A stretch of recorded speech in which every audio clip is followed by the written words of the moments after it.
Alright, there we go. Hello and welcome to anyone watching at home on Twitch or anywhere else. Thanks for being here. Welcome to episode 6 of The Will of Gods. Tonight is going to be a little bit different, a little bit special, and we're going to have a bit longer of a session tonight, but with more breaks to compensate. So this will be sectioned off into 6 sessions, one for each of the characters, with breaks in between, and I'll let you know when they're coming. So, a little bit of time has passed since last week. Last week the party finally made their way out of the Forest of Spirits. Right before leaving the forest, ran into a bit of an interesting character who had offered them their fortunes. Some better, some worse, some more detailed than others. The party wound up making their way out of the forest and finding themselves at the Forest Edge Monastery, and meeting the monk Balasar, who had a bit of a request of them. And upon investigating the monastery's basement, we're face to face with a few mimics that they were able to dispatch pretty easily, not without mishap. And as the party finished up their slaughter or myrtleize of the mimics, they were able to find accommodation for the evening. Both Zara and Bertha were able to find rooms large enough to fit them on in the monastery's grounds, as well as Ithor. However, Craw and Wisteria were having to share a bunk room, and T-Goblin, of course, retired to her carriage. However, each of the party, with this victory and the weird occurrences of the last few days, each of the party members find themselves having interesting, weird, and somewhat, in some cases, unsettling dreams. And that is where we will pick up tonight. The first for this interesting set of dreams is our friend Zara. So does Zara usually have any evening ritual or anything she would do right before bed? Maybe do some meditation type prayers. Okay. So yeah, Zara would settle in for the evening, doing her evening prayers, finding this room given here. It's not the fanciest of rooms. It's pretty much a built-in little bed frame, a mattress made of older feathers and straw, wrapped in a cloth. It's actually the most comfortable sleep you've had since beginning your journey, as the last few days have been spent on the road, and camping and sleeping in bedrolls and camping where you can. So this is the nicest accommodations you've seen since leaving Lauren's Rest. However, still not the most comfortable. So it takes a little while to settle in and clear your mind from the past few days. But as you finally do find your way to sleep, you find yourself in a somewhat familiar place in your dreams.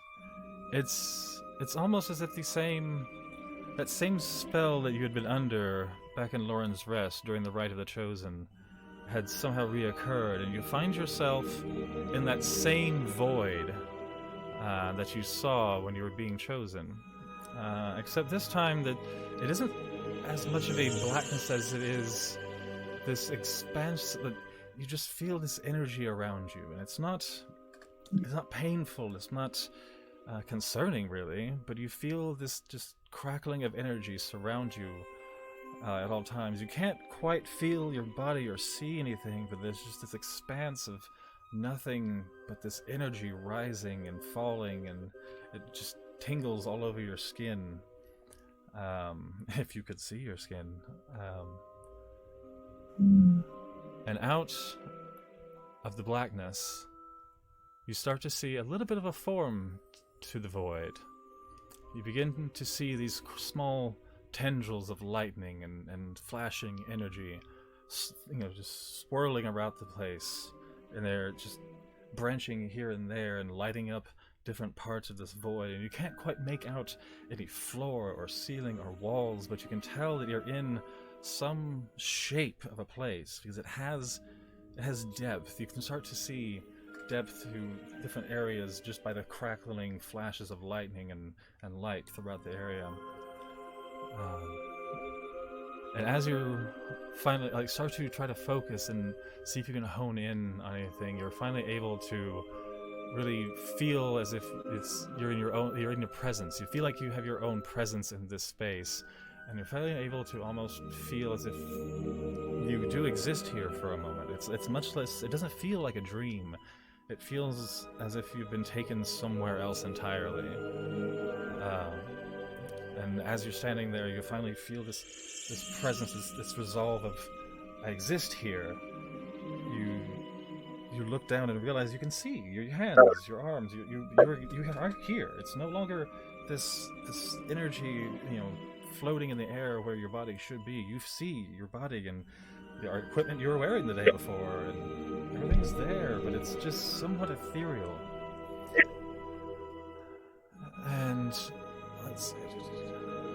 And out of this void, this cavernous space, you hear a voice begin to speak to you.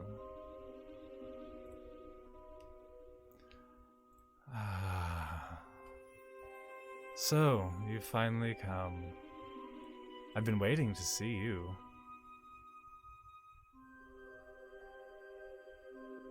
You don't quite see where the voice is coming from, but you feel this rise and fall of energy every time the voice speaks up. Are you hearing me? Are you aware? I hear you. Huh, wonderful. I hear something. Wonderful. And as you finally recognize this presence in the space, what you'd see before you as a flash of lightning and a crack of thunder, as this being forms in front of you. It's a tall, slender, much larger than any humanoid you've ever seen. From the angle you're looking at it, it almost seems 30, 40, 50 feet tall. You can't quite gauge. But their skin is this translucent, almost alabaster that crackles with energy with every seeming breath and every movement. And it's very much a female form there, with a crown of lightning just floating mid-air. And as her eyes meet you, she looks down and says, "Do you not recognize your goddess?" Pity. I had hoped the cock-centric imagery of the mortal's view of us gods would have faded over the millennia, yet here we are. You no doubt expected to see some large burly man here, did you not? Well, I guess I can't blame you, although it is irritating nonetheless. Well, we best get on with it. Your mortal minds can't withstand being here for too long, after all. Suffice it to say, you have piqued my interest. It's not every day I see someone from the Church of Yggdrasil drawn to my power, or draw from it for that matter. But before I allow you to continue wielding, I must assess this being before me.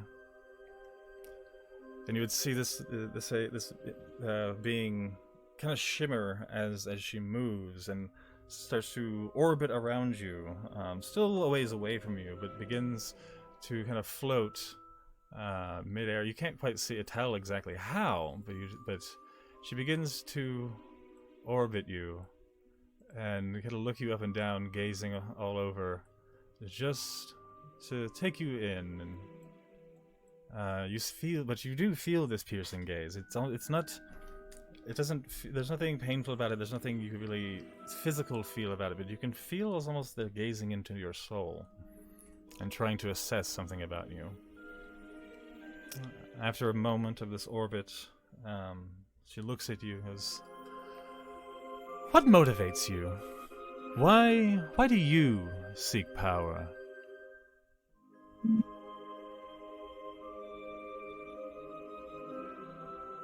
Wish to make right all the wrongs that I have seen, and all the wrong I have seen in this world, and bring peace to those who deserve it. Deserving is quite a strong word, but I appreciate the candor. Not everyone does deserve it. That is quite true. Those who have brought us the pain. I have my own opinions about the powers that be in the mortal plane. Well, but while I care not for mortal affairs, this newfound devotion I've seen in you does provide an opportunity. You see, should you succeed on this quest of yours, your world may be saved from more than one fate worse than death. However, should you fail, our power to influence your world will quite honestly fade and wither to dust. And you mortals may well lose these powers you've all so desperately sought. This is not going to be easy, and I cannot promise you success. But with this devotion, I could be convinced to lend some of my power for this cause. But you must make me a promise first. Do you have the will? Do you have the want? I believe I do. Well, good. Then I shall lend you some of my power. But before you get too excited, know that all power comes at a price. You will continue your quest. You will strengthen your mind, your body, and your soul. But one day I will call on you to serve me, and on that day you will not deny me. Do we have a deal? I do wish to serve you, if I may, and if you choose me. And you see this. And find me worthy. You see her eyes light up. Myself at your feet. Oh, wonderful. You see her eyes light up. Let me change that real quick. You see her eyes light up, and in this crackling, this smile just starts to crease across her face. She was very pleased with this, and she begins to move, slightly closer to you, just to get a little closer, a little deeper into you. And you still see her eyes are glowing, and this energy is crackling out of the sides, banding across her eyes, as she smiles. Well, let's see. What could I do for you? Wait. I see. Yes. Okay. We can do this. We can work with this. And her hand reaches down, and pulls you back up from your your position there, and grabs her. She lays her hand on your amulet. That same amulet you've been carrying with you for a long time. She would lay her hands on the amulet, and you would see this same power, this energy, this bright blue and white and crackling energy start to swell and swell and swell throughout the cavern. Throughout this space, and all of the various tendrils of lightning throughout the room begin to gather onto her. Well, what kind of god would I be if I did not let my subjects live out their hopes in their mortal life? I will gift you with my power, and I will allow you to continue using it. But again, one day I will call upon you, and one day you will not deny me. But I do feel that day is coming, so do tread lightly. But a word of advice: trust in your friends. There is strength in numbers. And as she says this, the same energy that's been welling up and gathering around all focuses onto her. And that same spot on her body, you see that same spot where the amulet would sit, you would see that same glowing energy just starts to swell, and all the crackling from around her, all the crackling of the lightning that shines through her own skin, all focuses on this one point. And at that moment, that energy bursts from her chest and forms a bolt directly to yours, directly to your amulet. lighting it with this glowing energy, the same bright blue, ethereal, and white just power that starts pulsing in your amulet. Now, stand for me. And as you stand, there'll be one more gift. There'll be one more gift before I send you on your way. When the gods created you, it was unfair, but I believe we can do better than their design. I was a bit reckless in my youth. So we're going to fix some of the bad decisions made by the previous versions of me, and restore some of your old powers. And as you do, as she does, this thunderous bolt would send straight from the heavens, straight down onto you, almost blinding you to the point of like wanting to close your eyes and hide from it. But as soon as you start to, you notice these. There's a wind that nearly forms around you as you feel this odd sensation coming from your body and your back and your neck and arms, and everything just feel tight, but it's comfortable. It's comfortable for sure, but there's just something else going on here that you're just not quite used to, as these large, ethereal, bright blue and white wings start to extend from your back and begin to start cradling around you from both directions, almost as if they're hugging you. And as your wings come into place, they're not feathered, they're not anything, like they don't have any skin. It's just these tendrils of light blue and white and these fingers of different lightning bolts. There's these tiny little lightning bolts, forever changing and crackling as they extend from you and wrap around your body. And what you feel is not scared, and you don't feel as if there's any danger in this new just flash of energy around you. What you feel would be comfort and feeling more whole. What this god has done has restored some of the being that your race once were, and has gifted you with the power of flight. You now, as you finally embrace the feeling of these wings, you start to understand more of how they feel and they move, and you can start. It's not just the feeling of the wings around you. You begin to feel the touch of them, each individual tendril of the energy, every individual crack of lightning. You feel them, and it's almost like having another set of hands or arms. So you move them around, and you feel the wind moving through them, and you, as you move them, you feel your back contract and expand, and almost as if they were natural. And there you stand, with your newfound wings. You would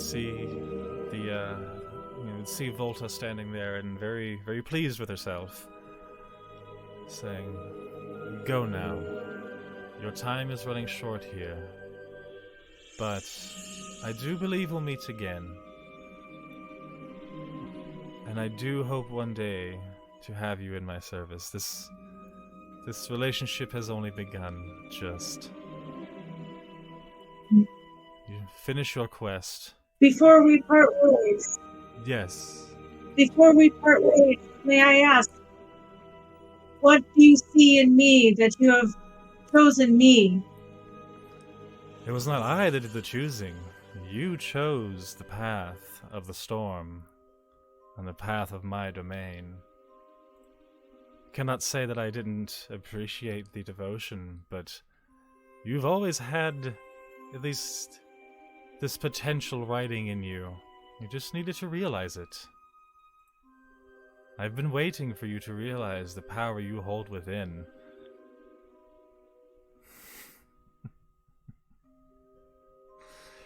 And you again would see this just smirk of you know, they're happy with it. But they're also looking at you almost as a child, like as a proud parent of this knowing smile of you have of understanding that you have finally started to come into your own, and you see this. It's almost like a very much parental, glow amongst their face, and this smile across it, um, and I will. I I want to kneel at their feet with one knee and say, "I hope I can make you proud." as do I, my child, as do I. I see the potential. You have the potential for greatness. Just tread lightly and remember there are strength in numbers. Now go before your mind crumbles in this plane. And as she says that, you would fade back into that same, like the crackling energy from all around you and everything. The various void, the various hues of blue and white, including her, would start to fade from your view. And as the various energy starts to leave the area and fade back into the void, everything around you would be again to that same void you felt, many days ago. But instead of being this endless blackness, your wings would be glowing, and everything around you here would be lit up in a various, like, radiant blue light. Like you are no longer trapped in a void. You feel as almost you have agency in this plane, wherever this is. You feel you can fly if you wanted to. And this glow of the energy surrounding you, and the newfound glow in this amulet of yours, it's all very comforting, but you can also feel the potential behind it, the thunderous energy and the power that rests inside lightning be a little intimidating, a little. You can feel the potential there of, should you go too far with it, it might lose control. It's still very new to you. You're not quite used to it, but you've accepted it and embraced it as part of yourself now. And as this void stands and you see the glow, everything again begins to fade out and fade darker and darker, until you can no longer see your own glow. And hours pass, you've left the void, you've had your rest, and then the next morning, Zara would wake, and that same glow that was on her amulet the night before is still there. That same glow in your amulet from the gem there. But not only that, the ring you were given by the Elder Sage back in Lauren's Rest now has the little glass bead that was inset into the stone there.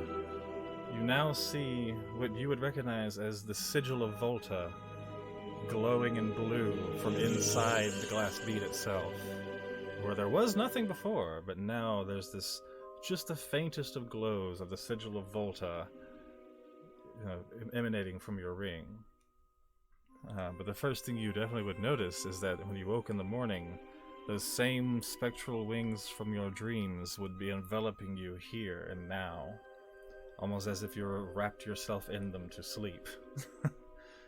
And as you awoke and were aware of this, they would begin to fade a little bit, but not before you got the chance to move them around and kind of feel them out and see how they melded with your body or not. Who knows? We'll see. But you can definitely feel them as if they were appendages of your own that you were born with, but they still have that ethereal glow and that wispiness to them that the feeling is almost numb as you move them through the air.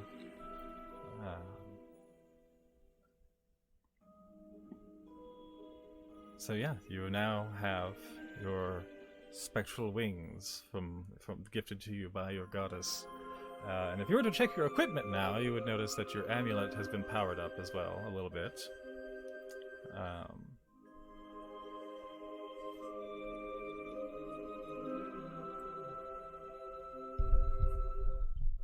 Let's see. Amulet of the Devout. Mm-hmm.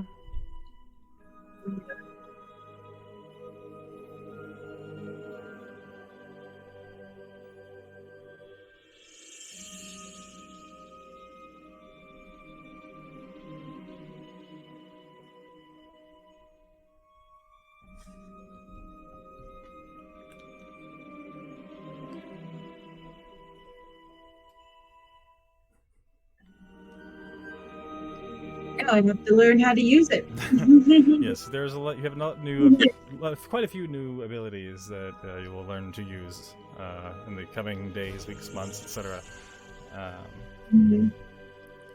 Yeah, I think that's where we'll go ahead and go to my intermission screen, and we'll come back here at about, I want to say, another 20 minutes to introduce the next section.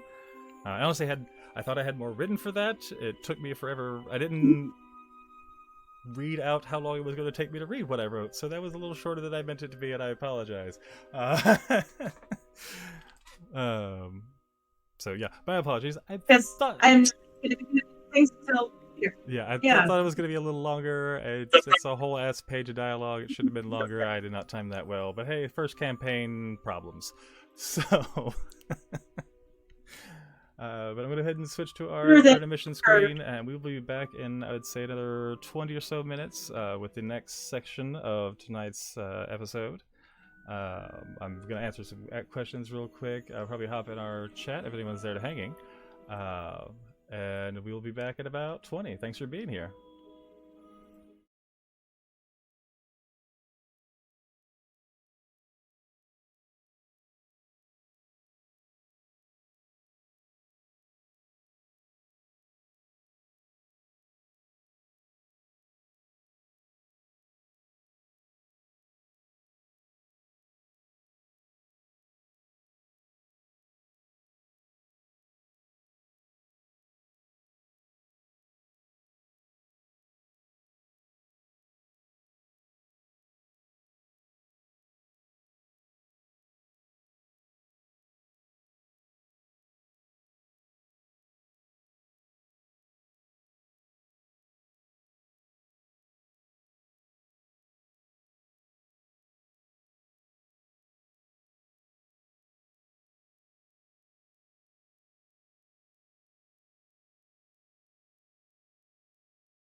Okay, and we are back. We're doing a bit of a reversal here as we flip back in time to, again, the night before, as the party is finishing up their expert myrtleizing of a little family of mimics at Balasar's request. Which Wisteria, it was the first time that really anything had gotten that close enough to Wisteria to really do any damage. Which I'm sure was an interesting experience. Still didn't do a whole lot. No. You also all surrounded the damn thing and beat it to death, which is good. It's an option. And the same as Zara had, the same experience. You all find yourselves, settling in for the evening. And does Wisteria have any evening rituals? Well, I assume that I was not successful in trying to flirt with the monk. That particular monk, Balasar, had actually taken a vow of celibacy, so not so much. As much as we'd like to, not so much. You would be sleeping in one of the various travelers' quarters, which, if you're looking at the map, would be somewhere just south on the bottom of the map. Right outside of you is a little row of like a couple different like shack kind of things. They're not like too run down, but they're also not the fanciest. But again, probably the best accommodations you've had since you left Lauren's Rest. And I've also slept in worse. I've slept in a ditch before. Right. So yeah, you'd settle in for the evening. Yeah. I like to have a little cup of something hot before I go to bed, either hot cocoa or hot tea. Not the coffee, that's for the morning. Right. But I'm sure Tea Goblin like a warm would have drink easily before obliged bed. you of some sort of evening tea, like chamomile or something. And as you're settling That's into... probably what I would have done. Yeah, so as you're settling in to your bunk situation, are you taking top or bottom bunk with Craw? Top. Okay, and Wisteria climbs into the top bunk. I don't want the tiny child falling out. Fair. Or getting loose, maybe? I don't know. Well, as you're settling in for the evening, you have your cup of tea and climb up into the bunk and taking your time, and you begin to rest your eyes. And as you do so, you start, drifting off. And again, just as Zara, not that you had known, but just as Zara, you would find yourself drifting into a bit more of this just void of space. It's a newer experience for you. You still see that orb around you as you did in the Rite of the Chosen. You see the same glowing orb surrounding your body with these tendrils reaching in towards you, but they're being quite a bit more, let's say, almost aggressive. Really, they're trying to feel you out and see what's going on here, and they're not penetrating anything. They're not invasive here or there, but they're really much more intentional of trying to ascertain you. And the same tendrils as before in the Rite of the Chosen surround you in every direction. You don't see your body. All you see is this little floating orb of light letting off little tendrils of it here and there. But over time, you would find yourself finally getting a bit of a foothold in this space you had found yourself in, and feeling more present. So yeah, we have to adjust things real quick. There we go. You find yourself being more present in this space and start to have more of a feel of the air, and it almost seems familiar. It feels almost like if you're in a meadow during a nice summer day, and you feel a breeze across you start to form and wisp. And just then, as this breeze kicks in, you start to hear an almost familiar melody playing. And finally your eyes begin to focus, and you can see this dim blue light, maybe 20, 30, not sure how many feet far from you, but straight ahead you see this dim blue light start to glow brighter and brighter and brighter. And as that same glow starts to go brighter, you start to be able to pick out more details of your surroundings. And you would find, looking around, that you're back at the same crossroads from a few days ago. And that blue light in front of you has begun to coalesce into a familiar face.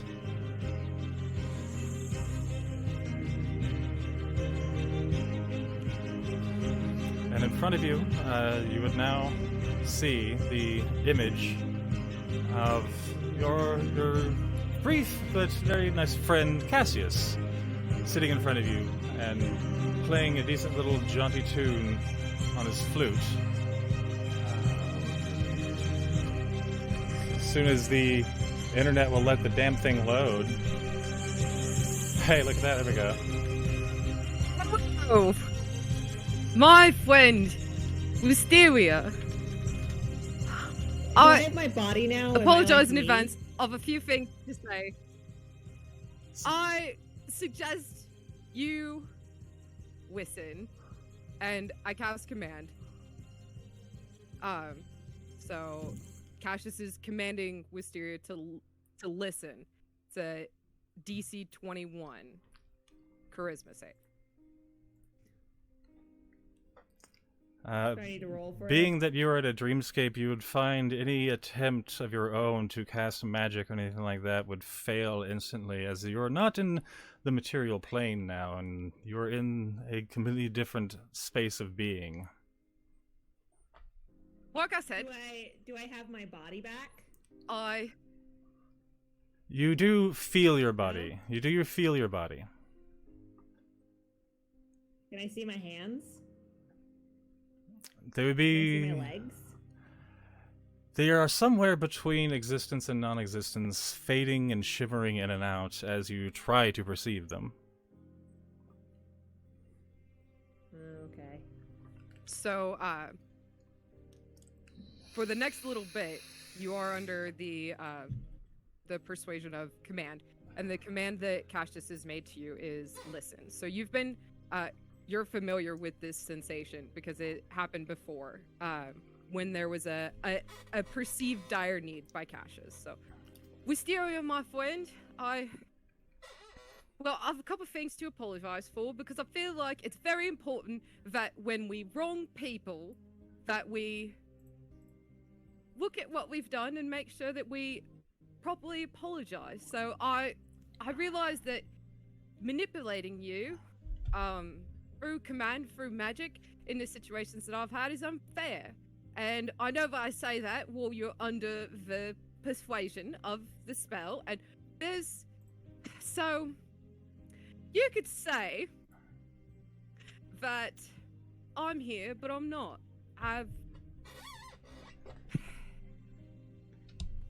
There are things going on in the world right now, and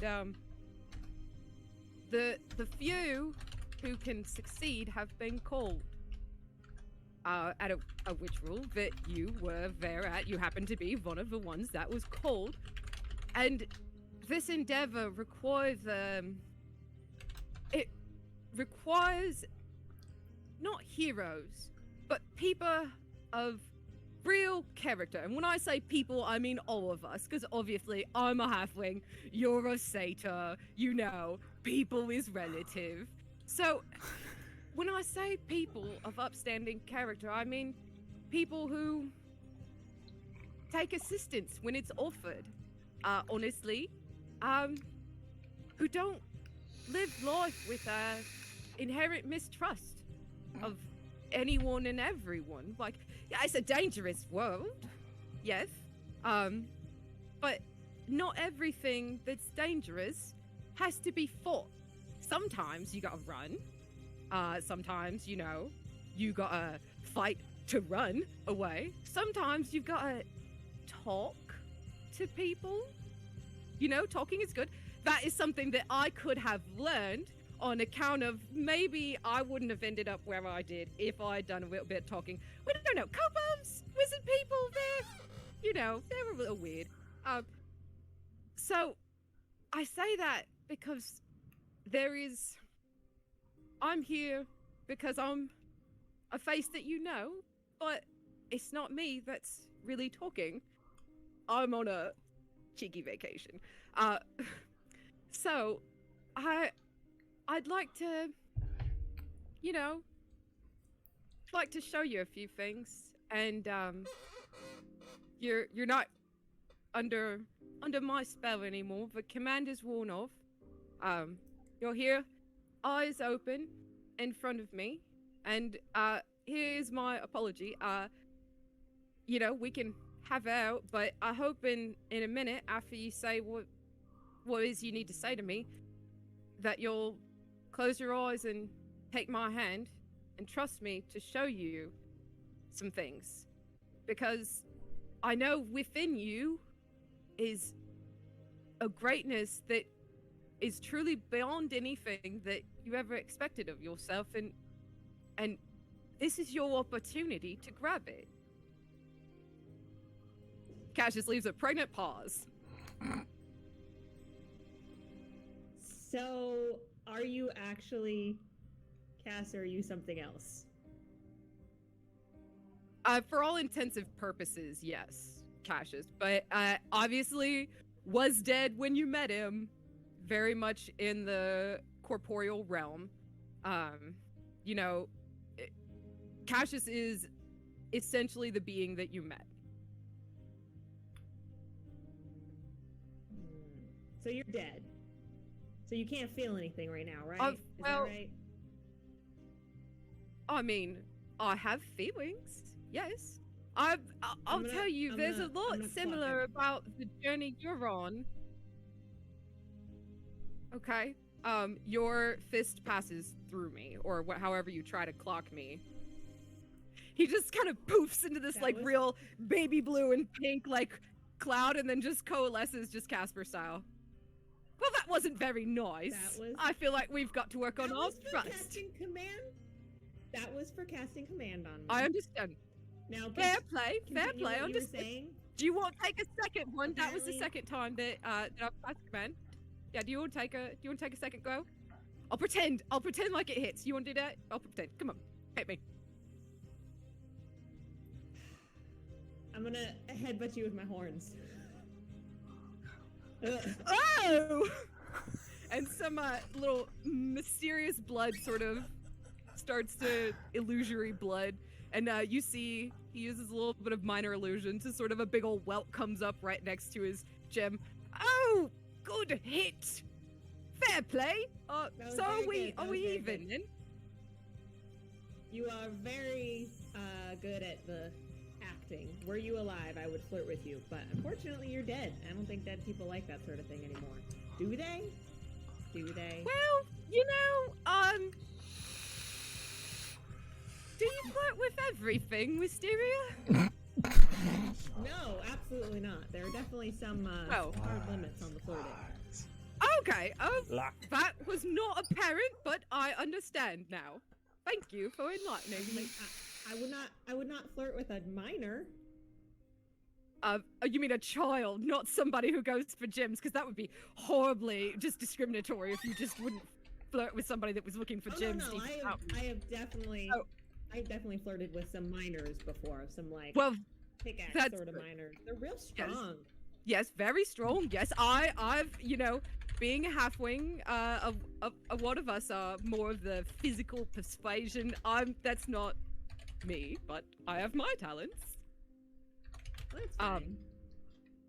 Everyone's got to have their own talents. So you were saying we're in a similar situation as to what you were? Well, yeah. There are a lot of commonalities between what put me where you found me and what put you where you are now. So that's there are trying to stop the world from ending.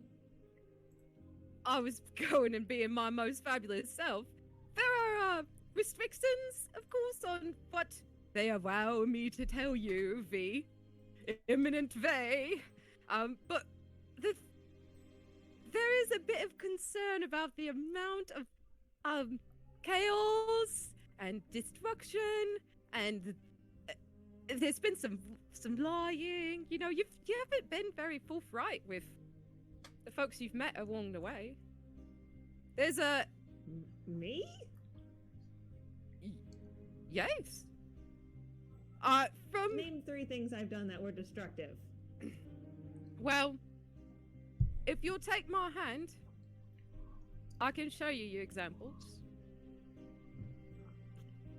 Take my hand and close your eyes, Wisteria. I have something I'd like to show you. I give him my hand, but I don't close my eyes.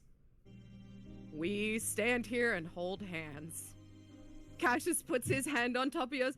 Fair, Wisteria. Trust is important.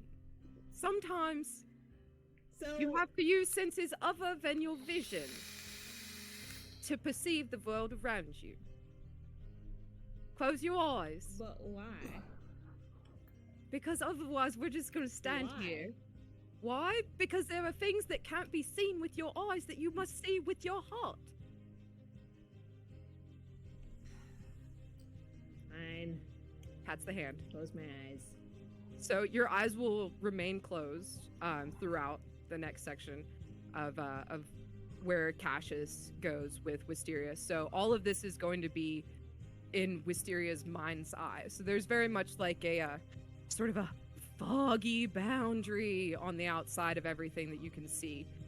And as you take Cassius's hand and as you close your eyes, there's a sort of a thump in your chest. And for just a moment, you feel bathed in just a pale white. You feel it. You don't see it because you can't see anything, but you feel it. You feel it sort of in your splash across your aura, if you will. And in front of you, there a scene that should be very familiar to you. A scene that happened recently plays out. A scene of the recent past. So, and if you're in the roll 20, we'll be switching there in just a second. It So, should be there. what you're seeing now is a third-person view. So you sense Cassius, and you sense that Cassius still has your hand, and you sense that Cassius is the same being as was before, and you sort of feel your body, but you're very much incorporeal.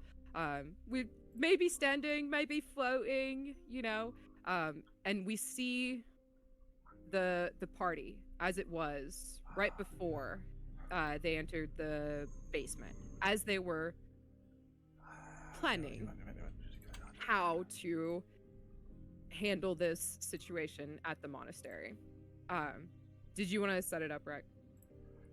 So as you can see here, we're at I mean, the it's monastery. on the page. I just didn't have any of the tokens there, so Yeah. Working on it. So, so you hear the dialogue as it's going.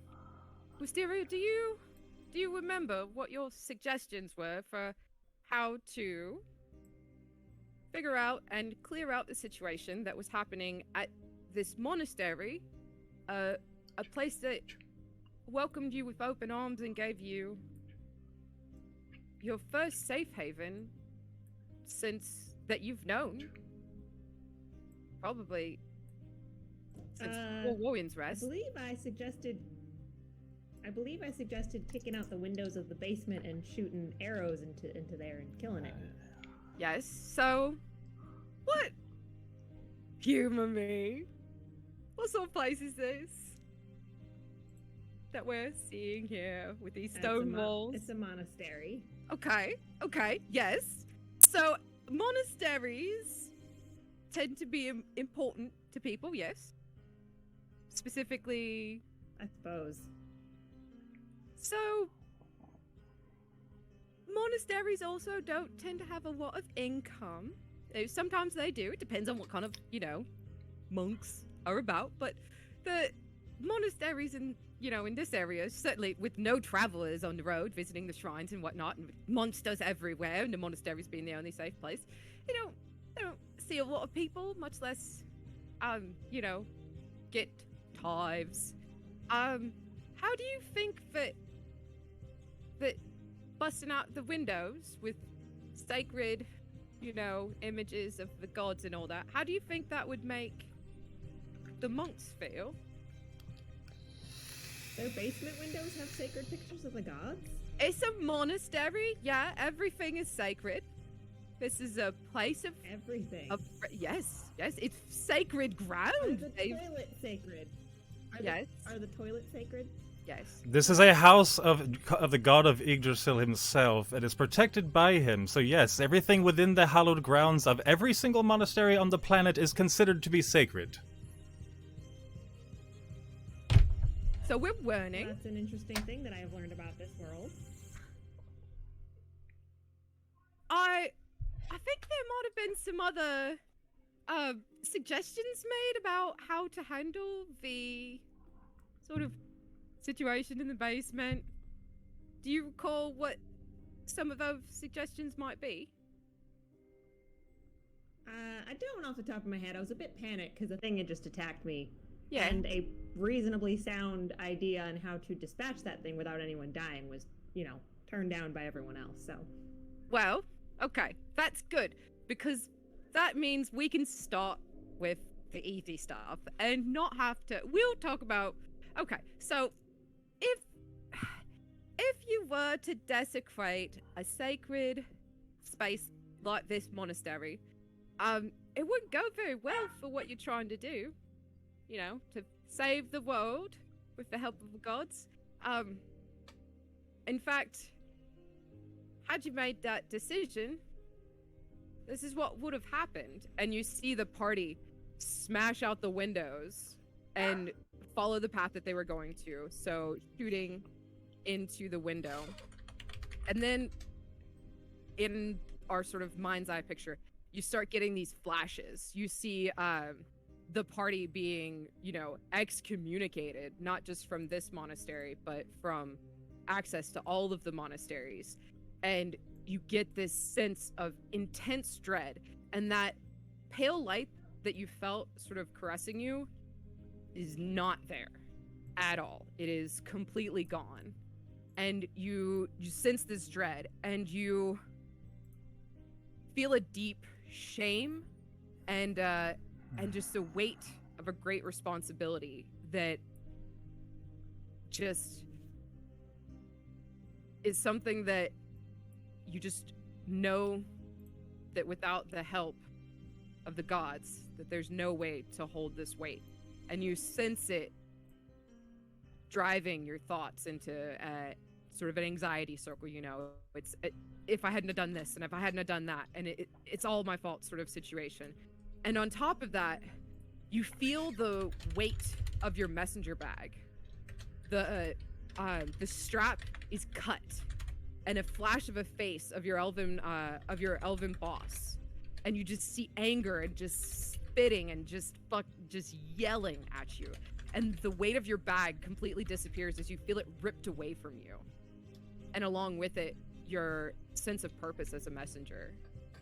You flash and you think of the undelivered letters in your bag and how through this course of action those letters have been delayed and potentially won't make it to where they need to, and you sense that loss of the core thing that has really allowed you the freedom to explore your wanderlust and your travel.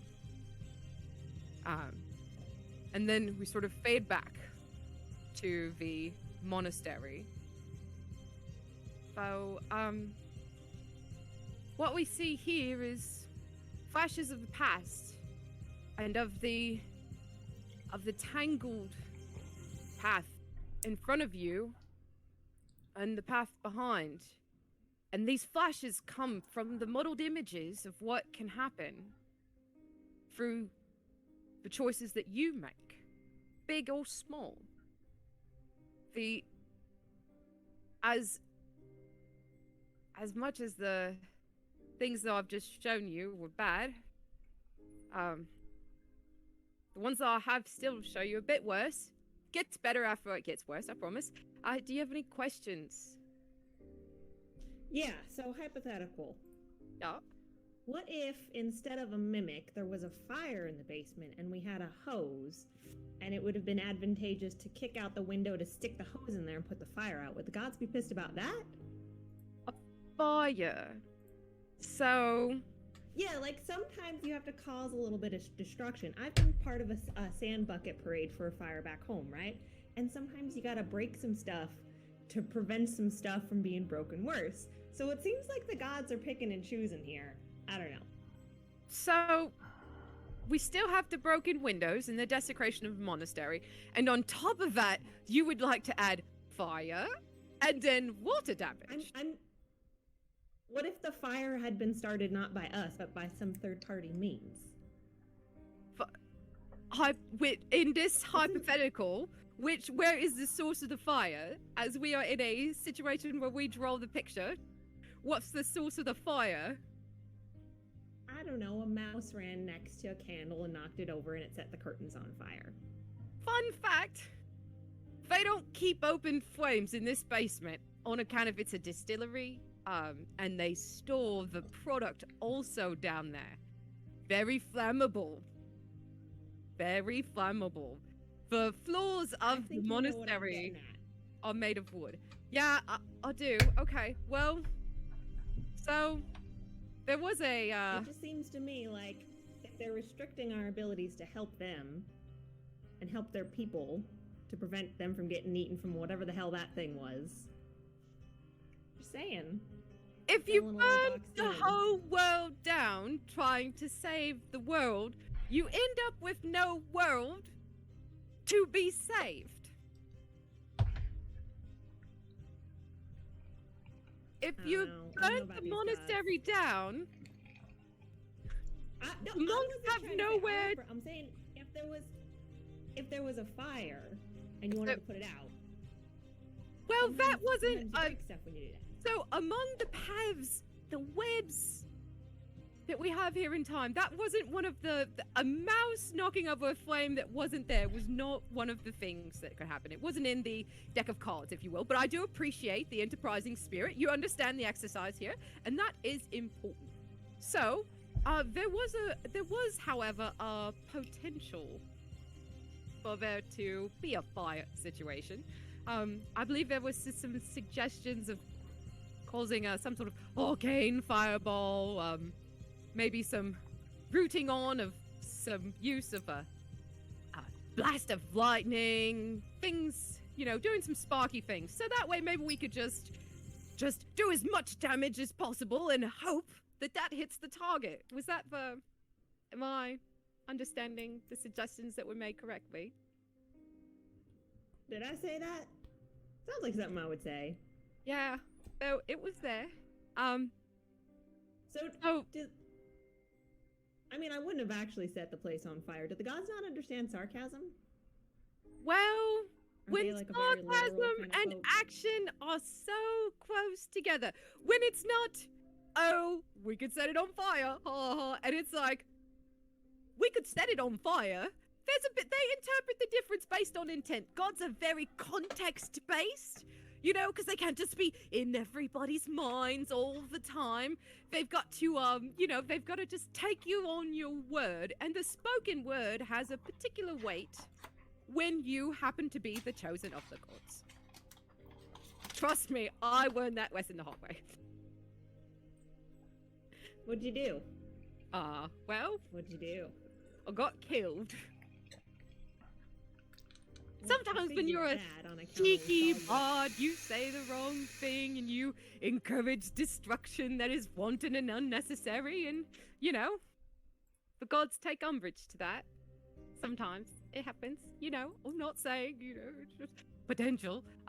You get killed by the gods? No, I was killed by wizard people, the kobolds. But the kobolds are not that bad. I don't know why everyone's got such a bad rap for them. I've met a couple nice ones in my day. You know how at the beginning you was upset because I had done command on you, and we had to even the scales. Well, the kobolds killed me, so it was pretty tipped, right? I mean, those. And then we killed them. Kobolds. That's fair. Yeah, that's fair. Not kobolds in general. We've just never had a good interaction with them. So, I admit that's a personal bias and I'm going to work on that. Thank you for helping me to recognize that. So, we should probably look at what would have happened if fire and lightning and hypothetical fire to clear out all the bad stuff had happened. And you, again, start to see flashes. Only these flashes are flames and wood smoke, and you see the monastery itself just, very intense flames, and wooden floors, wooden eaves, stone walls. It is built to make a good fire. Not to mention the fact that there is, a lovely explosion from the basement as all of the immolatable fluid goes up, and you see flashes of different things that cause the fire. You see just a firebolt going through the windows. You see, a create bonfire happening in there. You see a torch being thrown in. You see the lightning storm being cast. It's like 100 possibilities of how the fire could have been caused. And in the moment that the sort of steeple with the image of Yggdrasil falls, there is a blinding light that you feel burning your eyes. They're closed, but you can feel your retinas burning, and you feel your soul burning as well, just deep inside of you. And you feel as though in a moment you're being scoured away in this radiance. And an image starts to materialize out of that, and it is a glowing figure in shining plate mail with a great sword in their hand that seems to be a sword and a halberd and a glaive, and the features of the individual keep changing, but it's always this same radiance with a very a proud visage and just this ethereal cloak. So there's a halo and like wings. It's definitely an angelic, an archangelic figure here. And the figure looks at you, and you sense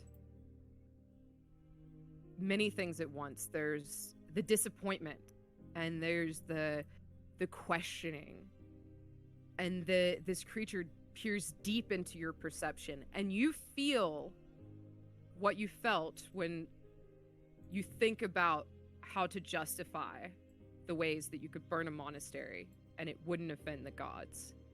And that feeling is attached to this deep disappointment from this archangel figure. And there's a sense of, you could have been great. And in a flash of light with a swing of the sword, you see the party. This is not directed at you and me. You see your friends. And they're all, including yourself, hewn by the swipe of this creature's sword. And we fade back to the stump. And you feel Cassius's hands now. Almost like they're warmer, and you feel more of a sense of body and less of that sense of being a ethereal individual.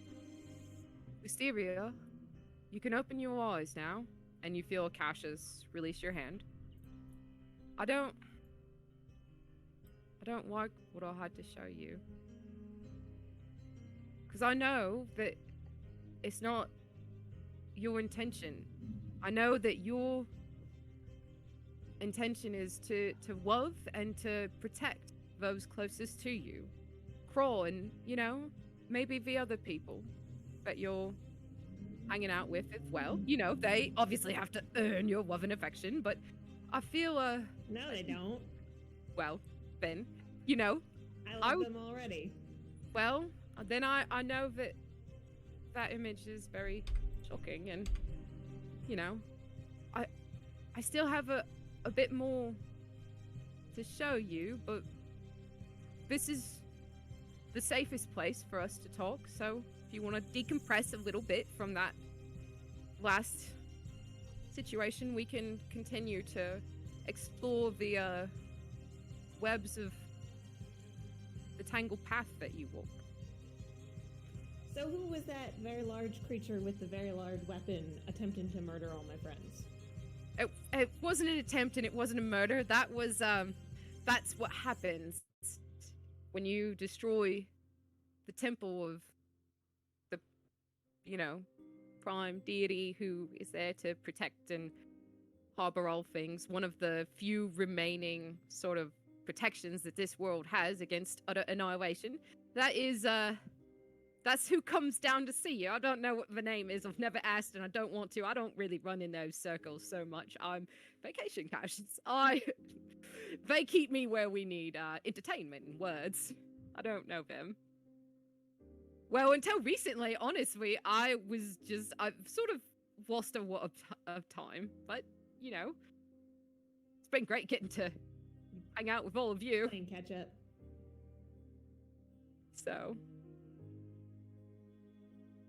I mean, I don't like folks threatening other folks. Then why do you threaten others with your actions? A microaggression is trying to still kill a an monster in a aggression. basement. I feel like the gods are not very understanding of what it's like to be immortal. That's one example. They can't die, but we can. Do you remember just now when I asked you to close your eyes and to trust me? And there have been others along this path that have asked you to trust them. Now you trusted me. Stump encounter, kobolds, wizards. We had a great time. I points there for trust. But there have been a few occasions where you've been called to the greatness of benevolence, and you've chosen to lie about who you are, you know? You've chosen not to trust people that are doing their best to help you. When did I lie about who I am? Well, there was I'm very a honest folk. certain someone, you know, you spoke to recently, another horned individual, particularly America, gotta love them. So, you know, you can't just go around, you know, lying to everyone you meet. You can't go around just using your wiles as your only form of trying to make a connection. There's more, you know, and it's okay to trust. Or at least, you know, be upfront. There was a decision not to let the monk know that you're with the chosen of the gods. Oh, well, that was a bit of an oversight. But I'm going to hold up my hands where I've got my fingerless gloves on and be like, you know, I have some problems with trust because some things that happened when I was younger. But also, where I'm from, you don't necessarily go around giving your name to every, you know, wizard you meet on a road. So I feel like I was perfectly within reason for not immediately giving that strange folk my name. You know, when you give somebody a piece of your body, at that point, your name's an afterthought. Because your true name is in your essence. I mean, that's not the rules that me and mine would go by necessarily. But I acknowledge that I am in a very different place from where I was born, and the rules here might be a bit different. Well, I'm happy that we can have this discussion then, because I feel like this is going to be very beneficial. You know, it's growth is what it's all about, right? You know, it's not about the journey, it's about the friends we made along the way and the things we learned about ourselves. So,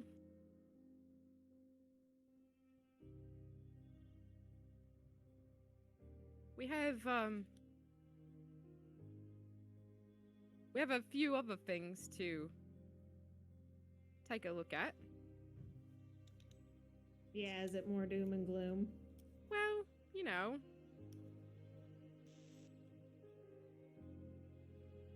Take my hand and close your eyes, and we'll go together. Okay. I do that. And close your eyes right away. Because you won't stop bothering me about it. That's a lot better, you know, a little bit of struggery, but I can see the trust building. I'm very proud of you. So you feel his hand gently clasp over yours, and you feel yourself again, just gently bathed in that just soft, cool white light as we fade. And there's we find ourselves not necessarily in a void, but we find ourselves in a space between. And you see in the ether just tendrils of a sort of pink blue that as you watch them swirl, they start to form a figure that branches out into infinity. It sort of comes together for a long section in the middle. And the blue and pink sort of, just pulsing through everything. And then it sort of spreads out again at the bottom. And it seems like the energy rotates from top to bottom, and it's almost like two circles sort of swirling here, but it's also, twisted in the center and very much just kind of going down and up. And it almost looks like a tree, maybe, or, sort of what you've seen when you pass between, or when you have passed between, the sensation that you get when you send a message, it's sort of that. Written here is every story that can ever be told. And Cassius points to a spot, and it's almost like two webs, or not two webs, but two tendrils that kind of go around, and one sort of goes off this way, and one goes off and just kind of ends. So it's almost like a knot in a tree that you see. Ahead of you, and you see also there's a lot of other sort of just like webs, tendrils that branch off of each of these. There are two ways that you can continue to walk ahead. One path continues, and the other finds a nasty end. You can choose to take into consideration and think about the people that you might owe an apology to. That's very Australian now. I'm sorry. I knew it was going to happen.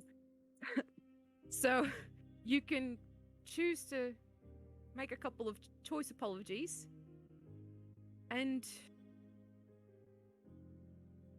things can go this way.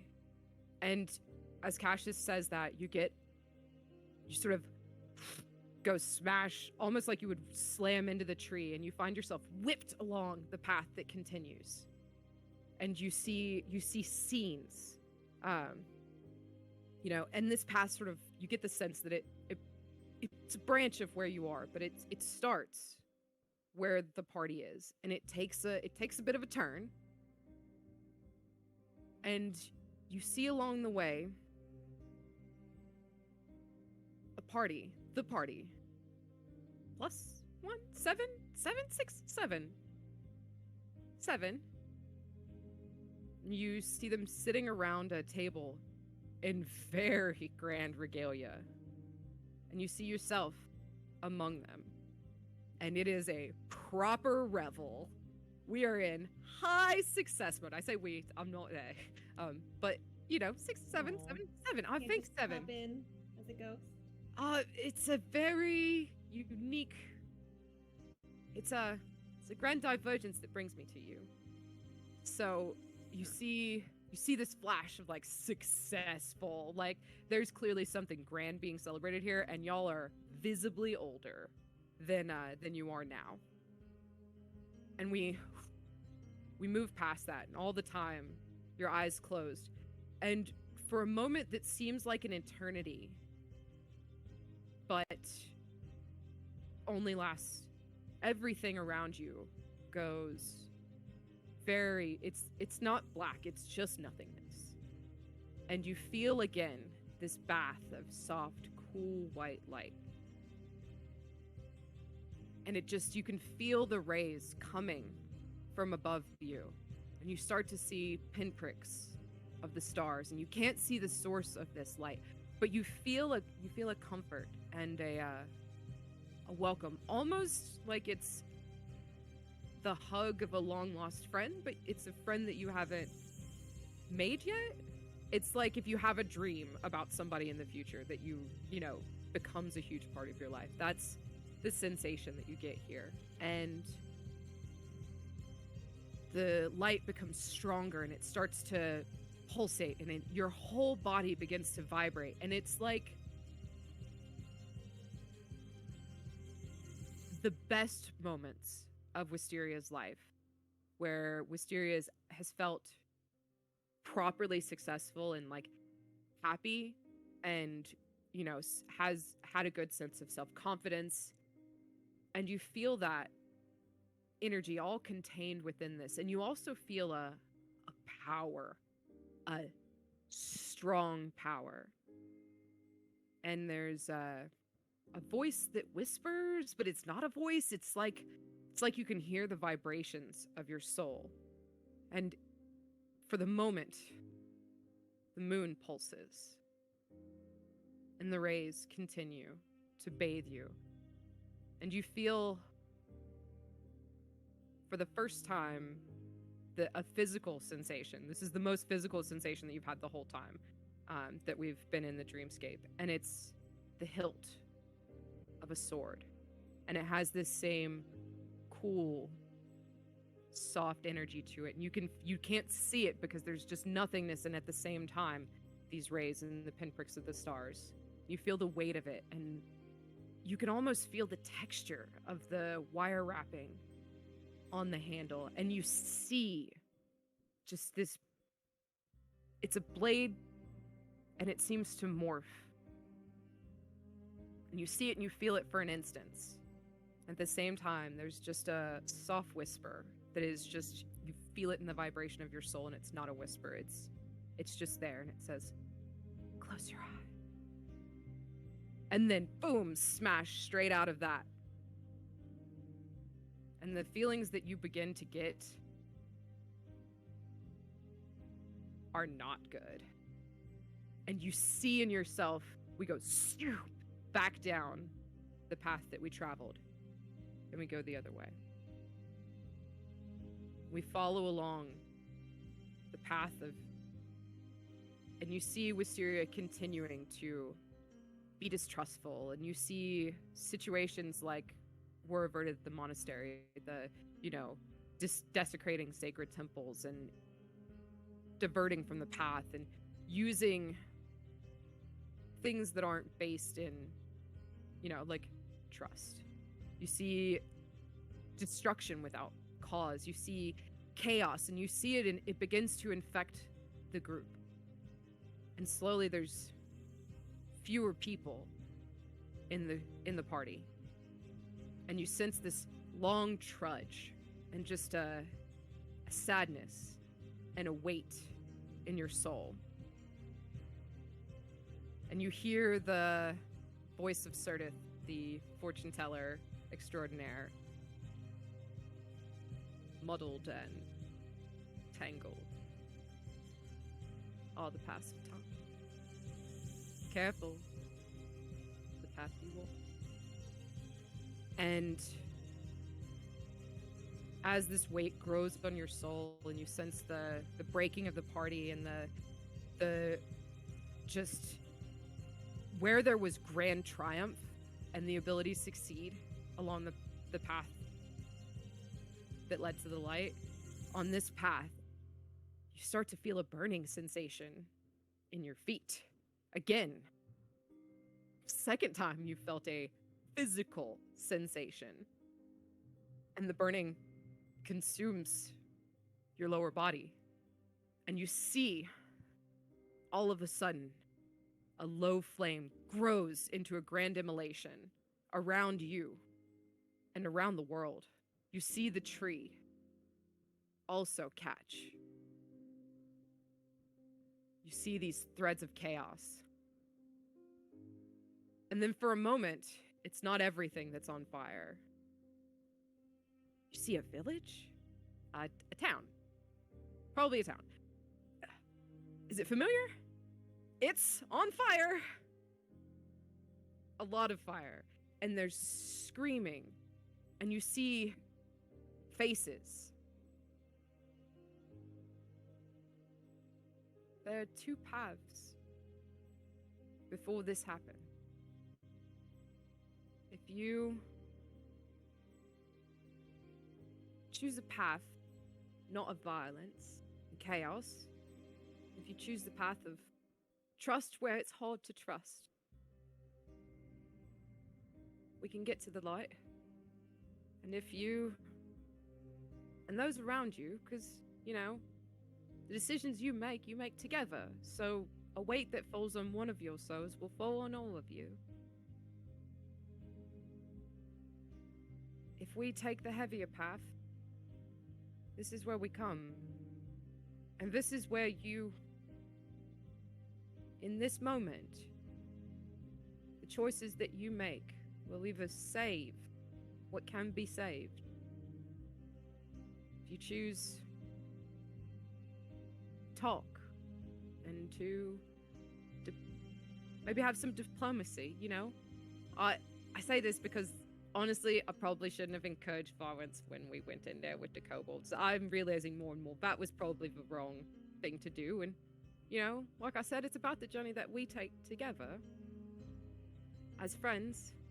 And if you don't take responsibility for your actions and follow the path that you left your home to walk on,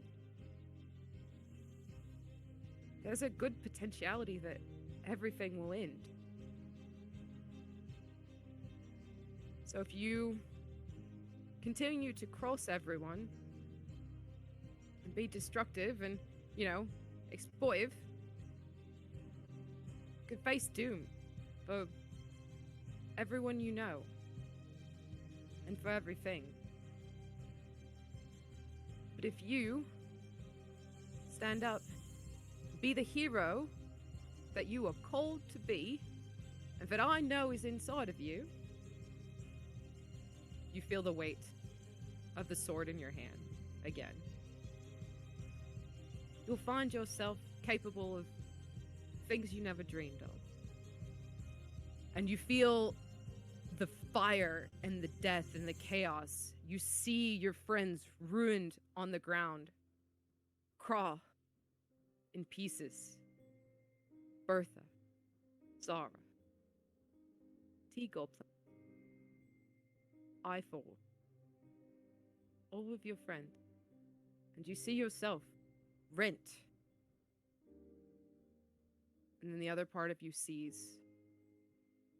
Feel the weight of the sword, and you're bathed in the light. And you see that party of 7 sitting around the table, successful. You can open your eyes, Wisteria.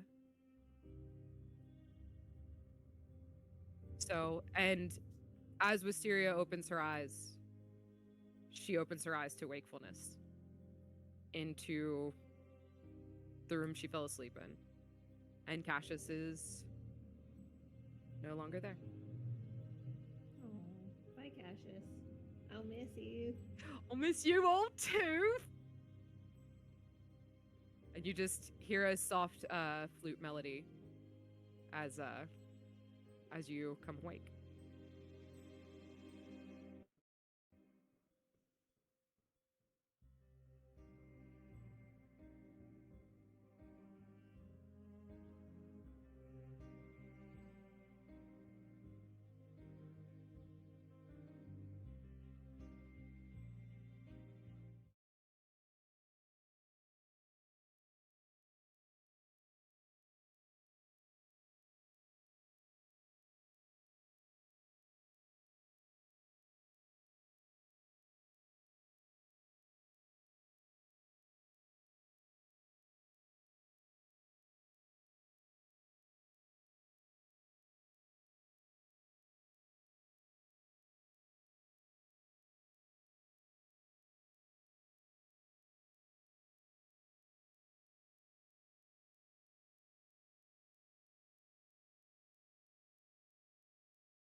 So yeah, as much as I would like to keep doing sessions like this, these are going to be a rarity. These are very special occasions. However, I have enjoyed having Glist come in as a guest PC. I'm sure, hopefully, some of the rest of y'all have. Okay, so now we're going to transition into Bertha. Bertha, after, of course, the party got done myrtleizing all the mimics in the basement, and did quite a good job of that, honestly. Rummaging around here and there, not finding a whole lot of value in the basement there, but definitely, gaining some experience. Just as the rest, you all would have found yourselves. You would have found yourself with your own little cozy room, in the little shacks outside the back of the monastery. The bed is just big enough to fit you, like maybe not sleeping on your back, but you could definitely fit like sleeping on your side. It's some cotton, but mostly scraps of fabric and various bits of straw and stuff like that, like filling this sack that is posing as a mattress. The bed frame itself built into the little wall of the shack, and the tiniest little side table with a lamp, a little oil lamp with a little glass shroud over it, which is probably the fanciest thing within any of this place, is these little brass lamps they have for light at the monasteries. And just as before, as everyone else, you seem to be drifting off. And do you have any evening rituals that you would usually do? Bertha would probably do just to check over her own body. Her parents taught her to mend any wound that was there. She finds nothing and happily drifts off to sleep. Yeah, she had taken some damage during the fight, being, pretty much the tank here. Took some damage during the fight, but, finds yourself in a restful sleep. And similar to the others, you find yourself entering a very familiar void. The same void that you found yourselves in the beginning of the quest. It feels not exactly comforting to know that it's familiar, but it is at least familiar to you. You would see that same little sparkle of light where the center of your being would be, shine, and little bits of light trail off from it, and tendrils and sparks. But as others, you would also feel more in place and more as you had a footing in this realm. But at the same time, nothing seems all that familiar to you. There's nothing to really visually grasp or hold on to. But you can still feel your presence. You can feel this pressure around you. And as you do, you start to feel as if you have again more purchase in this world and in this plane, this existence you're in at the moment. And you feel as if you're able to start moving around and looking around, but as you do, you're still having that same trouble of pinning down any one particular thing to look at or to focus your eyes on. It all's just a bit of a blur. But as you spend a little longer in this plane that you find yourself in, everything starts to take a bit of a form. Nothing solid there, but everything starts to be, as you finally find something ground-like to focus your eyes on, it doesn't seem like ground or dirt. It seems more like blood. And everything around you is shifting and moving, almost as if there's bodies laying just beneath the surface of this pool of yet you find yourself in. There's just these miniature little waves and undulations surrounding you, and as now you start to see like your own hands and your arms and your body, and you find yourself standing in this weird, just a little odd, because there's nothing solid. There's nothing solid here. There's nothing that seems to stop moving. And as your eyes begin to focus a little more, and you reach out to try to understand these sensations, you would feel this odd warmth around your feet, and the same warmth start to reach up into over your body and wrap around you in this. It's not exactly comforting. Like, it is a warmth, but it also feels kind of wet and a little gooey, and as you finally start to focus a little more, you see these shimmers of what looks like flakes of metal, like in this pool you're standing in. And at that moment, you finally are able to purchase, like, figure out, like, find your footing and your hold in it. Everything changes. Oh, shit, that's not what I meant to do. Fuck me. Okay, well, everything does change. Not like that. God damn it. Now I have to put the damn thing back in and scale it again, and motherfucker. No, get back. Oh, you no. motherfuckers. Why? I'm not paying attention. Yeah, dude. Avert your eyes. We are having some technical difficulties. As there we go. Okay. We're gonna just hope this other one that I prepped is gonna actually work this time. Cool.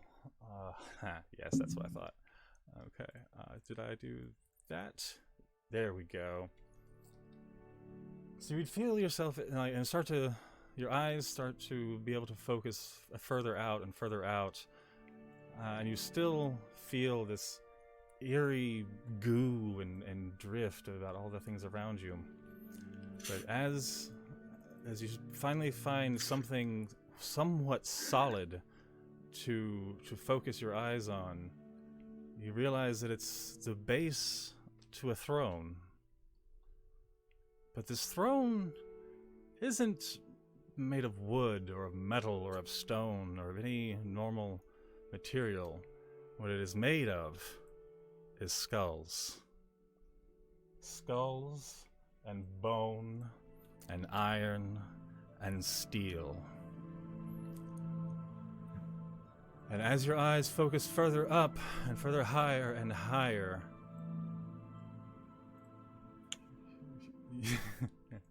your eyes meet with a figure sitting atop this throne. And this figure, not exactly solid itself, it also has this weird, just undulating form of blood and metal and bone. And you can't quite make out a distinct shape. But what you do make out are these two glowing eyes. These two orange, seared eyes into this black and dark, undulating, pulsing form sitting atop this throne. And as the eyes open, they focus directly at you, now aware of your presence. Who? What? You! It's about time you arrived.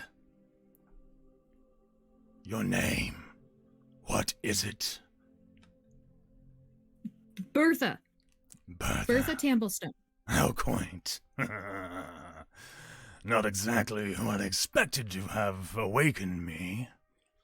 I wonder if that bastard of a snake has awoken as well. No matter. Well, you are in my world now. Unfortunately, you can't remain so for long. But if you have found your way here, then you thirst for a power only I can grant. Do you seek power, little one? Yes. Good, good. I can grant you this power, but first, you'll prove yourself worthy of it. Prove? How do I prove myself? Draw your weapons. Oh, Jesus. I knew I was going to need my dice. Yep, go grab your dice. You're gonna need them. Like, nobody else has needed their dice thus far. I'm going to be fine. Everyone gets a different experience tonight. You just happen to pick your devotion to the blood god, and yeah. You wanted Blood God, you're getting Blood God. Not God.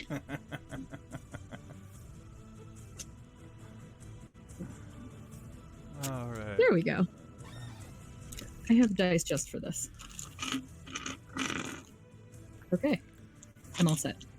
As you draw your blade, as you draw your weapons and prepare for the battle, everything around you changes in a flash, and what you used to see as this undulating, pulsing flow of blood in a pool, now you see the decayed corpses of fallen various humanoids and creatures and monsters at your feet. You see piles of skulls and bone, blades and steel, armor and shields, all battered and worn and rusted through with the iron of blood. And across from you stands this figure. The same figure that was once on the throne has now taken some form of corporeal form. It still has this flesh that is not quite flesh, this armor that's not quite armor, but everything about it seems to drip and pulse with blood and steel. Roll your initiative. I rolled a nat 20! Fuck yes. Fuck yes. If any time there was a time for that on initiative, it is fucking now. Alright, let's find out how the Blood God does on initiative. And you beat him by 2. So yeah, you are quite a ways away, because he set you up to have to earn your keep here. But you have your turn to go. You have access to all of your skills and your weaponry. And you're standing a good ways away from him, but this creature, this figure, stands a good 20 feet tall. This is not something easily missed. It is much larger than yourself. Not something easily missed, eh? I think I'll grab my longbow first. Alright, roll an attack.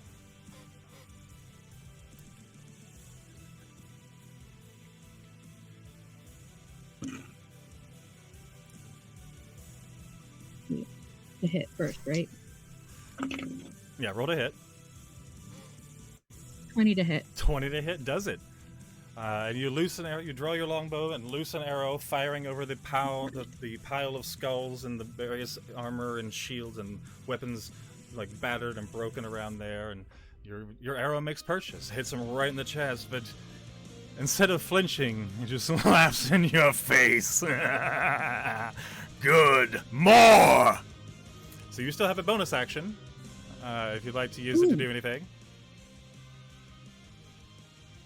Go for another arrow. I don't know if it did anything, but I'll go for another arrow. Another shot. Let's see. How are we doing this? Where is your bonus actions? Let's check them out.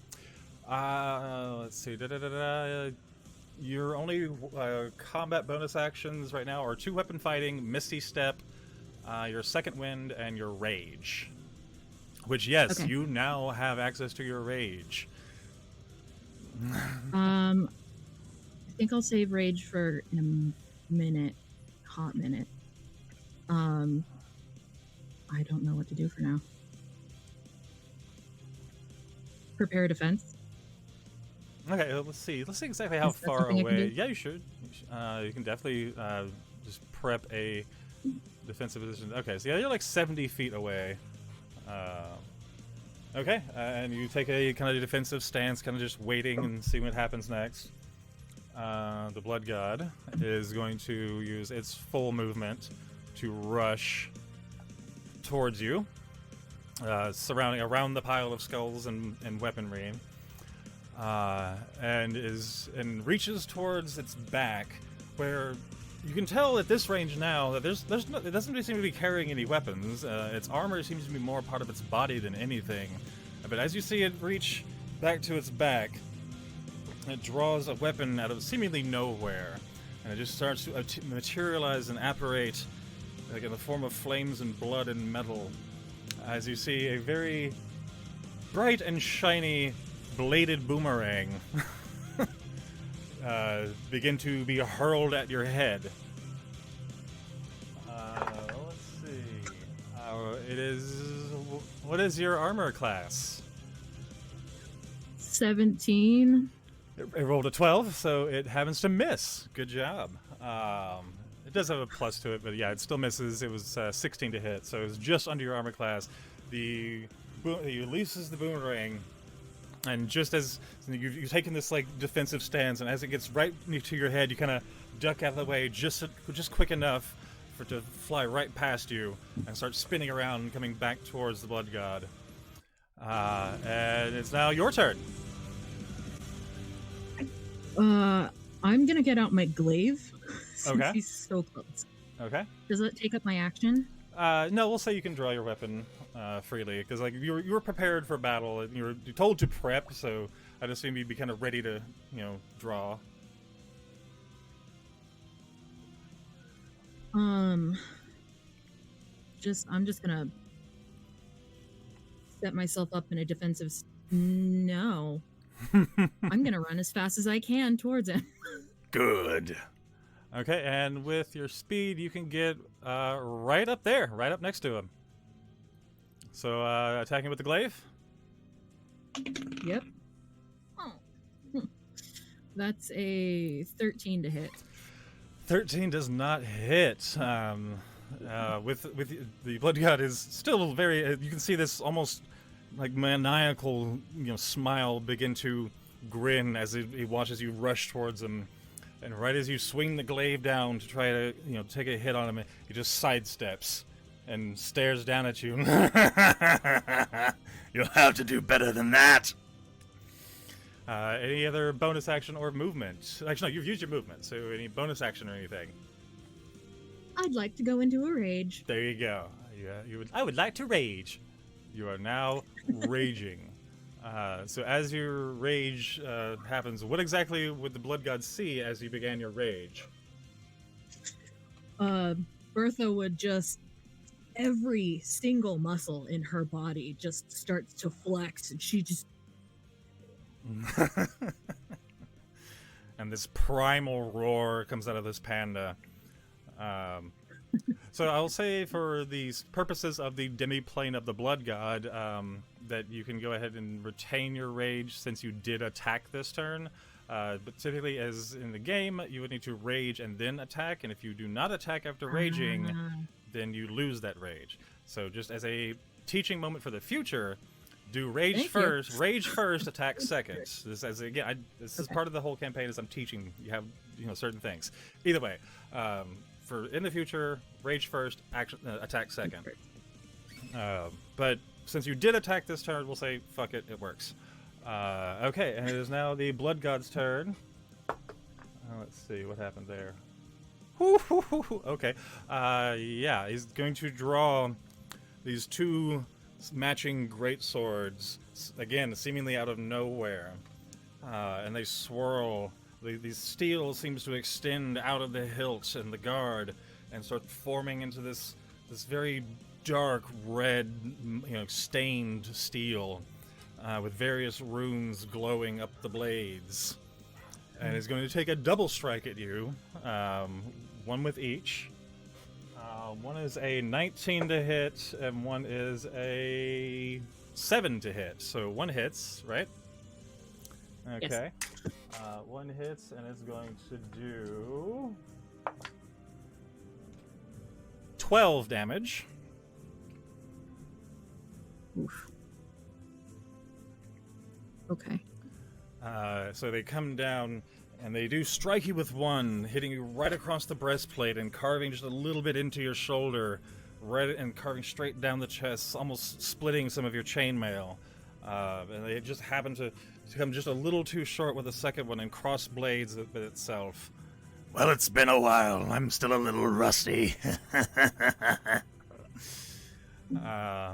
And is going to use some movement to orbit you and come around the back. And now it is your turn. Well, I'm gonna turn around to face him again. Okay. Excuse me.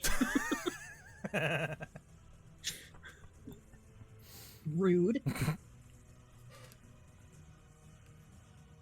And that is exactly what she says. That's exactly what the blood god did. It just laughed. That's exactly how it responded.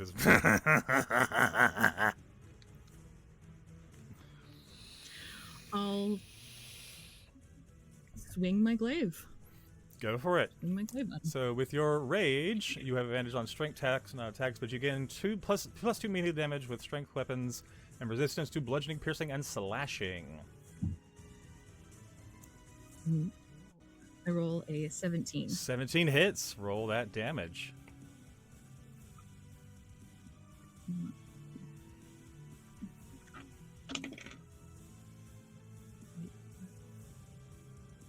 12. Okay, 12 damage. So how did you attack with it? How did it hit? How would you like to have your glaive attempt to do damage against this thing?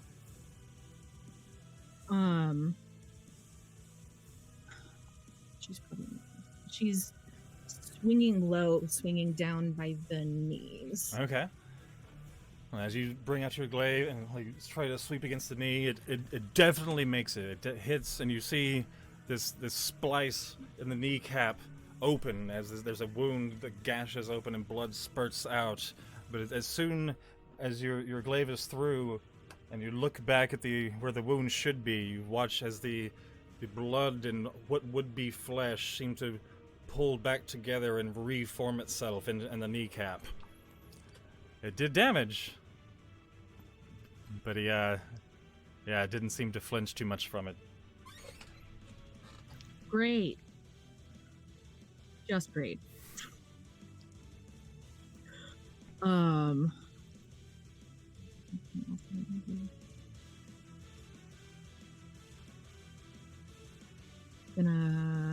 You still have a bonus action?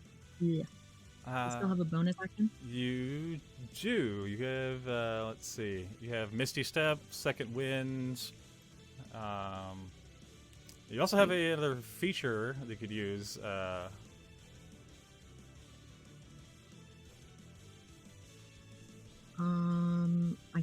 think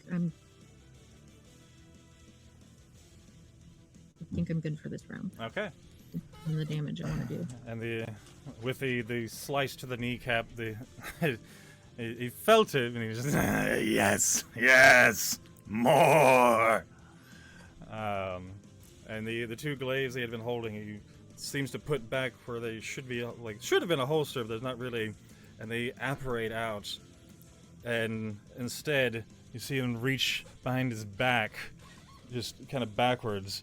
And what apparates in hand this time is a giant scythe. And is going to see it try to swing.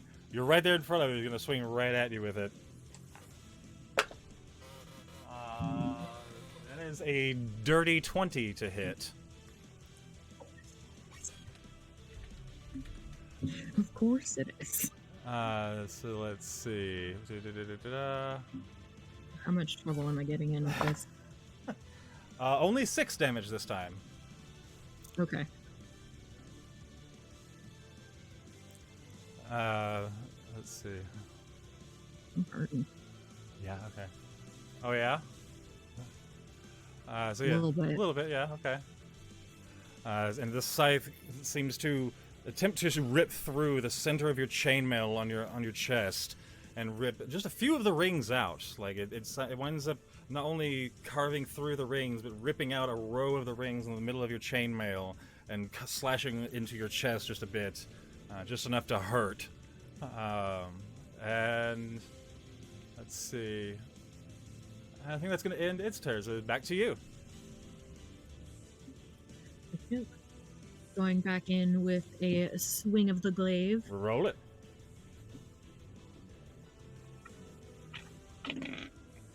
Oh god. I did not hit. I rolled in. It's a total of 7. Oh yeah, no, that does not hit. And I missed. And coming down with the glaive, the blood god still has the scythe in his hands and comes around and catches your glaive and shoves it back over your shoulder with you as your arm flies back from the resistance there. It's like, nice try. Try harder. Movement or anything else?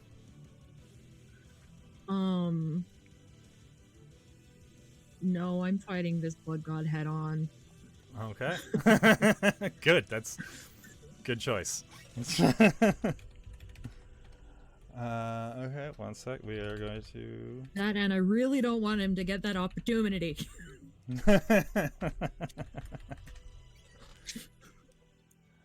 Okay. I'm already hurting. I'm moving this. So yeah, back to the blood god's turn. Let's see what we're gonna do.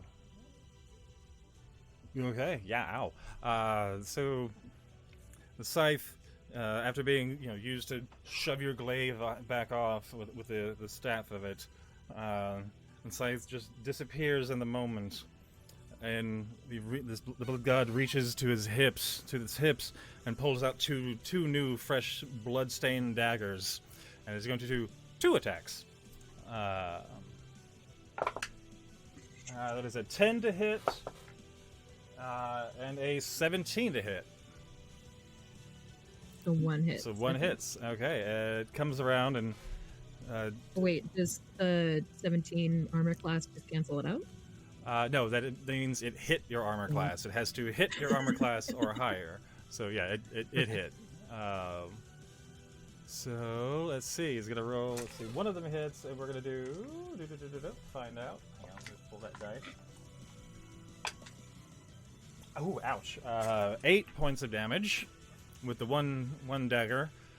Coming in towards your side and trying to trying to make more holes in your chainmail. And it's going to come in right at your rib cage, right next to the tear in the chainmail, and slice just a little more of it off. And the second one comes in, and again, I'm a little rusty, and it doesn't quite make any purchase with a second dagger. Definitely hits it, but it doesn't get through the armor enough to do any damage. And again is going to... this time is going to push all the way to there. Come and get me! And back to you.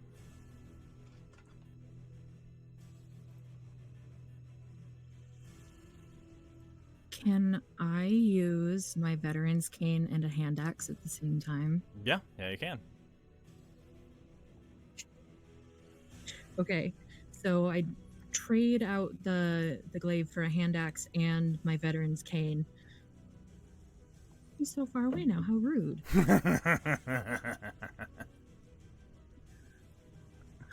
I have to run towards him. That's my action. Darn it. No, it's your movement, is to run over there. That's my movement. Yeah. How far do I get? You would get right there. Is that within... That's within hitting distance. So as let's say a variation of Bugbear, one of your racial features is that your attacks have an extra 5 feet of reach because of your long limbs. So anything that says 5 is 10, anything that's 10 is 15, anything 15 is 20. So with that additional feature of being a bug panda, yes, you are within melee range. So roll your 2 attacks.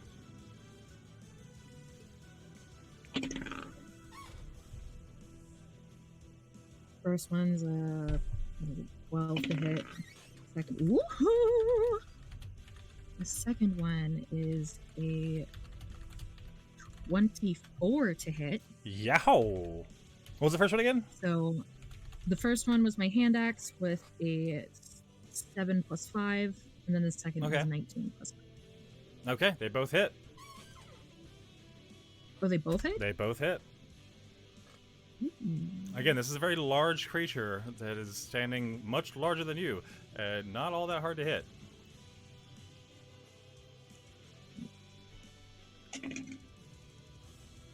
So 5 and...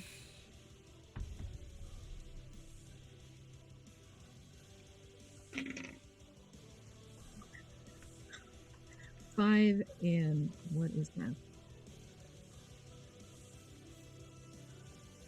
11. Okay.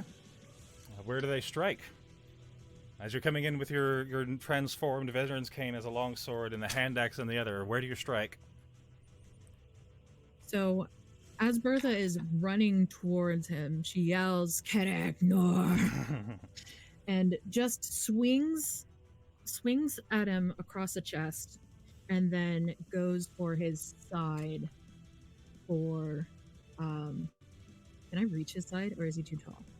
Yeah, you can reach the side. Like, you have the long limbs there, so it would be right at the end of that range with the longsword, but it would be right there at the edge. So you could definitely catch him with the longsword like that. Maybe not the hand axe, but the longsword for sure.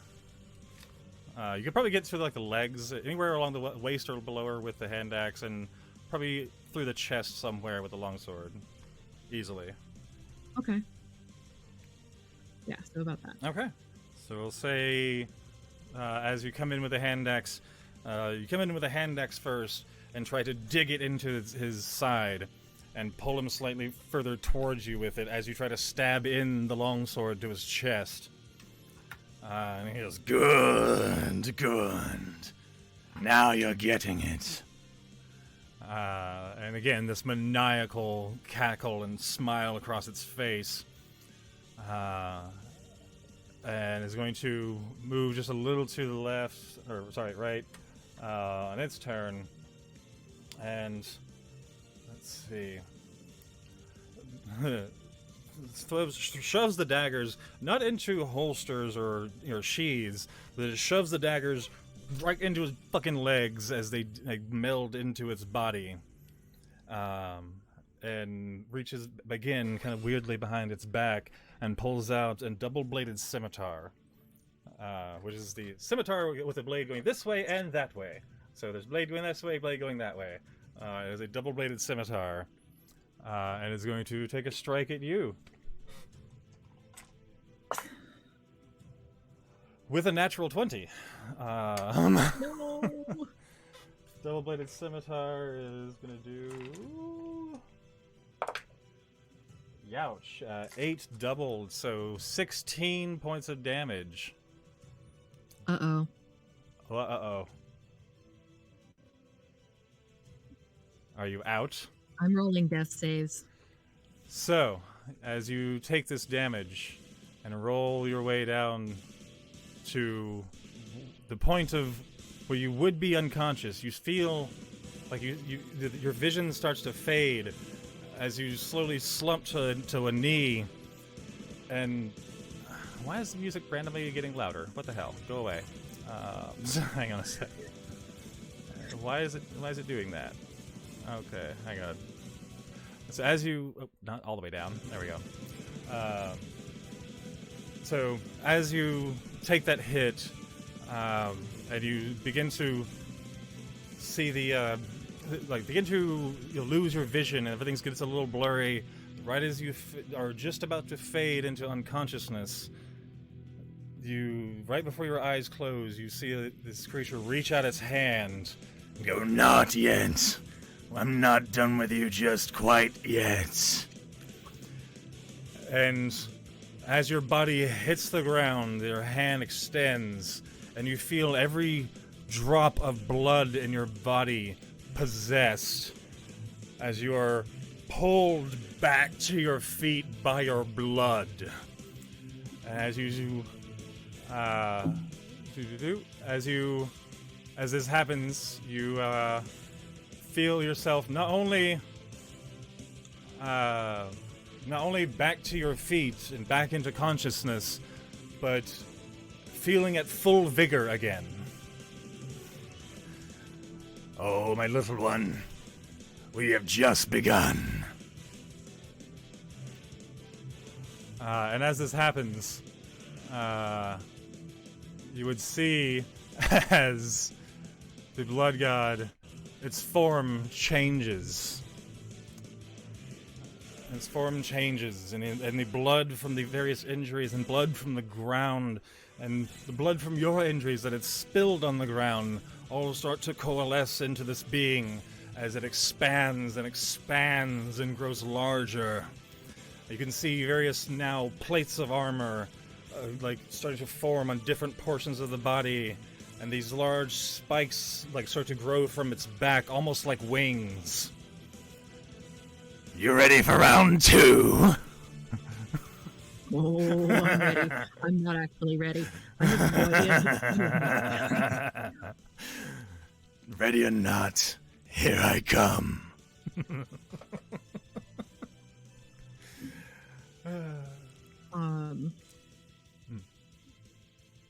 I don't know how to fix my character sheet. What happened?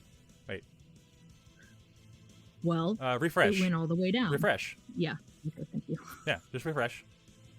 You're back at max. Okay. You will find your health points back at max. And you Okay, are thank fully you. refreshed and revitalized, ready for round 2. Yes. And it is your turn, because that was the like near lethal blow just now, so it is back to your turn. You would see again Back this to my creature turn. has grown larger and grown more armor and spikes, and the faint form has turned slightly more corporeal, but the flesh that you could see through the armor is still not blood, not flesh, but a coagulated mess of both. What do you do? I'm gonna try and hit it with my am I close enough to it now to actually hit Oh it yeah, with my hand it's right on top of you.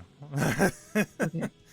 Like you're Well, I'm gonna go for one of the legs Let's because see. it sounds like I'm about as tall as that. So, yeah, you would probably be face to face with what you could assume the area of its cock to be. Yeah, if it had one, you'd be face to face with that area of its body at this point because it has grown that large. Lovely. Lovely. Sorry, didn't mean to stare. I mean, I haven't given it one, but we can if you want.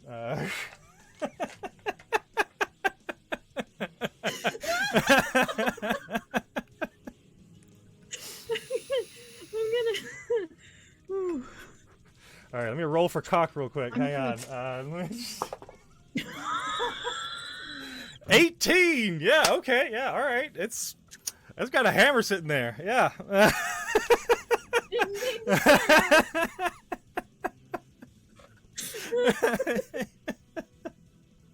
I don't know if it gets a charisma bonus for that, but it should. Good. Or constitution, maybe strength. Fuck if I know.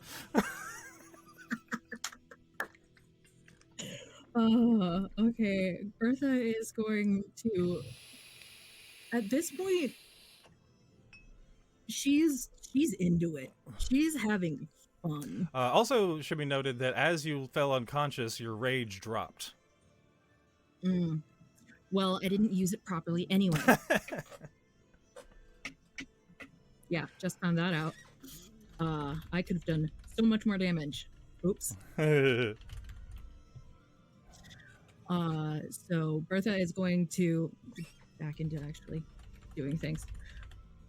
She Okay.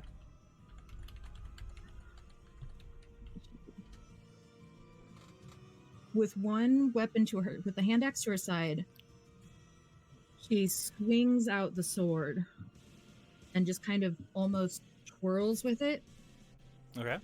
in the direction of the blood god. Okay. Roll a hit. 13. Still hits. So roll damage. Do I have to roll for both weapons? Yes. Okay. Right. And,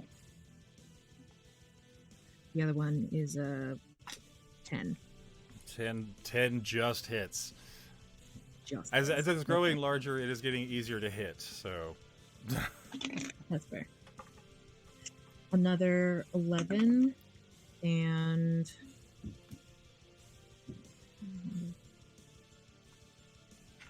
4. So what's the total on those 2 strikes? 11, 4, 15. 15. Not bad. And yes, as they both hit into the form of this being, that same chuckle and just Yes. Now you're getting it. Keep going. and now the double-bladed scimitar is thrown into the air, and you can't. It just gets out of range of the various like light, just slight bit of light in this space you're in, and the scimitar flies straight into the air with this heavy heave. And with one hand does that, and the other hand apparates another dagger to stab at you.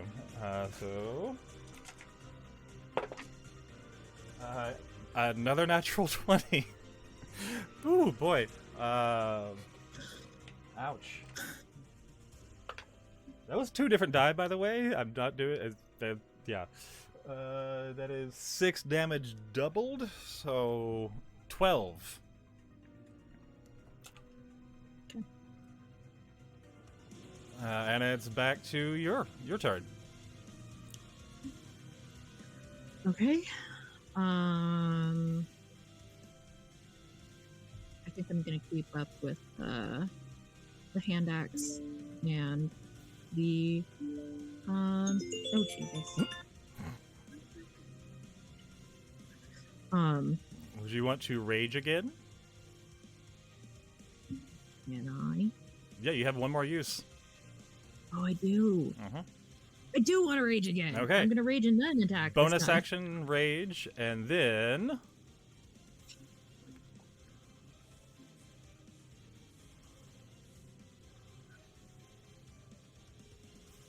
And come in with bonus action, rage, and then come in with the hand axe and the sword again. So roll your 2 again. Thank you. Woo! 22 Nice. and 20. Dirty 20. Nice, they both hit. Roll those damage.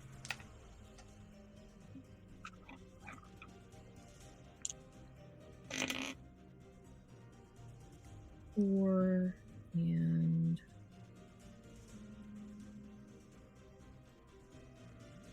13.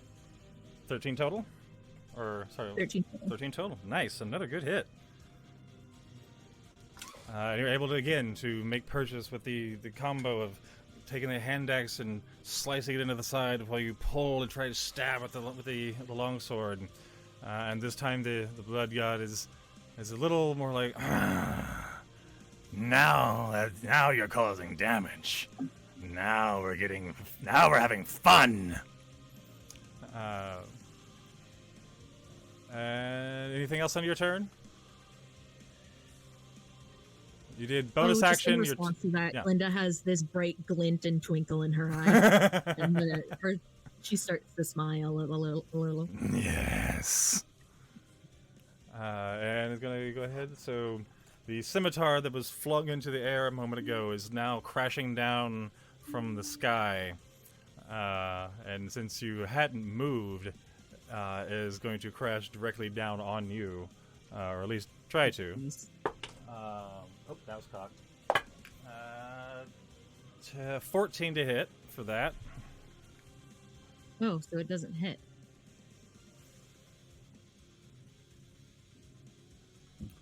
So yeah, no, that the scimitar, as it's coming down back from the sky or from above, happens to just go right in front of you and slam into the ground, blade tip first, and and it's now sitting there in front of you, like stuck into the fleshy ground beneath you. Let's see, and he's gonna take another 2 swings with you. One with the dagger still in his hand, and one with a new scimitar being drawn from nowhere on his back. So 2 more strikes. One is a 9 to hit, and the other is a 7 to hit. So I believe those both miss. Yeah, as he comes through with a dagger, you're able to dodge just out of the way, and then are able to kind of dodge your head out of the way of the scimitar at the last second. Good. I like a smile like that. We'll get along just fine. And it's now back to your go. So I have to take my meds. I have to take them right now. Okay, yeah, go for it. Do your thing. Our panda will be back in just a moment. I hope everyone in Twitch is enjoying the blood fest over here.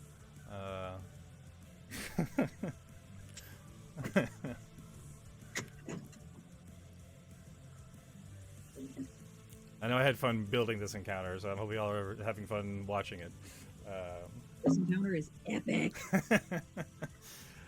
Y'all kind of willed the blood god to appear, so you're getting blood god.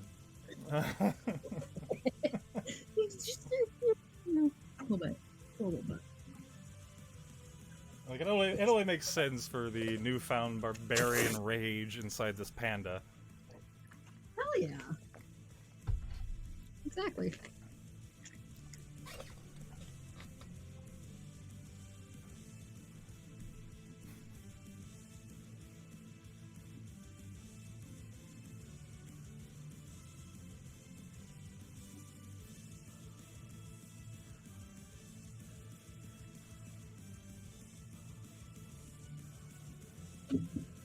There's an ear.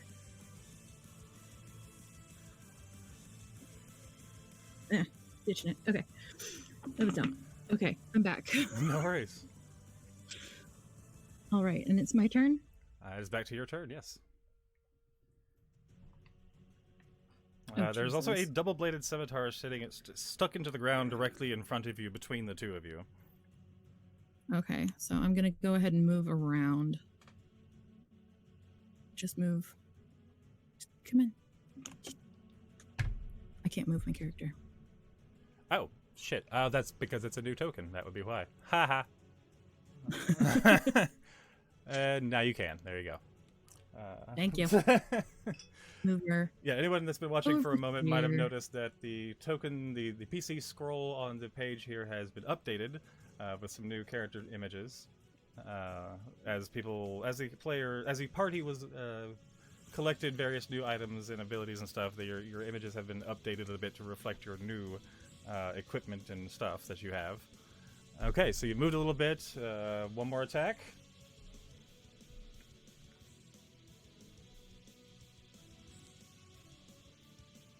Sorry, say again? So you've moved a bit. Are you going to attack again, or? Yes. Okay.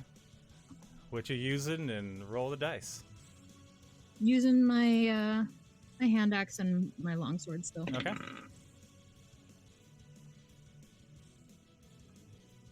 $12 Okay. Hits. and oh, please. And I can do that. It's 13. 13. Okay. Yeah, they'll both hit. It's a very large target. And I'm still in a rage, right? Yes, you are still in the rage. Okay, this matters. 2 plus 3 plus 2. I can do math. I can, I swear. 7 plus. 17 total. Damn, nice. You're getting that damage. No, wait. Sorry, 19. 19. Even hell yeah. Yeah. Your DPS is getting there. So yeah, as you do.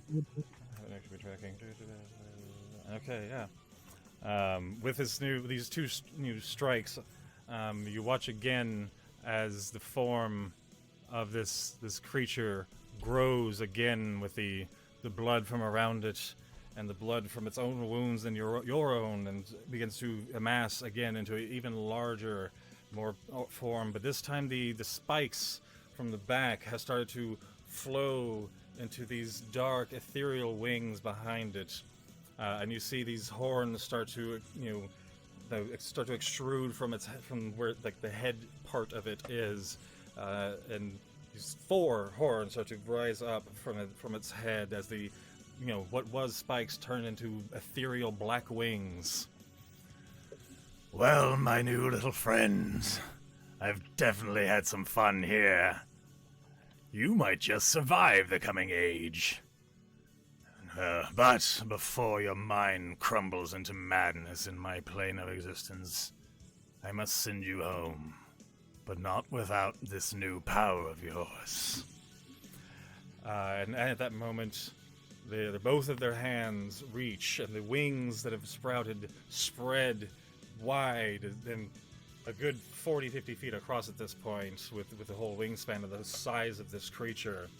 Right as the horns stop extruding and fix in place, both of its hands rise, and you feel again all of the blood in your body is boiling and heated, and you feel this power that you've never felt before.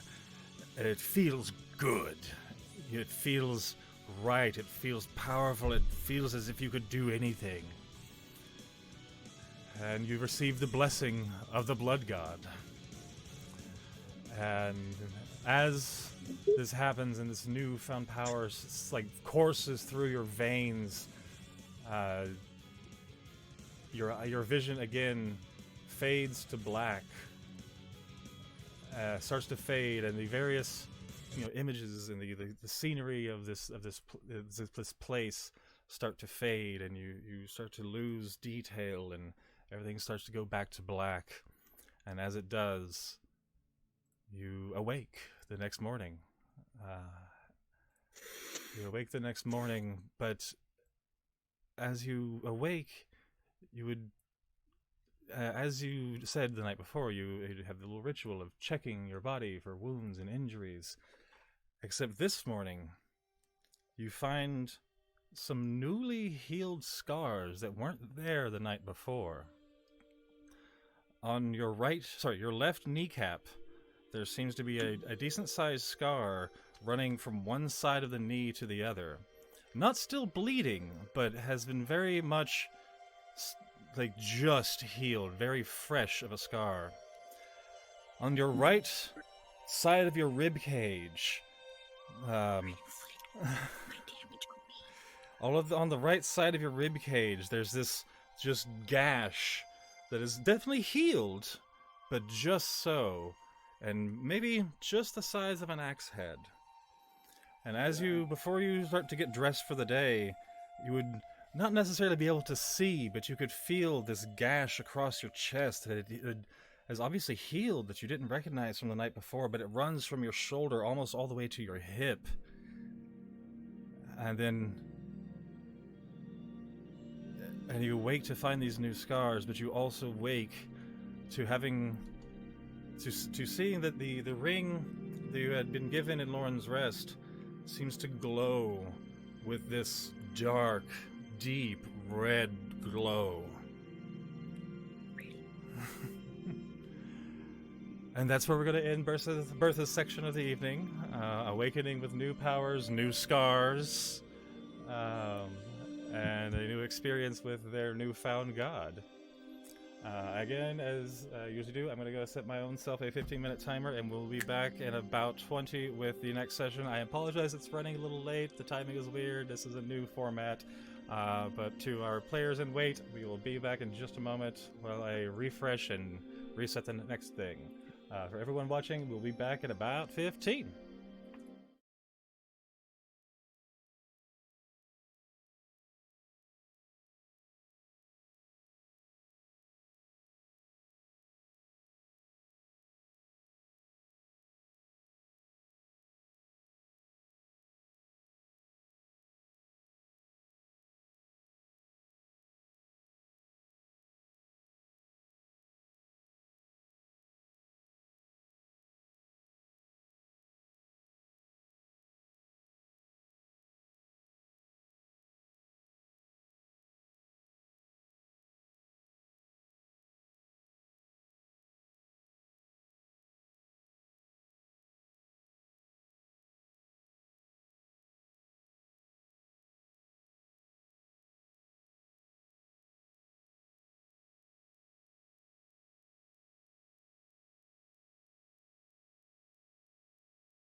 Okay, and we are back.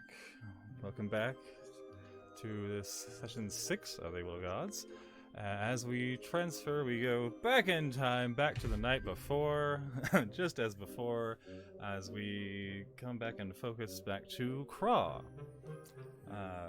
So, as Craw was finishing up in the basement there with the mimic family, probably having some thoughts about being grappled by this strange creature and flung midair.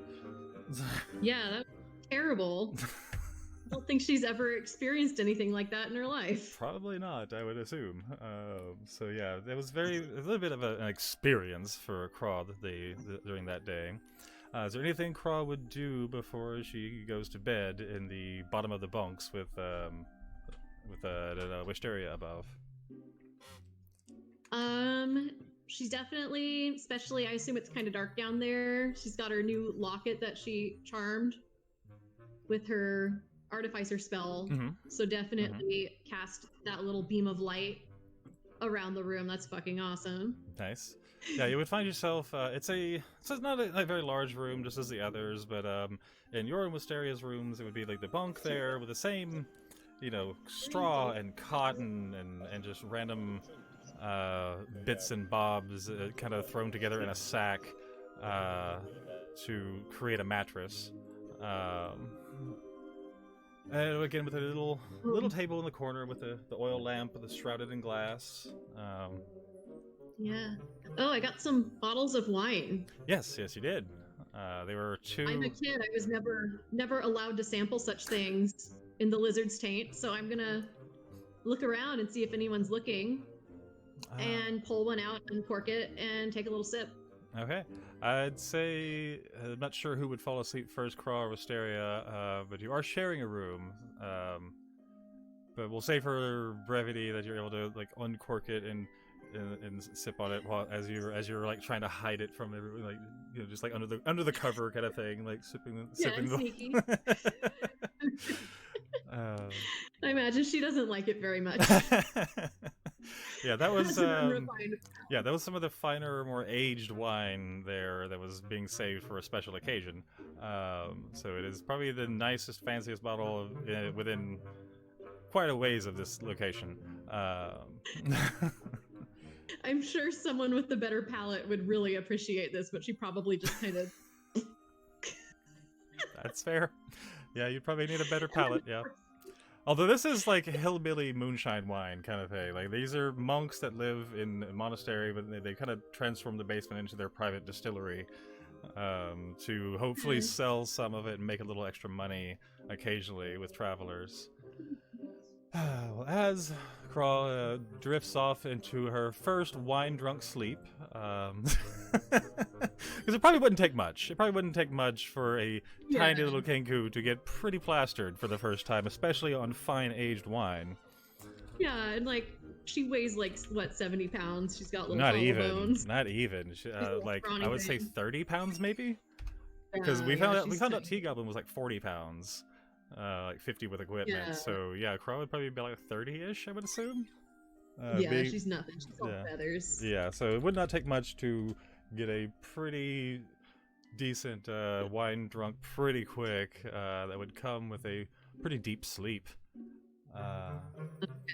So as Craw is fading into her first little wine drunk and starting to fade out of consciousness, she, as the others, would find herself in a pretty familiar place. And it's not as though it's a comforting kind of familiar. It's just more of a, oh, I've been here before. And everything around you, you see, as you did in Lauren's Rest, you see that little spark of energy from where the center of your being would be, and these lights and tendrils of light start to spark and flash from it. And as you try to look around and kind of gain your bearings, there's nothing really to hold on to there, visually or otherwise. There's no smells or sounds or anything, and you try to see, move around, but it doesn't seem as if you're going anywhere. But after some concentration and mostly confusion as to what is happening, because the last time you were in this void, it didn't last very long, and you popped back out, but this time you're not just popping in and out here. This feels almost real in the moment of it.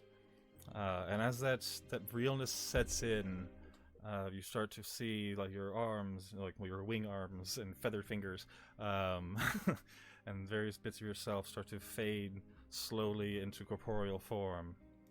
And it takes a little while, but you start to be able to really start looking around and start to maybe to use your senses a bit, and you would start to feel a slight breeze and this familiar smell of the forest, and across the way from you, you can't tell how far, but across the way from you see this faint blue glow and start to hear the sound of a flute for some reason, but it's something you would recognize.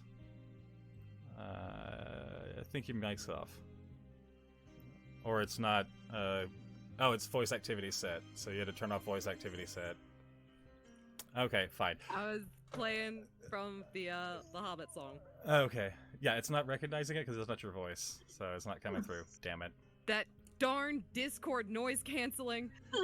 It's okay. Oh well. So yeah, as you would hear a familiar tune that you've heard before, and this soft blue glow begin to appear in front of you, and as you were able to focus more on this glow, you would start to recognize a familiar face and a familiar image of Cassius Fimblesmort, sitting across from you on a stump. And as you finally make contact in your mind as to who you're seeing, everything around you starts to fade in, and you begin to notice the crossroads you're standing at, with the trees and the different stumps and rocks and the little platform of boulders over next to you.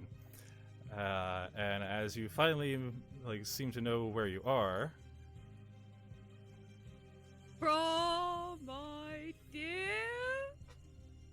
how are you?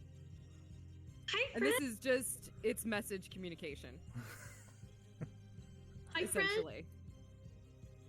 I thought you were dead.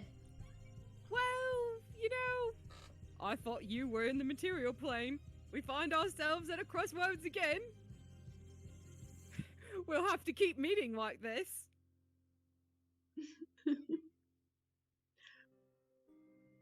What's up? Well, you know, just been talking to a lot of very strange, very powerful people. I say talking, it's not so much talking as just like force of information. So, I feel like there are a few things that I have that might be a few skills, little tricks, some lessons I think that I still have to share with you. If you are of a mind, we can learn a few tricks. What do you think? Yeah, you've shared a lot with me. You have good stuff to share. Oh, they're just old family secrets. And you know what, Crow? You are family now to me, so consider yourself a Fimblesmort. Okay. Close your eyes. Take my hand. Little claw feather fingers. Yeah. Just hands over. Do you close your eyes?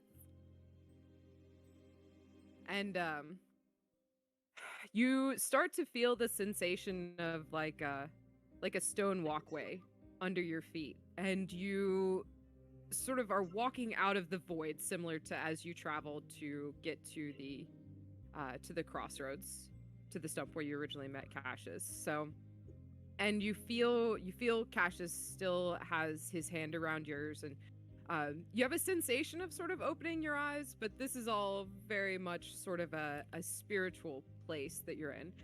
And as you continue to walk, the stone walkway starts to feel more like the wooden planks of a house. And things start to come into view, but they're sort of blurry, and it looks like a house, like a manor, a really nice manor. There's sort of, oh, but there's my uncle. Oh, there's Dad. His dad. That's Cassius Fimblesmort the third, and the fourth.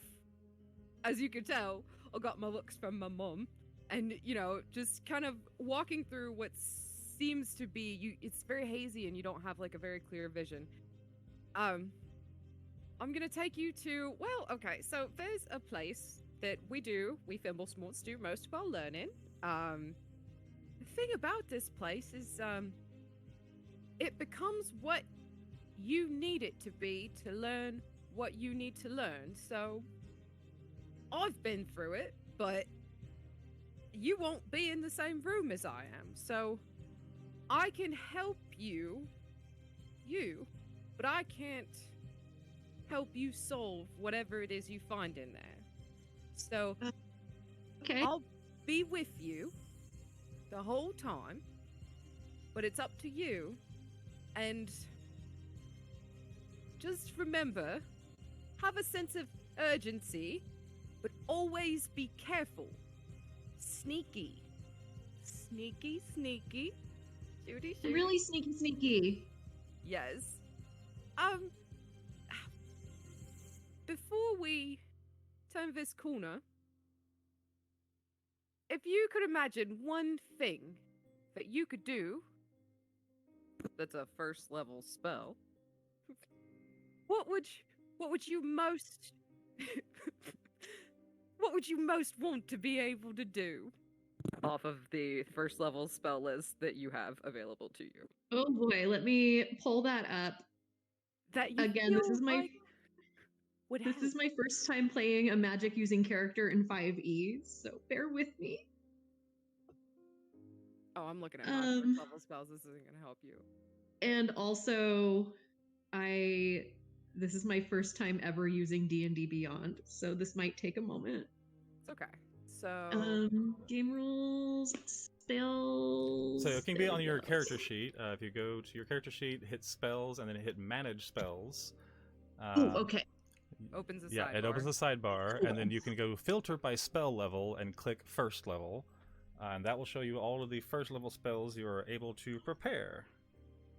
Wonderful. Thank you for bearing with me. No worries. Manage That's spells. part of the point of me running this campaign, is to not only teach myself how to run campaigns, but also teach a couple people how to play the game. So yeah, no worries there. A lovely minor illusion appears, and there's this catalog of different things that you could do that appears in front of you, and each page that you turn is a different spell. You see absorb elements, and alarm, and catapult, cure wounds, detect magic, disguise self. You come past the page for expeditious retreat, and you're like, let's see that. Know I got it. that. You see fairy fire, which you would recall from when Cassius used it. False life, feather fall, grease. Ooh, very slippery. This one, very slippery. Does that say identify? Oh, it's a ritual. I mean, okay, that's you see a page for jump and long strider, purify. Artificers get all food kinds of and weird drink. shit. Yeah, artificers. You see sanctuary, share, and then the last one. This one's very interesting. It's called Tasha's Caustic Brew. That one's very unique usefulness, but you know, we have a few tricks that we can try out in the room. Or the Yeah. scene.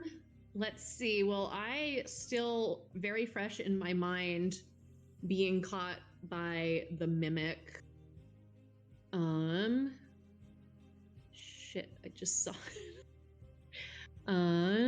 Where was it? Oh, false life. Seems very interesting to me. Okay. So, and as you select false life, sort of a flash comes up on the page, and Cassius says, okay, I know this one. So, we've got a couple of things we've got to do. We've got a verbal, so we've got to say a thing. So the great thing about magic words is, as long as it's a word that you say with intention, then it's a magic word. So you can pick really whatever word you want. There's a somatic element, which means you got to move your hands around. So you can also, that's the great thing about magical hand tricks, is as long as you do it with intent and you focus on the magic within you, it's a magical hand gesture. Now, the only thing that you cannot, sort of wiggle around with is that you do need a particular material component. You've got to use this every time, and you have to use it with your hand movements. And for this spell, as it's a necromantic spell, you're going to need a small amount of alcohol or distilled spirits. I've got lots of that. Good. Great. So I would recommend probably have a wee pouch. That's very Scottish. Have a pouch with some of that in it, just always at hand. And, you know, what I would do would be to sort of maybe do a flingy thing or just, you know, dip 2 fingers in and then just like, yeah, you know, but it's up to you, Craw. You can do whatever you want. So, all right, I want you to focus. And what you're trying to do is to summon the necromantic energies inside of you through your new magic word, magic hand gesture, and your use of your distilled spirits. So, let's see you give it a try. Oh, I learned this great word and hand gesture from the really shiny, sparkly performers at the Lizard's Taint. It goes like this: girl, bye. I love it. Where are you going to do that whole thing? Yeah. Just go by? Dip- And dip where my is the little fingers, go alcohol? bye. Do you just fling some alcohol with your bye? Yeah, with the bye. I love it. Okay. I'm pretty sure that's what they did. They always had alcohol on them between performances, so Yes, maybe all they were right. doing this. Focus and cast false wife on yourself. Girl, bye. So, and you fling the very, very, very important. We get the alcohol in there, so you fling it, go by, and you can roll 1d4, Okay. and then add 4, and you can add those to your in temporary hit points. So, if those hit points get used, like if you get damaged, you Mhm. cannot heal back to them, so they don't hit your maximum permanently. But you do have them for a whole hour. You can only Nice. do this to you. I got a 1. Okay, so you get 5 temporary hit points. So on your D&D character sheet, you can use the arrows in sort of the top right to just get rid of that sidebar. And then if you click where there's the 2 lines under temp at the in the upper right, Oh yeah. so you can just, they should have arrows, and you just add your 5 Excellent. to it, and it's just Got gonna be it. there. Excellent. All right. So, very good. There's a tingle of flash of green energy that comes around you as you feel yourself 5 hit points temporary healthier. All right, Craw. What, this way? So Cassius takes you around a corner in this lovely mansion, and there's a door. So, whatever challenges are in there, I know that if you put your mind to it and you act quickly, that you'll be able to sort out any trouble. So Cassius gives you inspiration. So you have that for your next roll. You just get a D8. So Nice. open the door. I go through that door.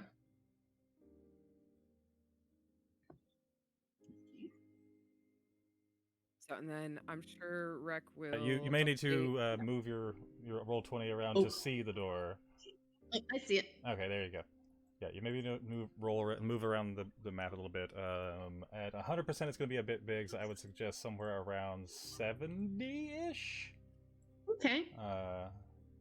For most, I think that'll work. Yeah, you can adjust as you go. Okay, yeah. Hang on. It is lagging No worries. a bit. Okay, there we go. Cool. Got it. All right. Remember, always check for traps. Like, always. Oh yeah.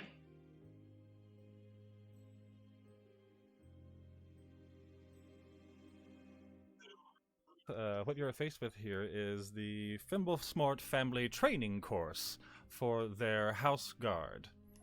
This training course is one of the things that you would have to kind of overcome to be valued and be worth training as a guard and having as a guard in the Thimblesmart family household of that mansion.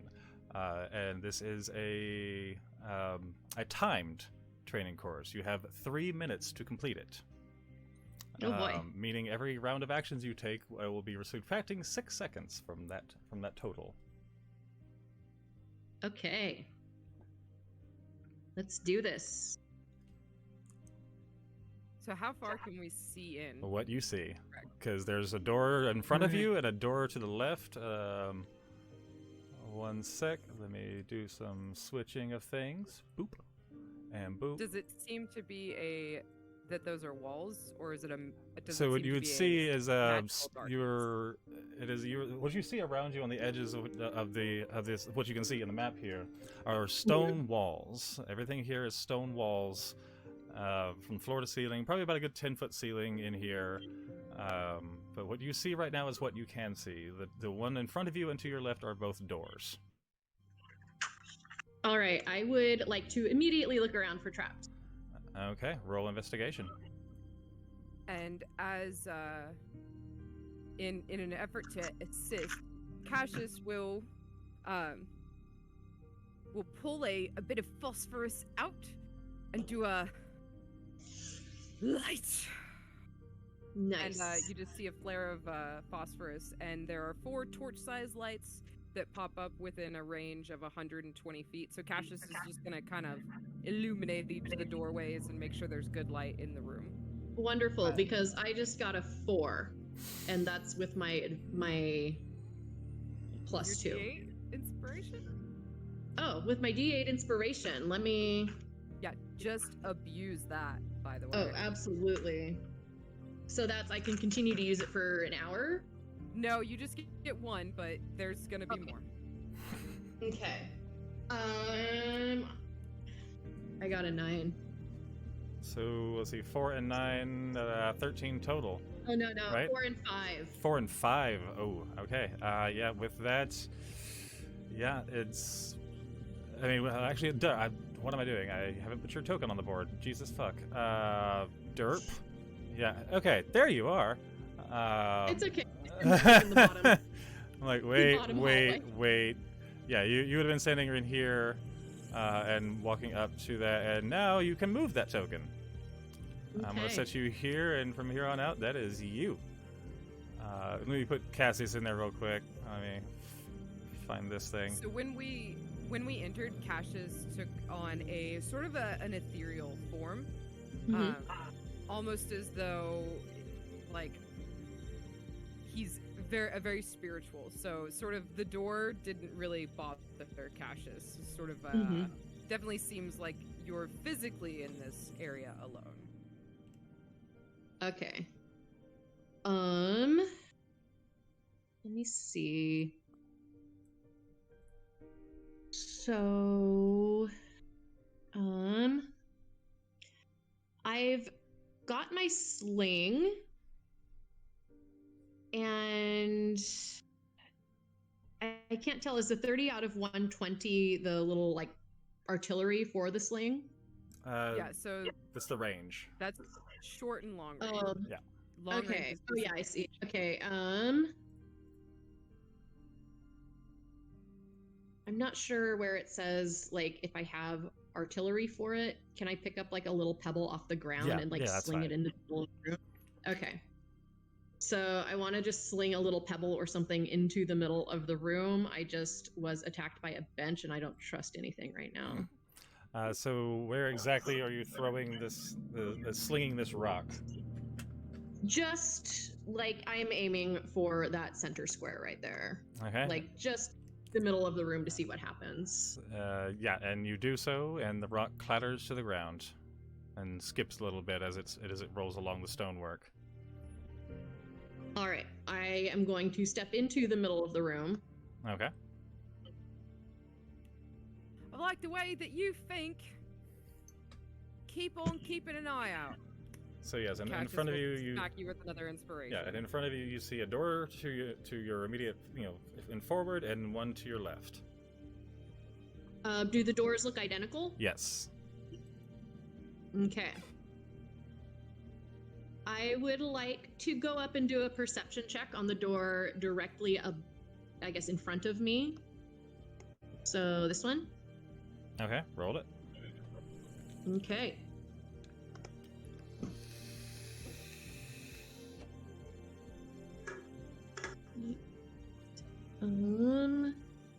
That is a 12 plus a d8 is 14.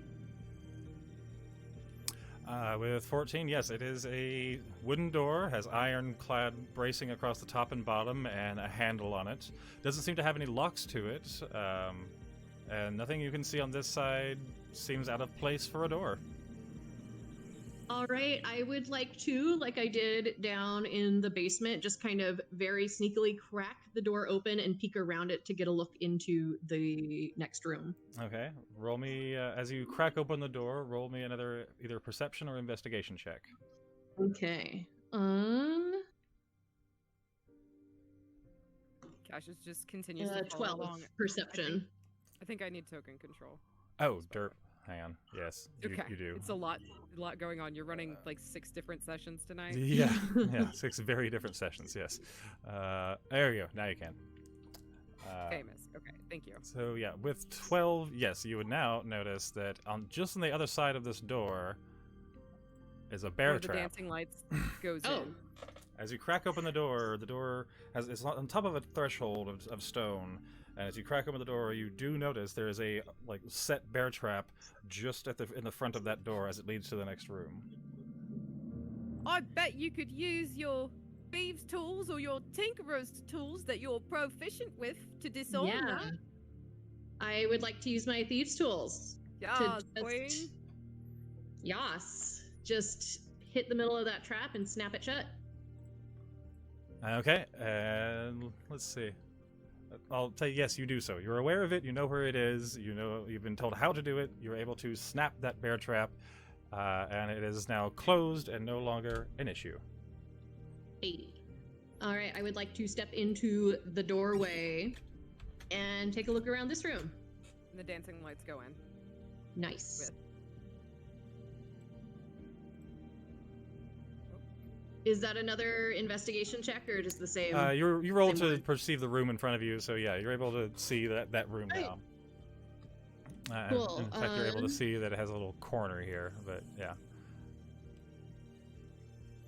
All right, So is this a... there's a door to your right, or if you were to turn Okay. right, it would be in front of you. Mhm. And And then a hallway appears that just a little alcove. that's a little alcove. Yeah. Okay. I'd like to investigate this doorway to my right. Just same thing, a little sneaky Kind peek around. of like crack it open. Okay, Yeah. roll it. 17. Okay, as you step into, let's see, as you step to the door and crack it open and peer inside. Let me pull up that tool. There we go. I'm going to do this in parts. Hang on. Oh shit. As you crack the door open, you would not only see but hear a whoosh of a spinning blade on a pedestal in the center of the room. Oh, I would like to use, if this is allowed, my Tinkerer's tools Okay. to maybe it looks like there's very little clearance right here when it hits these corners, and maybe use a tool, a large wrench or something that is a little wider than that clearance to jam it in one of those corners. Okay. Roll me a dex check. And Okay. real quick, Cassius would like to cast Aid. So tiny strip of white cloth just pops right in front of Kroll's face. Let's go feel the love! And you gain 5 hit points to your maximum for now. So you can put him in your temporary, but you can heal back up to him. So just Okay, before cool. you get into a fight with the scythe, and you still have an inspiration. Yas. Okay, so for dex checks, just walk me through this. So I have a 16 and a +3, so I roll a 20 and add the 3 to it. I'm sorry, what? You said a 20 plus 3? So, no, I roll a d20. Yes. And Yeah, you roll a d20 and then add your dexterity modifier, yeah. Actually, if you're using a tool, you should use that on your skill. Let's see. With Tinker's tools, you're able to add your proficiency roll, I believe. Proficiency bonus to that roll as well. If you're Okay. using that Plus tool. 2. Plus, you have the all-purpose tool, which can take whatever form you want it to take. So let's say, Oh, yeah. yeah. So you're able to use this all-purpose tool that actually Cassius had given you. Yeah, yeah, definitely. I want to make a big ass crowbar because that's really funny.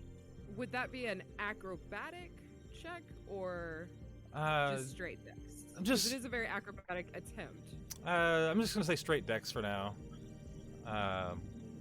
Yeah, but with the tool itself, I'll let you add your proficiency bonus to it since you're using that tool to do it. Okay. Yeah, so it's your d20 roll plus your dexterity modifier plus your proficiency bonus. I got a nat 20 with a +3 dex, +2 proficiency, so a 25. 25. Yeah, so as you've seen the spinning blade and it's whooshing around at a pretty decent speed. Are you able to whittle the all-purpose tool into this very odd-shaped crowbar, and right as it's coming around for a spin, you're able to catch the blade between the stone, between the tool between the blade and the stone, and stop it in its tracks. And you hear as the mechanism that was controlling it starts to break down, as this is come on, quit moving around. As this, God damn it, quit doing that.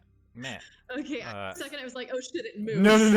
It does not move. It does not move. That's me Okay. figuring out this bit. So yeah, that is no longer a thing to worry about. It is now stuck in place with the tool. Very nice, Crow. Excellent. All right. I Quite would like to. capable. Yes. Just if you used your inspiration, you got another one. Okay. Excellent. I would like to step into this room, maybe like right here, kind of past it. Okay. Yeah. As you do, you notice there's a continuance of that hall that way.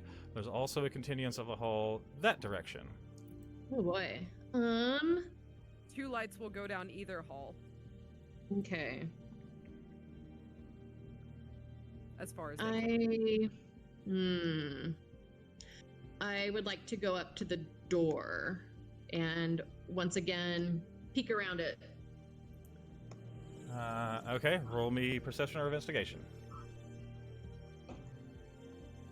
15. Okay, so as you crack open the door, you're able to see into the next space a bit, and as you do so, that should oh, come on now, do the thing. Would notice a pit trap directly in front of that door. The squares are about 5 feet. what, like 5 by 5? Yeah. Okay. Just real quick, Cassius does a little trick like behind your ear, and you see a feather come out, but you didn't feel one get plucked. And he says, "Think lightly," and just throws the feather straight at you. And he casts Featherfall as a reaction as you approach the trap. So if you fall, your sort of fall speed is halved essentially, and you don't take falling damage if you just landing. So you have Featherfall for the next minute of this encounter.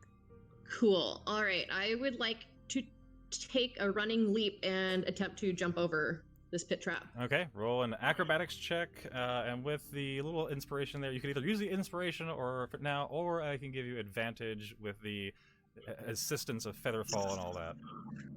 All right. I'd like to roll with advantage. Okay, go for it.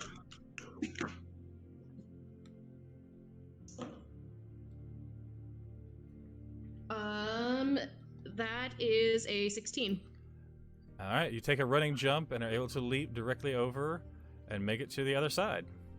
Excellent. With pretty good ease, honestly. And as you arrive in this room, It's along afterwards. as you arrive in this All four of room, the blorps come in. Yeah. You were able to see that it's a little L-shaped room, and there's a door to the bottom, and then a hallway that goes off to the top. I would like to peek down this hallway, I think. I'm gonna go about here and look down it. Okay. Yeah, do another perception. Or investigation. 17. Yeah, you're able to see all the way down to the hall to see. Was that perception or investigation? Let me see. The one that had a higher score is perception. Perception. Okay, so yeah, as you look down, you're able to see the little staircase on that starts about 5 feet into the hall. And with the orbs of light floating in the air around you, you're able to see another bear trap at the bottom of the stairs.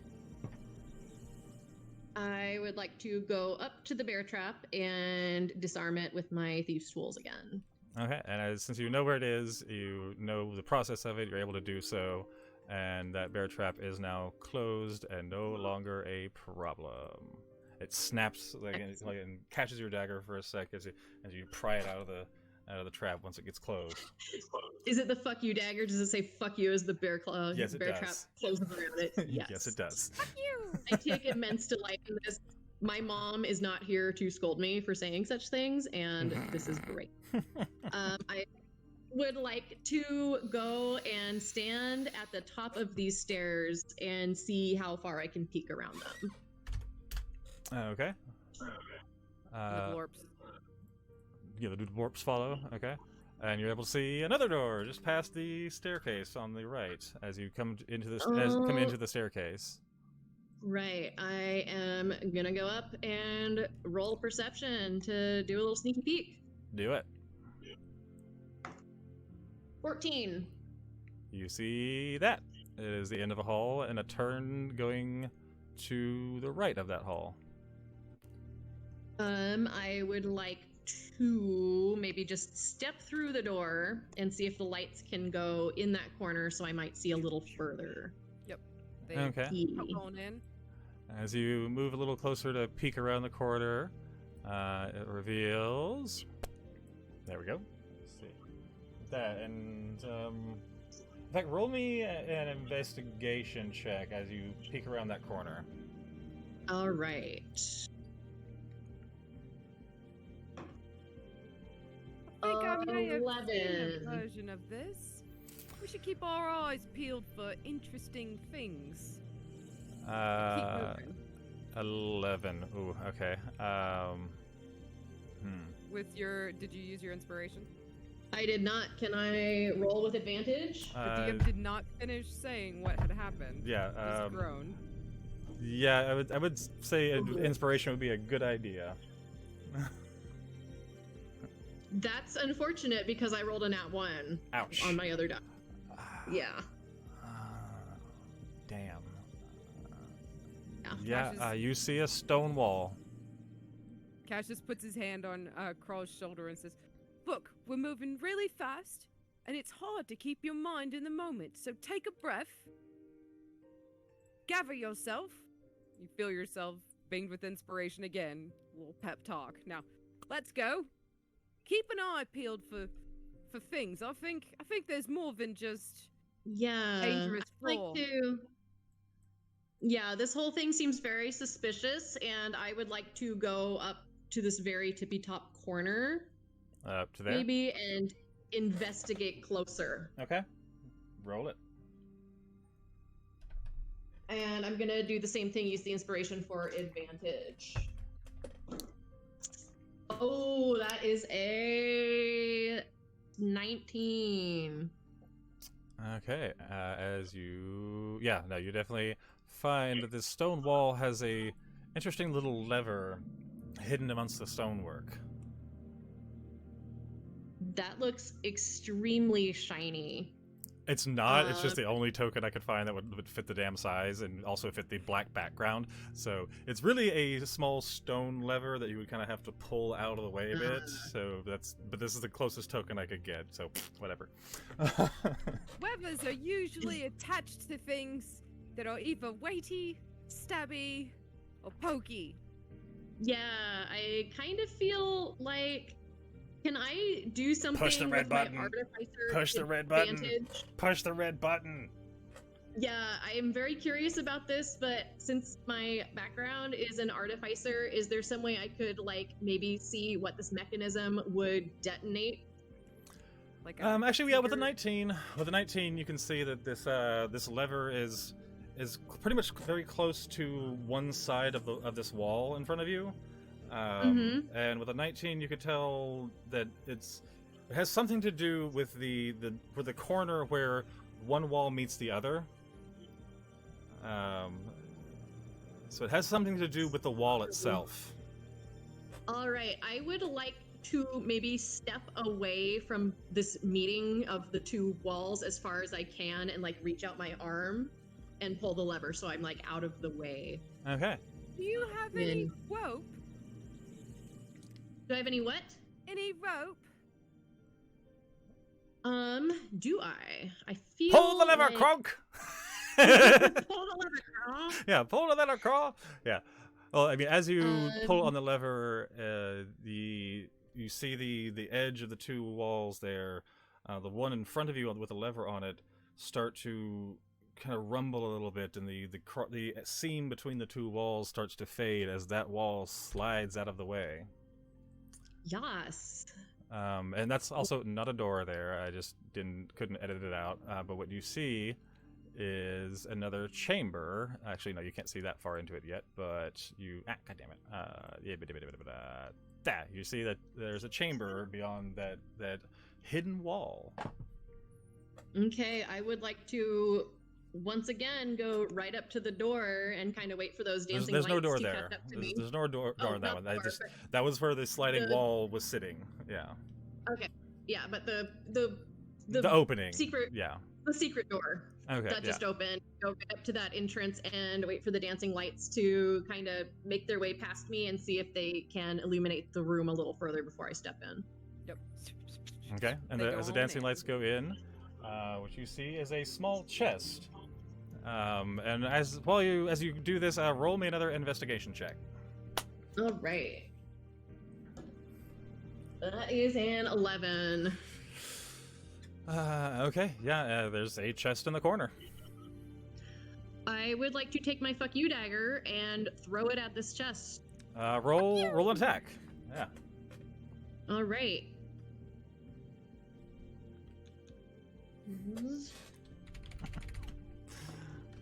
20, a dirty 20. Youch. So yeah, as you throw the dagger, the fuck you dagger, it flies across the room and sticks into the side of the chest, screaming "fuck you!"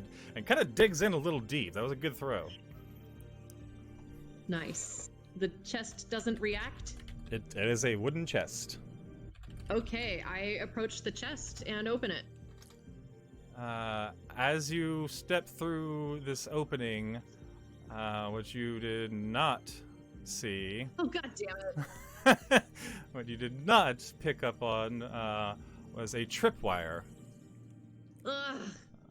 that you have stumbled over on your way into the room, and that tripwire activates a blade coming from the wall behind the chest, Oh, and buddy.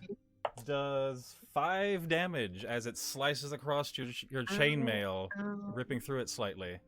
ow, ow, ow. However, it was a Alright, one-time thing. mark The that. blade went from one corner, from the far corner across from the opening. There was a slit in the wall there that the blade flung out of as it sliced you and went into the other slit on the opposite wall. But with it being sprung, it is no longer an issue. Okay, well that hurt. The blade But would I still wanna definitely go- pass through Cassius notably with no effect. All right. So you move in, and you move in, and you open the chest, right? Yes. So inside the chest, you find a small emblem. It's really ornate, but it's like maybe 4 or 5 inches across, of a nice bronze and gold emblem of the Fimblesmort family crest. Very Oh. cool. Very shiny. I've a sneaking suspicion that at some point we're gonna have to move very quickly. It's not quite a problem for me. I don't think doors and walls are an issue, but do you have anything that could speed up a retreat potentially? Oh, and as a matter of fact, I have Expeditious Retreat. It looks like that So- one is a toggy And a hand wavy. What have you got? Show me. Go on. Nope. And That's with that, yes. so you're concentrating on that. So you can only cast another spell if it's like something that does not require concentration. And if you take damage, you will have to roll a Constitution check. Okay. Save. So, Yeah. so there's a trick with it because it's concentration, but you can still do other things. But if you hold your concentration, you keep that ability for the next 10 minutes. So as long as we're in here. Excellent. All right. So all I can focus on is getting the fuck out in terms of spell casting. Right now, yeah. Well, you could do Okay. any of your cantrips are still available to you. I think Excellent. mending message you could do. False life is just an action, so you Mhm. could cast that one, but you've already got that up. If you had like anything that wasn't concentration, or if you had like an attack spell or something, you could Okay. do it. If Thank it's a you. one action, you're good. No worries. Cool. All right. So I've got this emblem. I'm going to stick it in one of my little pockets or pouches. And is this a doorway up top? No, that's just a part of the floor. Yeah. It's Okay. a four-way. So, There's a difference in the levels of the stone floor you're standing on. interesting. Just not to waste time, a bit metagamey, is that possibly something I should investigate, or has this room been investigated? That's part of the map. That's part of the map. Yeah. Okay. Yeah. Okay, so you have found So- a secret room. Yeah, you have found a secret room and Excellent. All retrieved one of the treasures Yeah. or trinkets in here. Okay, then I would like to retreat back to this other door and do a little sneaky peek. Roll it. The light blorps. Come on. Oh, that is a dirty 23. Nice. You're able to see the rest of this room and just a bit around the corner, over here at the top. I don't have a means of doing angled things, but you're able to see that there's another hallway that way and a door right there. Okay. I would like Good to. work. Inspiration. Hey, all right. You are very inspiring, my friend. I am very dead. I would like to come up here, maybe to this little corner, peek around, and look down this hallway once the dancing lights catch up to me. Okay. They come along. As you look down the hall, you see another door. This place is full of doors. All right. It really is. Well, I am going to go up to this door and just roll it because you know what I'm about to say. Yep. Ooh, I am going to use up that advantage, and that is an 18. Okay, yeah. As you creak open the door, you're able to reveal the rest of this hall. Oh, hang on. Oh, reveal, not hide. Reveal. Lights. Reveal the rest of that hallway, which is that is not a door there. That's more of a doorway opening past you. It's the top of a short flight of stairs. All right. Can I approach? Was that high enough that I'd see if there was any traps in this room? You hallway? would have. So yeah, everything Excellent. seems safe. All right. Excellent. Sorry, the map kind of cuts out at the very top. Yeah. I know. I would. Yeah. Okay, not just me. I would like to go maybe right here, maybe not to the very end of the hallway, and see if I can't peek around. All I right. presume that's a corner. Excellent. All Yeah. right. And roll me another investigation. All right. 15. Okay, as you peek into this chamber, you're able to see all the way to the other side of it, and with 15, let's see, one sec.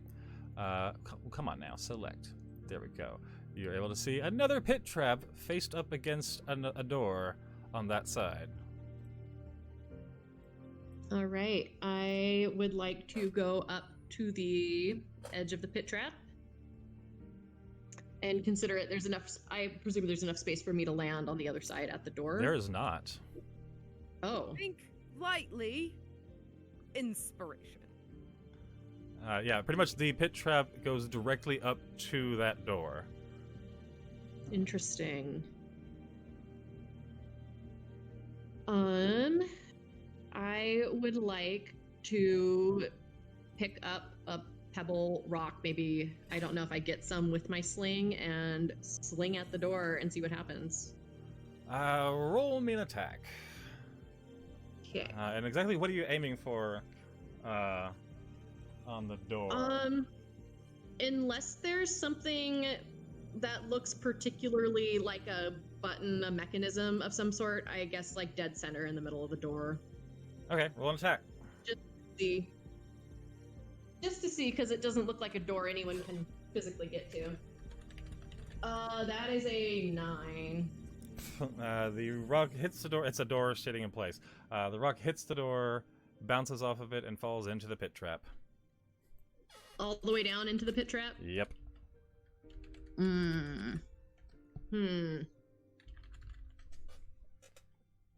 Is there any writing or anything on the walls that Cassius would notice?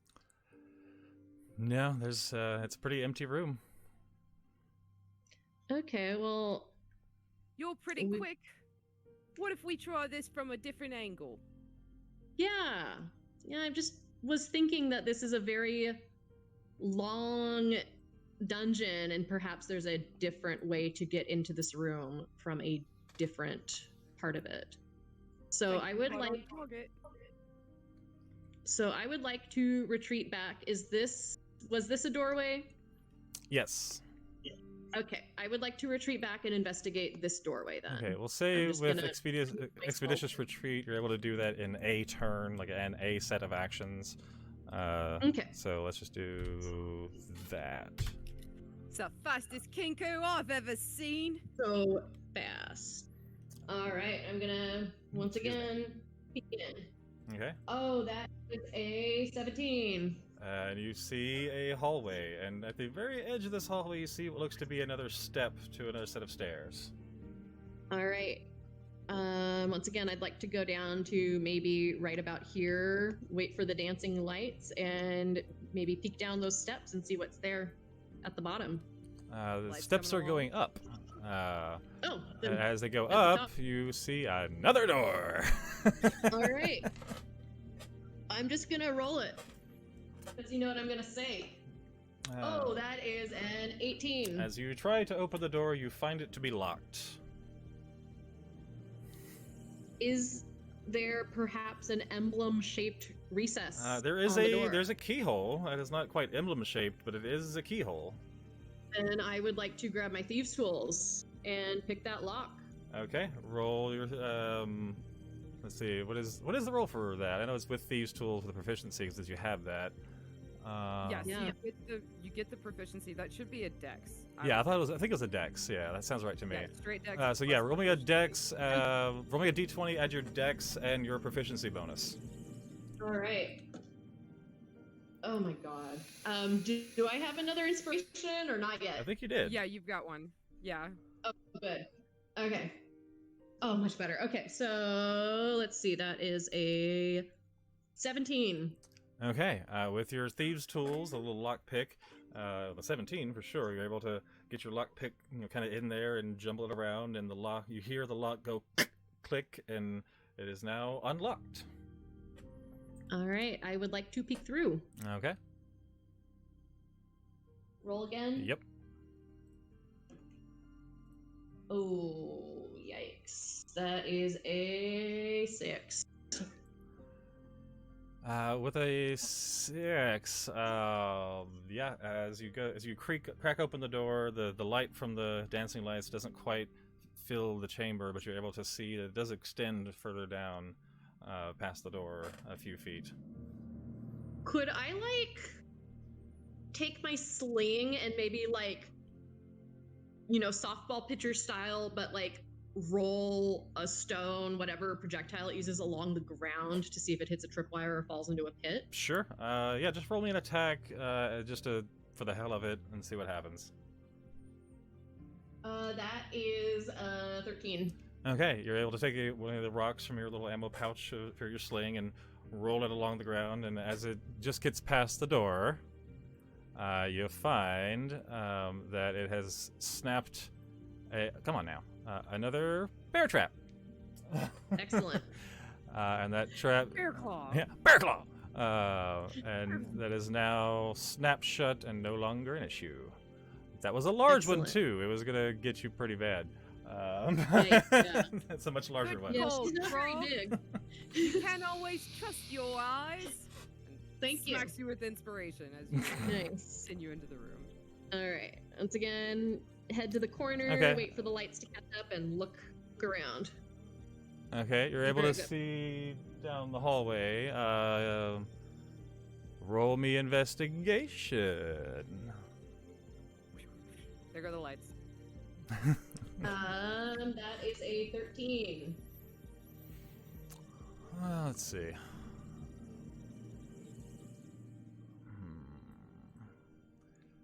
With the 13, you do see that on the wall directly in front of you there is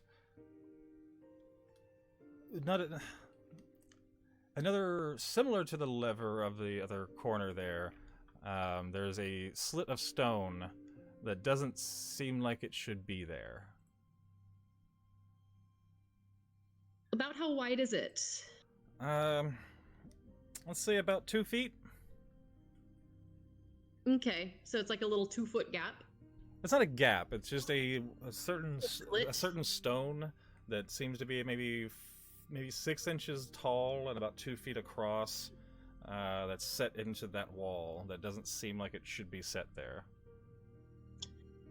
Can I get a little closer and maybe once again use my artificer experience to see if I can't figure out if there's a chain reaction going on here? So let's say get a little closer. Well, as you get closer to it, roll me either another investigation or perception for as you come up Okay. to that corner and start peeking around looking for what might be actually out of place. Do I have inspiration? I gave one just a second ago. Did you use it on that last Yeah. one? No. Okay, yeah, then you I have wasn't sure if you were just shouting encouragement or inspiring me. general Oh, okay. encouragement and Okay. inspiration. 18. Okay, the 18, as you come up to the corner and like kind of peek your head around, you are able to see. Well, first you're able to see the rest of this little hallway as soon as it lets me reveal it. Come on, no, not hide, reveal. There we go. Reveal the rest of that hallway, including the door at the end of that hall. And what you notice with the 18 is a tripwire right before that door. Okay, once again, I'd like to maybe, standing well clear of this stone that looks out of place, maybe use my sling and once again kind of roll a stone into the tripwire. The tripwire is sitting a good 6 inches above the ground. Okay, You could definitely roll some kind of attack at it if you wanted to try to activate it. Do you have anything heavy you could throw at it, like a Or random sharp. hammer in your Yeah. inventory? yeah, can I throw the fuck you dagger at it? Yeah, roll an attack.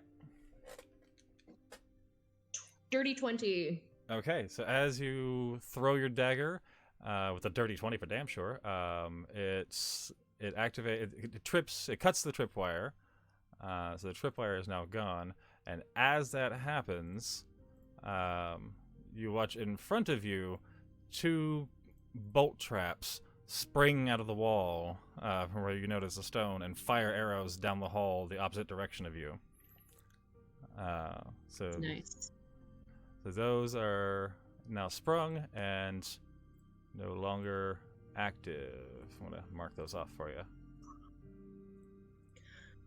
Were those crossbows with bolts? Oh, I guess, never mind. This is a dream sequence. I would not retain them when I woke up. Never mind. I forgot. Shoot! It's a dream sequence, dreamscape. Yeah. I would once again like to go right up to the door and peek through it. The lights continue along. Excellent. Okay. You're doing great. As I'm feeling. I'll say you're Thank able to go you. ahead and Run. peek through. Oh, okay. And interestingly enough, another thing you would notice as you peek through is that 2 other bolt traps had already sprung. It seems that door had been trapped on both directions. Interesting. Okay. In case, so no matter which way you entered, it was going to do that. Cool. All right. And in the center, in Well- the right there in the room, those two round bits are two columns, seemingly support structures holding up that part of this this little cave, like not cave, but underground section. Okay. But it's an otherwise empty room with a doorway to the top and one on the far side to the bottom. All right. Well, I feel like in my little directional layout that perhaps this one up top might be going to the room I was trying to get to, so I would like to peek around that one. Okay, roll it. 15. Okay. One sec. Boop. One sec. Here we go. Okay, yes, with 15, you're able to come through. We're rolling in perception or investigation. That is perception. Okay, perception, yes, you're able to see that in the center of this room sits another very small chest, and you're able to see the doorway on the other side, which, yes, with your mind, you would likely be able to tell that that is the door that you ran up to a minute ago with the pit trap on the other side. Excellent. I would like to take the fuck you dagger and fling it into this chest. Okay, roll an attack. Oh, that is a nat 20 plus 5. Nice. You fling the dagger. It makes almost a whistle as it flies through the air towards this chest,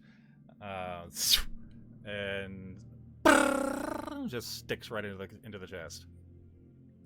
All right, the chest does not react. It is made of wood. Excellent. I go up and open the chest. I don't trust chests anymore. Okay. If you keep up this quickly, you might just set a new record. Inspiration. Yeah, I'm actually Nice. going to adjust that real quick because you're getting close to the with those two, you actually got to the 2-minute mark. So that all happened in about a minute. You've been pretty quick. Wow. It's a fast But quick what little you bird. did not notice, this is a much thinner, translucent almost cord of another tripwire that, as you moved into the room, hung on your ankle for a moment. As one there and one there, loose bolts at you, which do, let's just call it 1 damage apiece. Okay. So 2 damage from these small little bolts as they pierce you kind of on the back, your back as you're walking through this doorway towards the chest. Ow. Yeah, Very ow.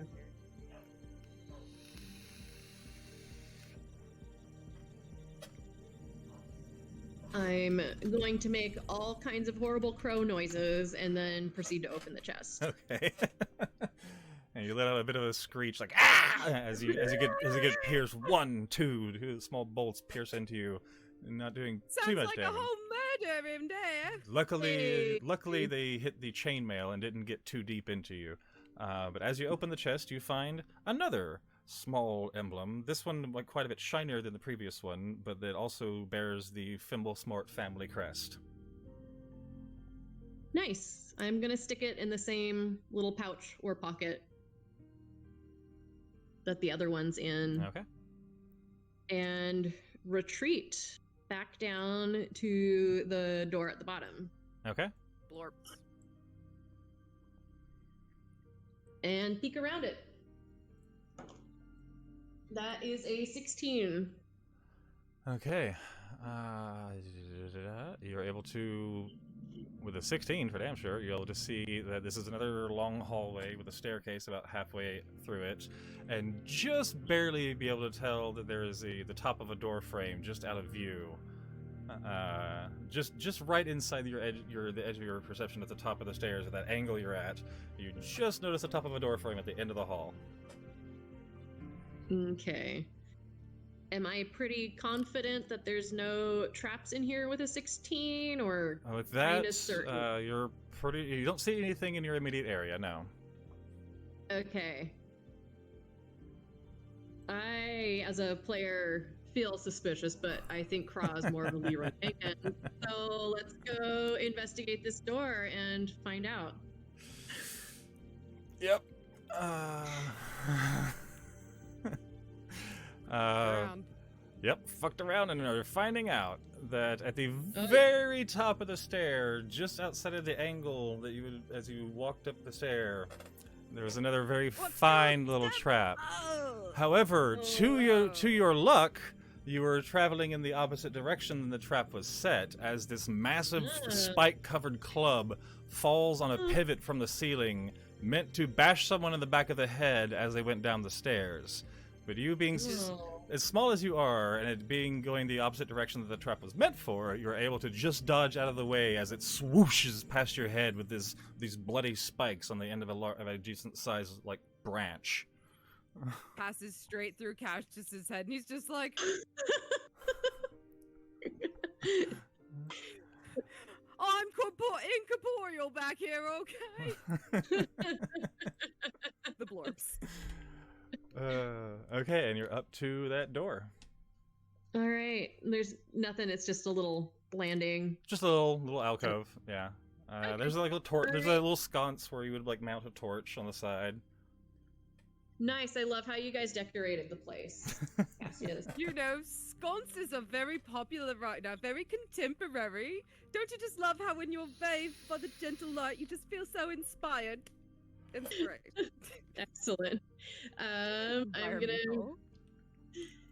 peek around this door with another perception check. That is an 18.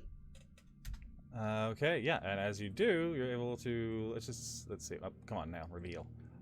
You're able to see that this. Oh, come on now, reveal the damn thing. This chamber, Jesus. the leading Oh, yikes. the chamber in front of you, itself.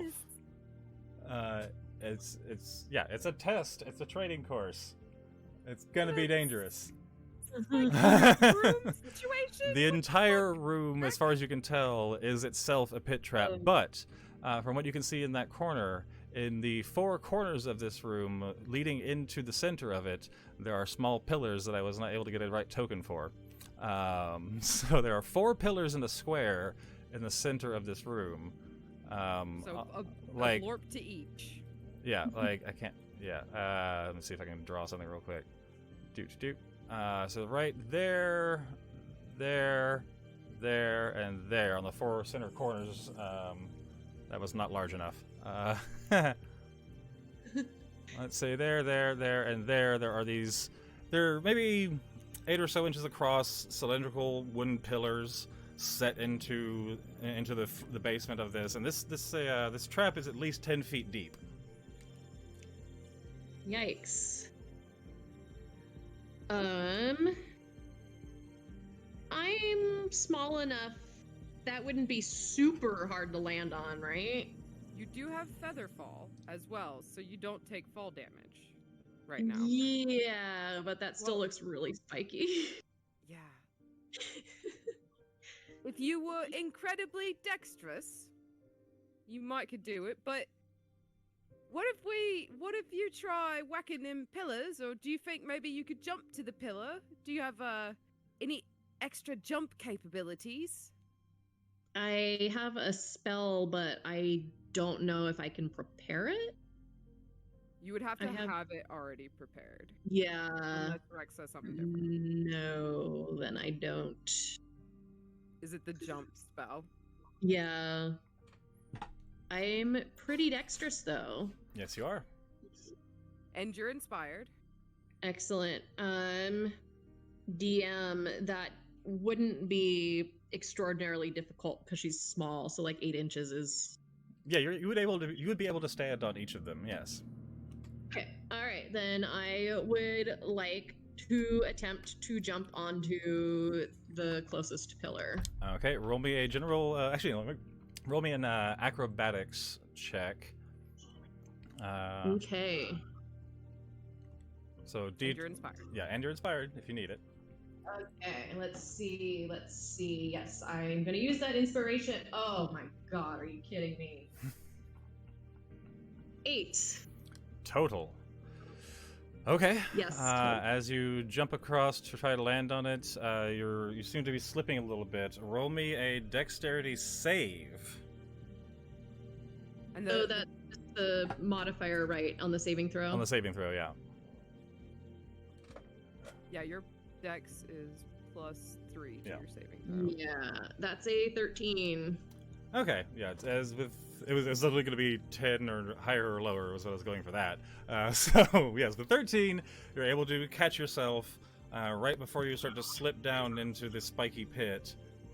You fall in kind of slow motion. Yeah, you're falling in slow motion. So as you're falling in slow motion, you're able to grab the column with an arm and pull yourself up to it, and you're now standing on that first column. Okay. Well, that was terrifying. Ash just floats over and says, "Why don't we make sure that keeps going?" Does another whoosh with the feather. Thank My you. thoughts. All right. Freshman.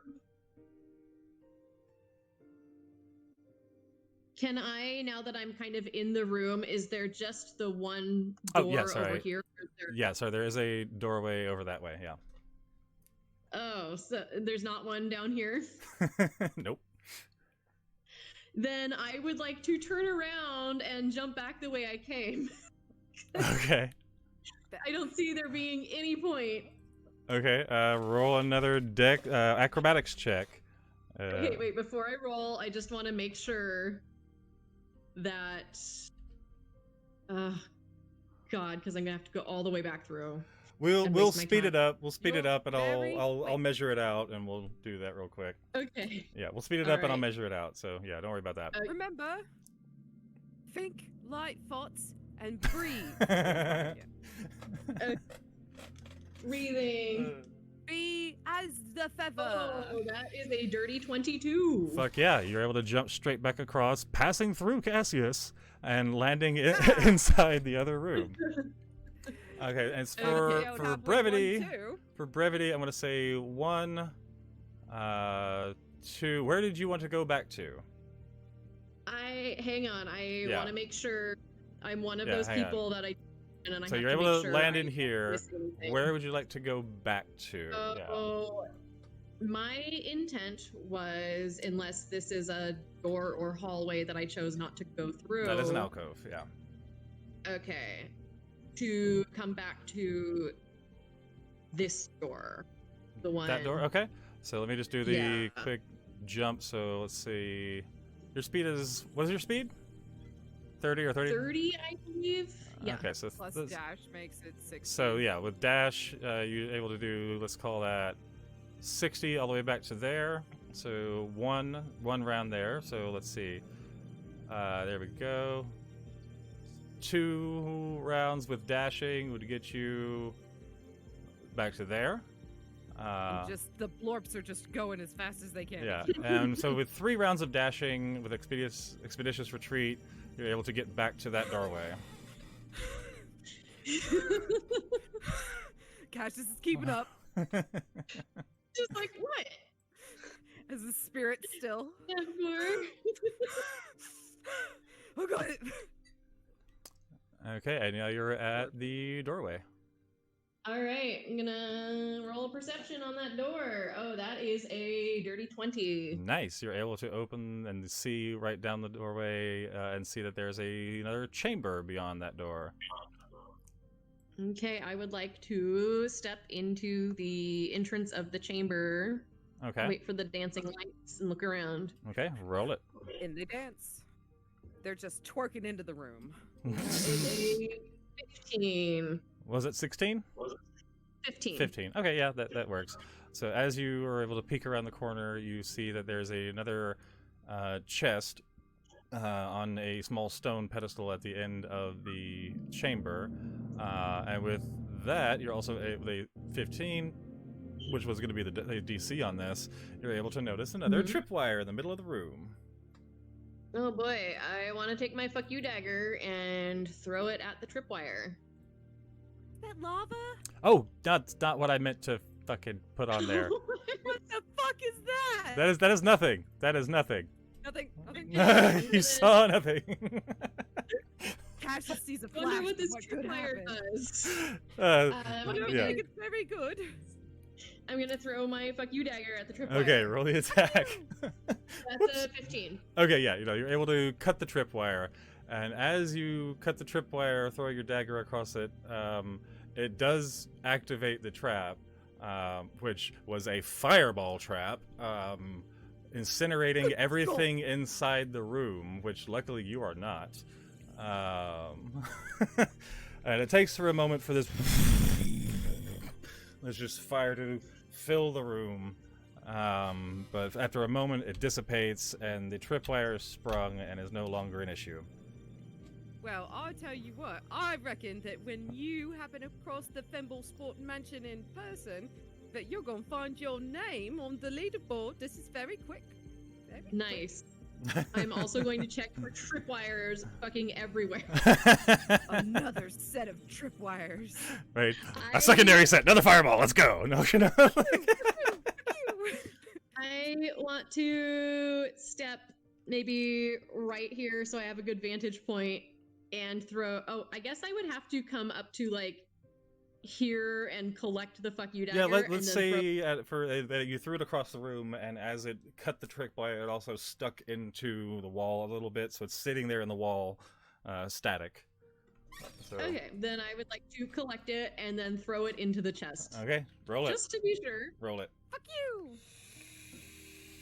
That is a dirty 20. Yeah, and it flies, makes a little bit of a whisper as it flies through the air, and brrr, sticks right into the chest, and the chest does not respond. All right, I want to go up and open the chest. As you do, you open the chest and find the third and final of the Thimblesmort family crests. This one made of silver. Nice. Very shiny. Wasty to the end. Okay. Cassius just runs off down the hall trying to get as much of a head start as he can. Which, so yeah, would be like running kind of back to the entrance. Yeah, that's where Yeah. I'm trying. And I yeah. imagine you passed him about one round. Right. Right. You get there just before him, just a little faster than him. And congratulations, you have completed the Thimblesmort family guard training course. Yes. In So I reckon and only sometimes just over a minute and a half, honestly, so not bad. you can keep those in your proverbial book in your noggin. If not, just remember, coming to new magic is as simple as just exploring. And with your tricky skills, I reckon there's some things that you'll find if you continue to smartly fuck around. And find out? Yep. Yes. Yep. Fuck around and find out Yep. safely. Hydrate, hydrate, hydrate. Okay, and as these final words are exchanged between the two, the various scenery around you and the stone and Cassius himself begin to Yeah. fade from your view and fade into black again. Close your eyes and give me a hug. And you would find yourself back at the crossroads there with Cassius where you met. As everything fades back in for a moment for this goodbye. You keep up the good work, my friend. I'll always be here if you need me. You just have to look within. Call on that Okay. strength inside. And remember, it's always best to think best of people. So try to be the crux to the voice of doubt. And just you're recalled of your warm hug. And Cassius just Wait, vacation Cassius's.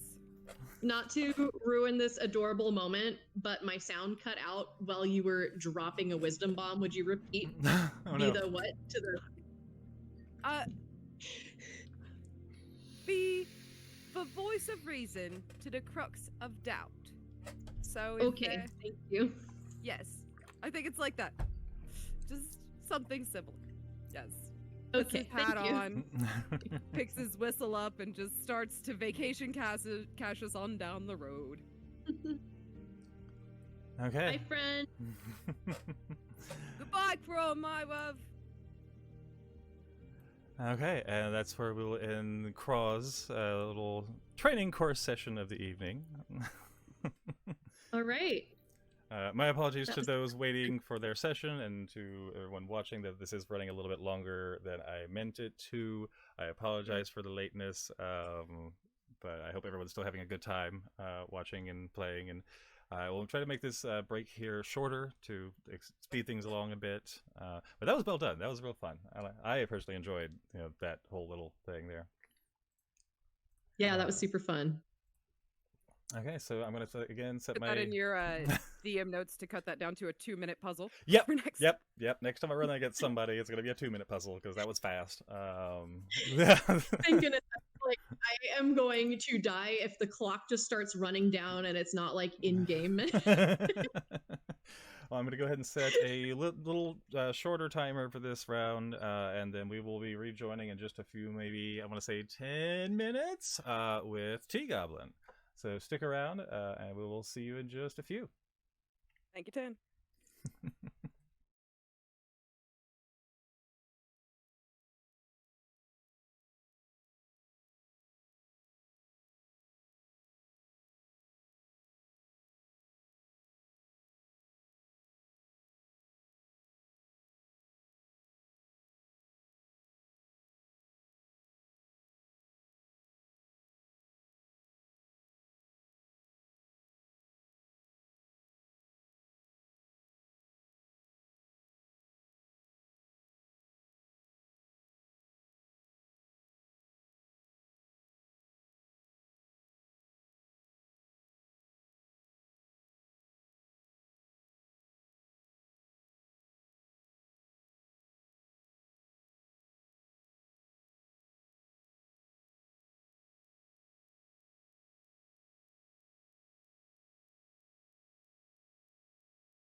god, they're so Okay, I was gonna wait, but hang on, no, put it back, put it back, Goblin put it session back. has Wait, been wait, wait. blessed. Wait, want to see? Oh, okay, okay. That's fine. No, you're good. It's I fine. have You're good. those are my trash panda family. That's That comes amazing. by every night. I don't know if the stream I caught have it. to feed them now. I don't know. I don't know if the stream caught it, but there's a like four or five. How many of them? Can you hear me? Yeah. Can you hear me? Okay. There's a mama and her 4 babies, Okay. and they come by every night. And this is her second year with her second litter of kids. And last Wow. year she also had 4, and they're my buddies, and I feed them. So they come by every night, and they just came by, and I have to feed them and water them now. You have pet raccoons. That is amazing. I love it. I do. I have pet trash pandas. You have a pet of a family of raccoons. That is wonderful and amazing, and yeah, it's great. Okay, so we're going to again reverse time a little bit and go back instead of the waking hours of Krog, go back into the night before, the evening before, as T-Goblin and her compatriots have finished off this little nuisance of mimics in the monk's basement. In fact, T-Goblin actually, I believe, got at least one of the final attacks on one of them, and was able to do quite a good amount of damage with her frostbite last week. But she seems to have amnesia right now and has no idea what happened. Then we fought kobolds. Yeah, no. Last week you finally made your way out of the forest. Awesome. Ran into an interesting individual who offered to read your fortune, and some of the party took them up on it. Yourself and I believe Zara and Craw did not. Due to the just overall slightly weird vibe everyone got from this individual.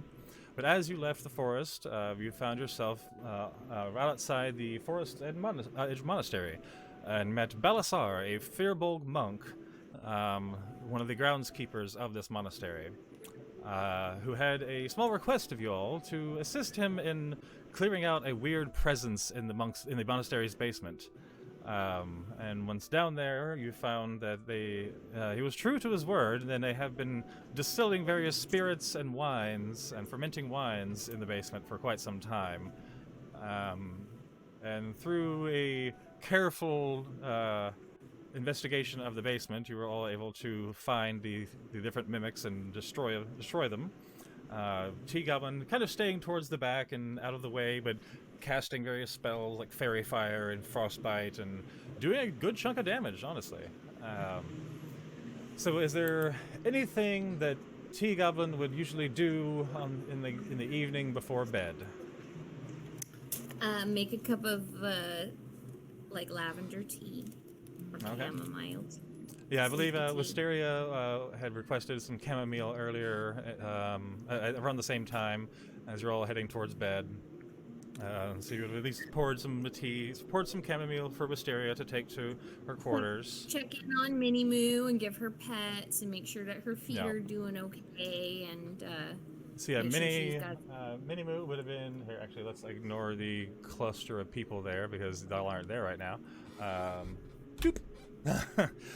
There was actually a small little alcove on the corner of the monastery where you're able to fit your carriage right at the top of the roadway that leads to it.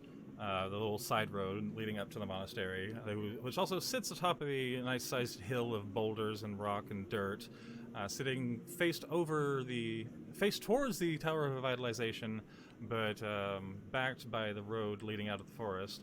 And not too far from where the carriage was parked, there was a nice little space to tie up your horse, kind of thing. You're able to give Minnie maybe some straw from here and there and give her a nice little place to sleep, tied next to the tree, so hopefully in the morning she'll have shade. And you check in with Minnie, everything seems to be alright. She's had a... check her feet because you always gotta check your steed's feet. Very important. Yeah, and she's been through a lot. She's been through a lot in the last few days. It's been a lot of action for this moose, especially having sat dormant in Lauren's Rest for so long. As you go through your ritual for the evening and check on Minnie, make sure she's comfortable, and pour tea for your compatriots, you eventually retire to your carriage. Snuggling biscuits. Snuggling Biscuits the cat. I need to adjust this stream real quick. Doop doop doop. Sorry for that stream. There we go. We're going to put that just right over there. There we go. So if the stream can now see that in the bottom left corner is Minnie, and just above her is the carriage there. I see. So yes, as you check on Minnie and make sure she's set for the evening, and you crawl into your carriage and kind of start, getting ready for bed and snuggling biscuits. And let's see. And I got something that is this like a safe-ish place? Like, would I feel like I need to disguise the carriage, or everybody knows we're here, right? Any resident of this world would know that the monasteries, which are very, very closely tied to the Church of Yggdrasil, are safe places. They are generally pretty safe to be at. They are very welcoming places that offer rest for travelers. They usually have an assortment of different, like, almost kind of crew quarters thing, with individual little shacks with, like, maybe 2 rooms per shack. Okay. And it's a generally safe place. It's rare to see anything too evil make its way, or any various creatures or monsters that might appear make their way to the interior of any of the monasteries or even their grounds. The fact that there was mimics in the basement is a very rare occurrence to begin with. And what was canonized in the last session was that T-Goblin had passed through here at some point before she had stayed in Lauren's Rest for however long she's been there. Assumedly at least a season or 2. So you at least had been through here before, and you would have been aware that this is a safe place to rest. So yes, you're fine there. And yeah, we're gonna move our way into your dreams. Okay. So as you settle in for the evening, snuggling biscuits under the blankets in the back of the carriage, your vision fades as you drift off. The calming tea sets in, and you find yourself in a nice deep sleep. I'm sure it will last a nice long time and be completely uneventful. So, as you're drifting off into sleep, and you finally feel, your body starts to, go, and relax and de-stress from the day. First I need to change the music. One sec. That is not what I'm aiming for here. We're gonna go with that, because that is a favorite track of mine for stuff like this. Okay. As you're drifting off to sleep and your body relaxes and everything goes dark, you find yourself in a very lucid state. It's not quite like being awake, but it's also not quite like being asleep. You're aware of the space that you seem to have found yourself in, and it seems very familiar. Much like many of the other players here tonight. This place seems very familiar. It is pitch black, and while you don't feel your body, you don't see your body yet, you do start to feel a light breeze drifting up, and the sound of leaves rustling in the wind. As you try to focus more on the source of this wind and where the sound of these leaves is coming from, you start to begin to see your form start to take shape, ever so slightly, coming into view, somewhat ethereal, but slowly becoming more corporeal in this state you're in. And as you are able to focus on yourself, you start to try to look around and see, try to find the source of these leaves and this wind. And as you look around, the picture starts to become more clear. You start to be able to feel the grass underneath you, and start to slowly be able to see out to the edges and see flowers, just outside your the visual range for the moment. And as you focus more and more, you find yourself in a meadow. Oh, I like meadows. You find yourself. With a tree. Yeah, find yourself in a meadow. with a very large tree in front of you, with the leaves glistening a bright pink. The various bushes and smaller trees around you all seem to shift and sway, even though that wind you heard has passed. All the trees and the bushes and everything are still swaying as if a nice strong breeze is pushing through them, with various leaves flying through the air.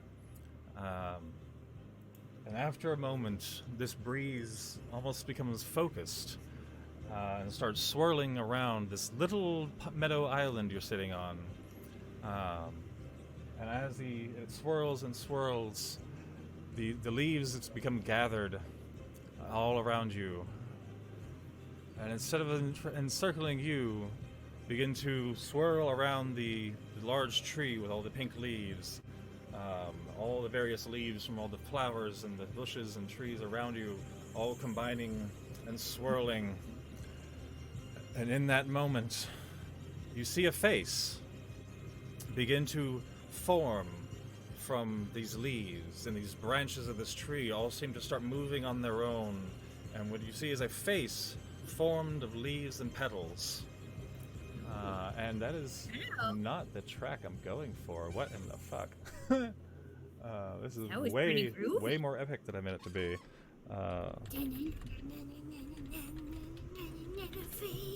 Right. This is way more epic than I'm trying to make this be. We're gonna try this one. No, that picture of that face is pretty better. epic. Okay. So yeah, that's so much more the vibe. That's so much more the vibe. That was not right. Okay.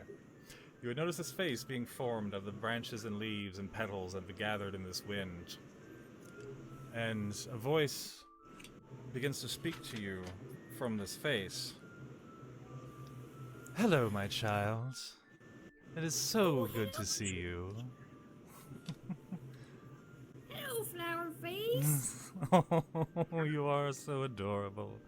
You have no idea who I am, do you? Do I have any sense of like, is this like, do I feel like So I'm in that like moment, you would feel at or least religious? Is this Gaia? You would feel a certain energy overtake you, and it is a very friendly, very warm, very welcoming energy that you're a bit familiar with. It's the same energy you feel as you imbue your teas and as you try to inspire others, and it's a very familiar, friendly, just calming, welcoming warmth that surrounds you. And in that moment, yeah, go ahead and just for the fuck of it, roll me a history check or religion check. Yeah, actually roll religion. Okay. Yeah, religion would work. Just for the hell of it, let's find out. I have nothing to religion. Let's find out. 16. Okay, yeah, that works. So as this warm energy surrounds you, almost coming from inside you as well, you would at least make the connection in your head that this is Mother Gaia. Oh goodness, I'm so sorry for calling you flower face. I was a little out of it. Oh, it's okay, my dear. No worries, no worries. I understand. I've been watching you for some time, you know. No, really. I feel so special. Thanks for all the herbs for making my teas. I don't know who I'd be without them, really. It's kind of my identity. You are the most precious little goblin I believe I've ever seen. This is wonderful to finally have you here. Where are we? You are in my home. This is my own little plane of existence. Unfortunately, due to the chaos of the ancient wars, we gods are a bit limited on our connection to you mortals. But every so often, we're able to reach through and at least form some kind of bond with the more exceptional of you mortals. Is there any way I can help with that? Is there something I can do to make it better or easier? Oh, that's part of why I have you here. I've seen the way you've interacted with those you've met, and I've seen the intention behind those actions, and it has pleased me. So I would like to bless you with a small gift, just to see how you're able to use it. And as this happens, the various of the brighter of the leaves that have swirled into this face begin to fall from the edges of the face itself. And as they fall, they aren't really adhering really to gravity, honestly. They're falling in a very direct pattern, very much in your direction, and begin to, encircle you in just a ring of little swirling pink petals and leaves. And you would feel that same warmth and energy, but in a much more intense feeling of this warmth and this power start to just really become more one with you, and it doesn't feel anymore as if it came from somewhere else. It feels that as if it's a part of you. You see, my child, you've always had this inside of you, and now I want to see what you do with it. You are already such an inspiring little character of yourself. I would like you to use that. You inspire others whether you know it or not. But now, I'm going to give you a task. Okay. As we both are aware, you aren't quite the one for, let's say, the more bloody of tasks, we'll say. Yeah, not my favorite. No thanks. I mean, I deal with it all right, but it's not my favorite. You do. But I feel that's not quite your forte, as it were. But I will say, as some advice, remember that power comes at a price. So I must ask of you something now, before you leave my world and before you take this power with you. I must ask you that on one day, I will call to you, and I will ask you to come to my service and join me here in my plane. Okay. You accept? Yeah, sure. Wonderful. I mean... And you see, as you accept all the different leaves and petals start to bristle with excitement, and like a warm glow come across what would be her cheeks. Well, that's just wonderful. I'm so glad to have you here with me. Is there anything you'd like to ask me while we have time? Oh, so we're looking for these temples, and I know that your temple is the only one that doesn't seem to have any... People don't know where it is. Is there a way for me to be able to find your temple? There is a way, yes. I must warn you, it is a difficult path for you to take it, but I believe with the help of your newfound friends that you should be able to find it, although at this moment I can't tell you where to find it. It's sadly information that I'm not sure you're ready to hear. But it does exist. It's not inside me, is it? No, it does exist. It's not the right time for that question to be answered. Will I find it, you think? Well, there are many different possibilities in the endless stream of choices that mortals make and we gods choose to influence. There are many paths. I'm sorry, what was that? Oh, do you know what this ring is? Yes, that is the ring of the Savior. Ah! And as you pointed out, a lot of spells on it, and it didn't really do. I mean, it made it glow a little bit, but it really doesn't have any instructions. So, well, it seems important. I believe you'll find that to be changing soon with this blessing, and as you says that you would notice this energy, the same glow that you had noticed before as you cast your spells, start to grow brighter and more vivid. That same like emerald-colored energy in the ring start to glow a much brighter, deeper green.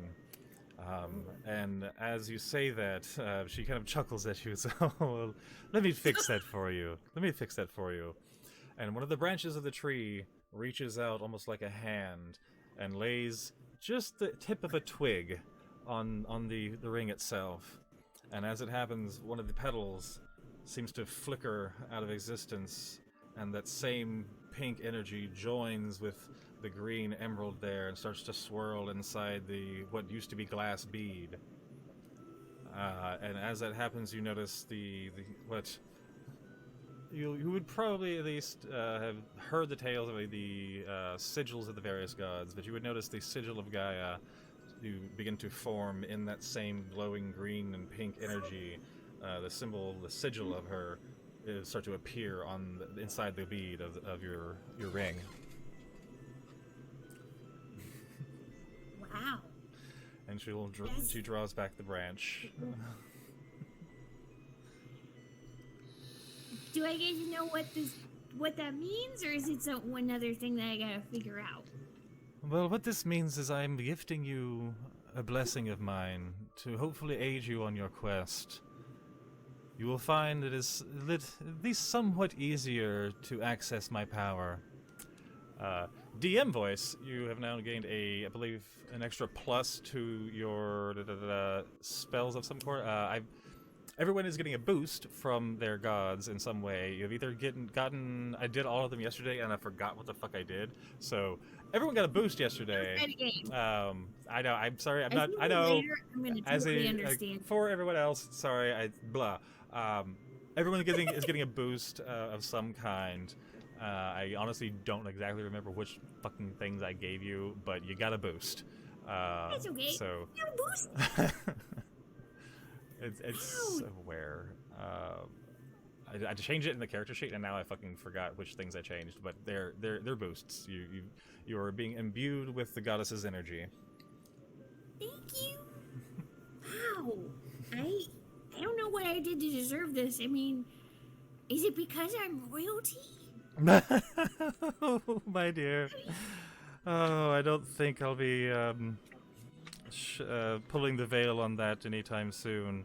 But no, let's just say it's your nature is unlike that of most of your kind, and I've seen the way you like to craft with my own creations, and the way you bring joy to others and inspire others with your crafts. And to be quite honest, I am not the biggest fan of pulling flowers from my flesh, but I'm at least impressed in the way that you use them, and impressed in the inspiration you do give others, to not be offended by it. I promise to plant more flowers than I take. That would be appreciated. I'll start collecting more seeds as I go. I'll be like the hummingbird of goblins. Oh no! I think you are. Like that tracks. That tracks. Yeah. Well, I don't know what to think right now, except for you're amazing. I mean, you're my goddess, and I'm like, wow. I'm just so impressed, and I would explode right now, but I don't think that I'm actually, I feel like I'm not necessarily corporeal right now, so it's not happening. But it is on the inside. Boy, howdy it is. It's no worries, my dear. You radiate a glow every time you're happy, and I've noticed. Thanks. It is a welcome difference from the usual seekers of my power. I promise once I get the ability to wild shape into flying things, I will turn into a hummingbird anytime I have a leftover wild shape at the end of the day and pollinate some flowers for you. Well, that's good. I look forward to that. Me too. Is there anything else you might wish to ask me before I have to send you along your way? Are there any are there any herbs or any things that I should look out for that might help us on our journey or anything? Let me think.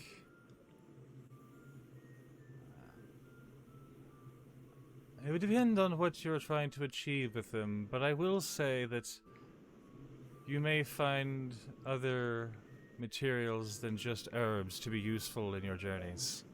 There are other sources of power in this world that can be borrowed for a time. And you'll be aware when you find these sources. Okay. Cool. Well, I mean, I guess that's it, unless you have any questions for me, but you probably already know pretty much all about me, let's be real. I've been watching for quite some time. Oh, do you know if there are any other druids or maybe anyone I'm related to still alive? That subject is a difficult one, to say the least, but your search will not be without its fruit to bear. Okay, I like fruit. Be patient and keep your eyes open. You will find what you're looking for. Oh, thank you. Okay. Now you must... Like, admire my working. and now I must send you along your way, for no mortal can exist in these plains for too long. I do my best curtsy with, like, my best gnome or goblin flourish. Oh, for the fuck of it, roll me a performance check.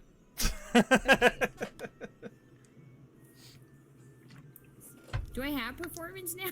No. Oh, I do. You just received a level in Bard, so you should have something to it. Yeah. Ooh, 15 plus 18. Nice. Yeah, that is the most gracious curtsy this goblin has ever performed in her life. All right, my dear. Now take care, and be careful on your way. The roads are dangerous, as I'm sure you're well aware. We'll be okay. I take care of Minnie, too. And I do a queen wave. And with the wave, your vision starts to fade, and your corporeal form starts to shift to being more translucent and not quite physical as everything starts to fade, and the edges of your vision start to reel in. And the scenery of the little island in an island meadow there starts to get a little closer and closer, and eventually the void takes you back into it. Oh, that's not the screen I wanted, but that's what you're getting. That's fine. I'll actually just put you back over here. Okay. Whatever. Yes, that's the screen I wanted. Look at that. Nothing. So dark. And your dreams this evening are most pleasant, and you have your normal dreams this evening would be very much be dwelling and on the search for your family and recalling various times in your life of, inspiring others.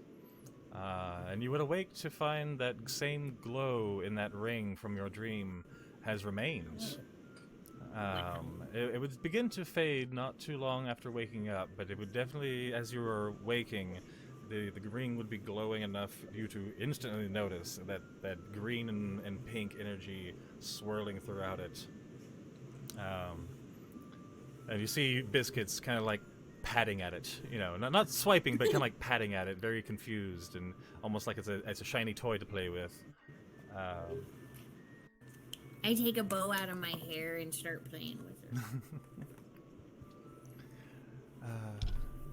And yeah, as you wake, you find the strange glow there. You also see that the viol that was left to you by Cassius is now emitting the viol. It's a very small violin. Oh. I thought you said veal. I was like, what? The viol. Yeah, the viol. A smaller violin. The viol that was gifted to you the other day by Cassius has begun to emit its own little glow of this soft blue energy. So I'll take this time to let you know, and everyone else, that the Thimblesmart Vambly Heirloom Violin is a magical viol. It is the viol of illusions. So as a bard, you are able to use this field to cast illusions in a 15-foot radius, meaning 30-foot sphere. You can also the illusion will shape as we go along, and as you explore your new bardic abilities. The illusion will maybe grow stronger and maybe change over time. But we will find that out as we continue our journey next week. Very exciting. But you now have the blessing of the Mother Gaia and a very fancy violin. Very nice. And a rope, apparently, right? Yes, and you're also gifted Cassius's rope of climbing.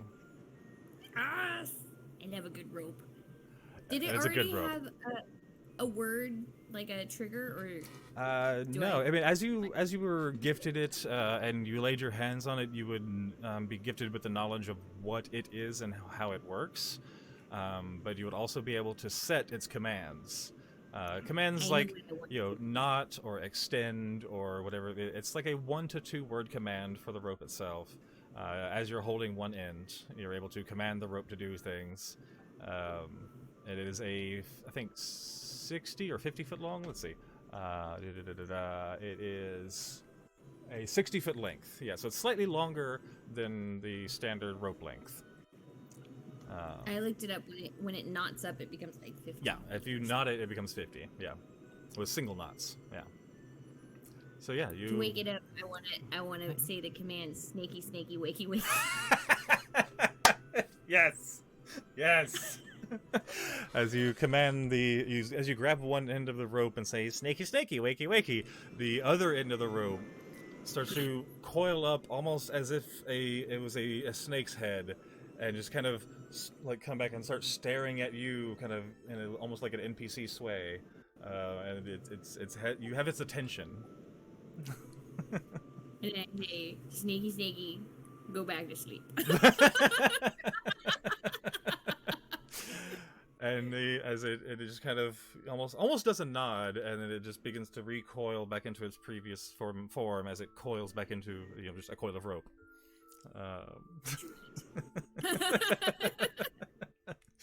So yes, you have a rope that can act very much like a snake, which is I love that. I love that whole mechanic. It's great. Excellent.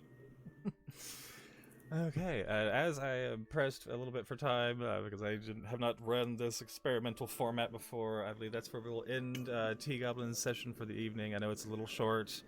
That's fine. I I have to apologize. get up. Yeah, I heard you had a thing to do tomorrow morning, so I figure we can squeeze it a little bit. No, that was not me. And I will take a quick, maybe 5-minute break to reset the various maps and music, and we will be back in just maybe 5 to 10 minutes to finish out this evening session with our Storm Elf Hexblade Ithor. Thanks for everyone still watching. Thanks for your patience on waiting a little longer for this session, and the slightly shorter little tidbit there. We'll be back to a normal format next week. Everyone's still there. Thanks for watching, and we'll be back soon.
Yes. Yes. Welcome back, everyone. I thought.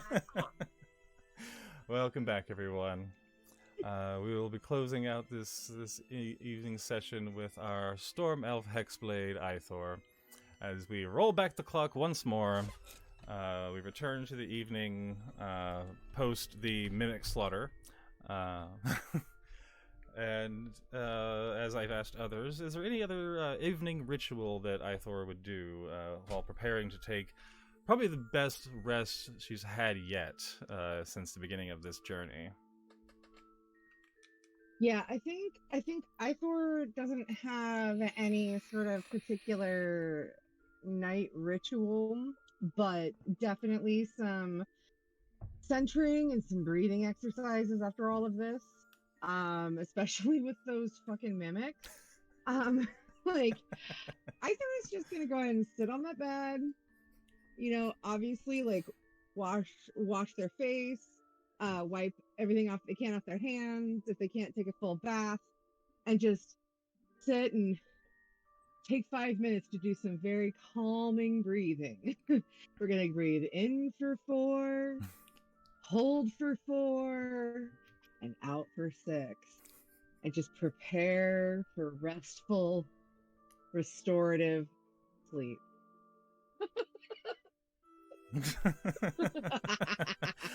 Yes, you would find. Okay, so and player me is like, "Oh, you idiot!" Character me is like, "Yeah, what's happening? Gonna have some good sleep."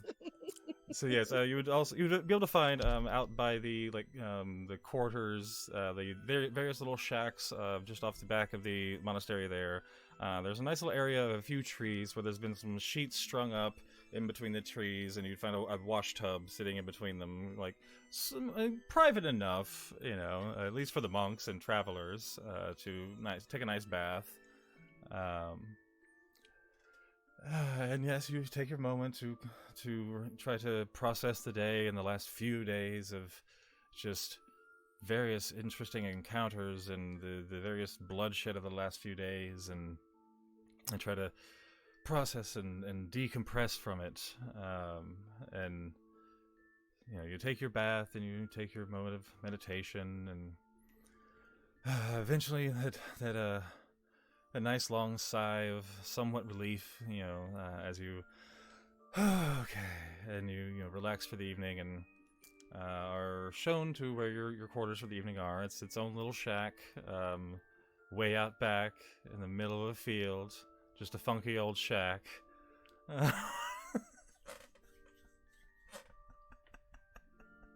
But my one question is: there a rock lobster in the said shack?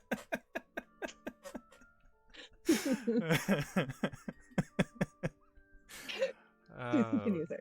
Yes, you have your own little shack in the back. It has a little built-in, just as the others. It's a little platform built in, a couple feet off the ground, of this cotton-bound, basically large pillowcase full of straw and cotton and various fabrics, and try to make a semblance of a mattress out of it. And there's always the provided blankets there, which aren't the most comfortable. They're kind of scratchy. They're worn, sure. They'll do the job, but they're definitely not the best. They'll do. And the same little, oil lamp sitting there on that little end table, shrouded in its little glass encasement, as you settle in for your evening. Anything else Ithor might do before they drift off to sleep? Blow out the light. Okay.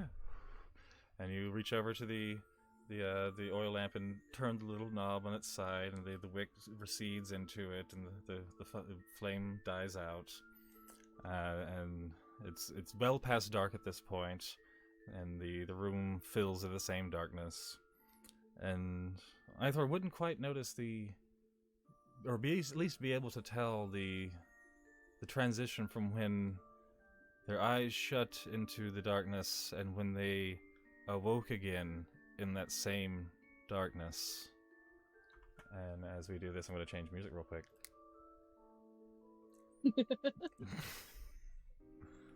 Because I love this track for these kind of weird things.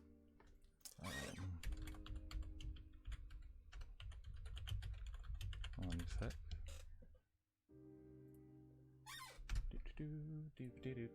Pay no attention to the person behind the curtain.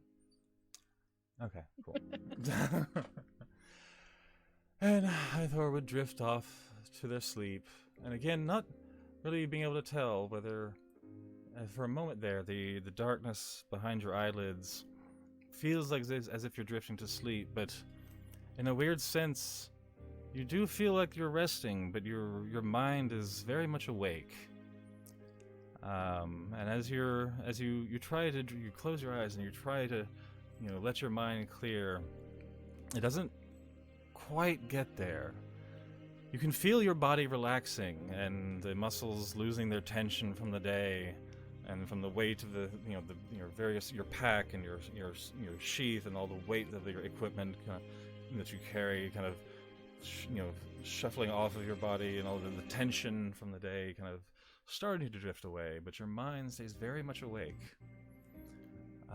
And as this is happening, you feel this very familiar presence around you. And it's not so much of a person or a thing, it's just this presence. It almost feels like you're being watched, yet all you can see is darkness. And as this darkness persists, you start to feel a very cold chill sweep across where you should feel your body. And you start to feel the sensation of your skin tingling, and the goosebumps and the chill start to take hold across your skin. And as these feelings start to echo throughout your body, you start to be able to see your limbs, your hands, your arms. You start to see them start to shift into existence, very in an ethereal manner. And you look and you can still somewhat see through your appendages, but all you see through it is this same void. And it's in that moment you realize that you've somehow found your way back into the same void that you popped into in Lauren's Rest and the Rite of the Chosen. And somewhat of a sense of relief comes to you, because it's at least familiar. It may not have been welcoming, but you at least are familiar with where you seem like you're residing now, at least existing now. And as you finally find this sense of familiarity, yeah, there we go. As you finally find this sense of familiarity, we're going to do something else. Oh, come on now. Don't fuck with me. Meh. Okay. I haven't tried this track yet, so I'm really hoping it's not cheesy. Okay. So as you find this sense of familiarity here and start to get a little more comfortable in being in this odd space that seems to be devoid of any light or form, you do begin to feel as if you're standing on something, but you can't quite make out what it is. There's definitely a floor or a bottom to this space, but it's anything you've felt on your feet before. It's definitely not grass. It's not dirt. It's not stone. It's something else. Something odd. As you're looking around and trying to make sense of your surroundings, a faint, growing brighter glow begins to emanate from a point that you can't quite tell how far away it is, but this glow of these two orbs in just hovering there start to get brighter and brighter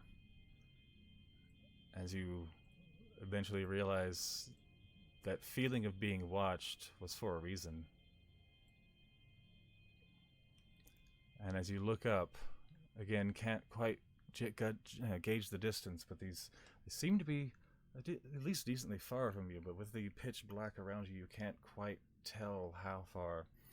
And as soon as your eyes meet and gaze upon these eyes, you watch them turn and you hear the crackling of bones as the eyes shift, and like the of flesh kind of like moving, and the bones is almost very arthritic, just crackle a little bit as the eyes turn to face you and focus in. And in that same moment, they seem a lot closer. In a flash of time, the eyes come right up to your face, and right up to you, and as they get this close, you can now see the detail coming from this glowing red, energy from these eyes. You start to see the scales that surround them, and two little pits where a nose should be. Like this, the tiniest little pits, and the various scales growing. And you begin to hear this very labored but guttural breathing as this not wisp but whoosh of air like flows across you and blasts you across your body, as every bit of your hair and everything just pushed back in this gust of wind. And you begin to hear a voice. What is this? A mortal soul in my domain? Huh. I've seen this hunger before. This is not who I expected to be standing here. Where is the witch?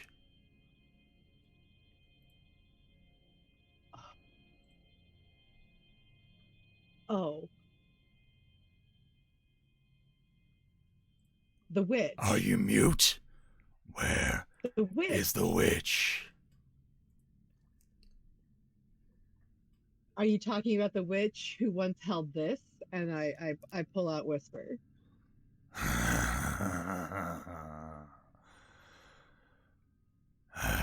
Yes.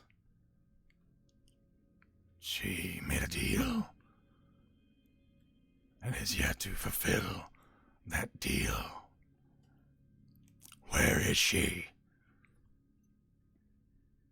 She's a pile of dust and bones at this point. I'm her grandchild. And you'd feel another heavy sigh blast you across your body as the air rushes across you. How unfortunate. But at least your blood is familiar to me. Maybe you can be as useful as she once was. Tell me, do you crave the power that your ancestor once did?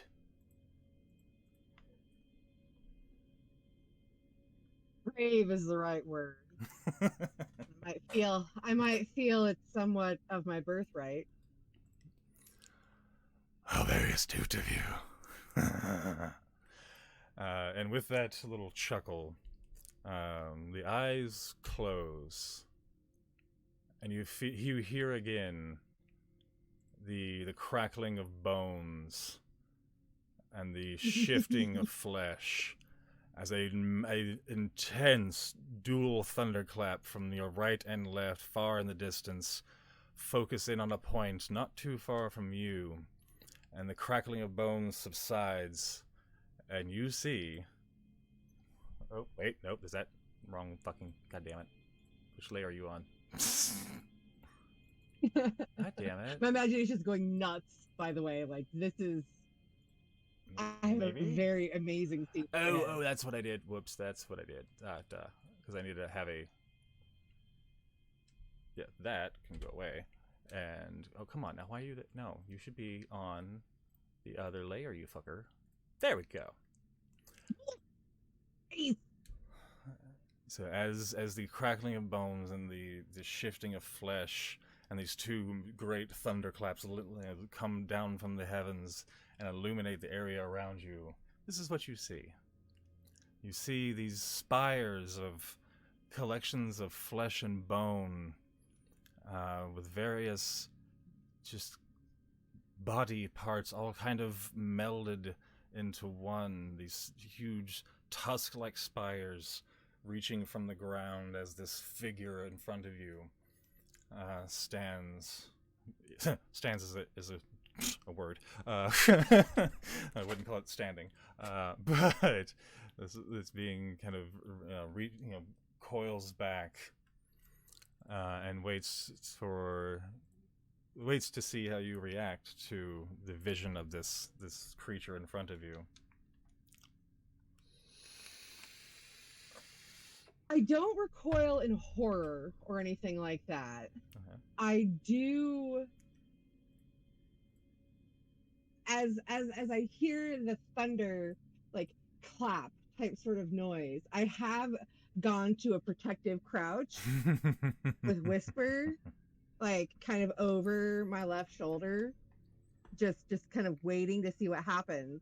And then when this, the whole scene becomes fully illuminated and I see the creature, the manner of being I'm speaking to, I am more intrigued than anything else. I'm like, Ithor is thinking, huh, I mean, they're not attractive, but wow, this is neat. This is pretty interesting. Let's see where this goes. Good. It seems you may be more accustomed to the darkness. There may be use for you yet. Well, if I am to have you take the witch's place, then you shall swear by her same oath. What do they call you? Ithor Roharis. No wonder. The witch was never destined to wield my powers. Your ancestor delved a bit too deep, a bit too quickly. It's not surprising she lost it to madness.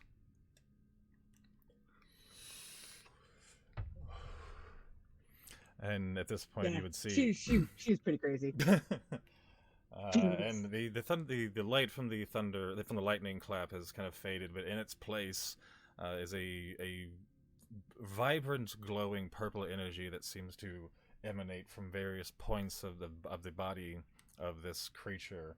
And at the same time, that same glowing purple energy starts to really pronounce itself from a small area in the guard of your scimitar. And as you're holding it there in a defensive kind of position, you have the hilt a little bit closer to you, like right in your eyesight, and you start to notice that the glow from this creature matches this color of the glow of this encasement, a little gem inside the scimitar itself. As it begins to glow, you start to see shadows and that's in a more ethereal wisp of that purple energy start to emanate from the blade, almost as if the wind is guiding it, but there obviously seems to be no wind here that you can perceive.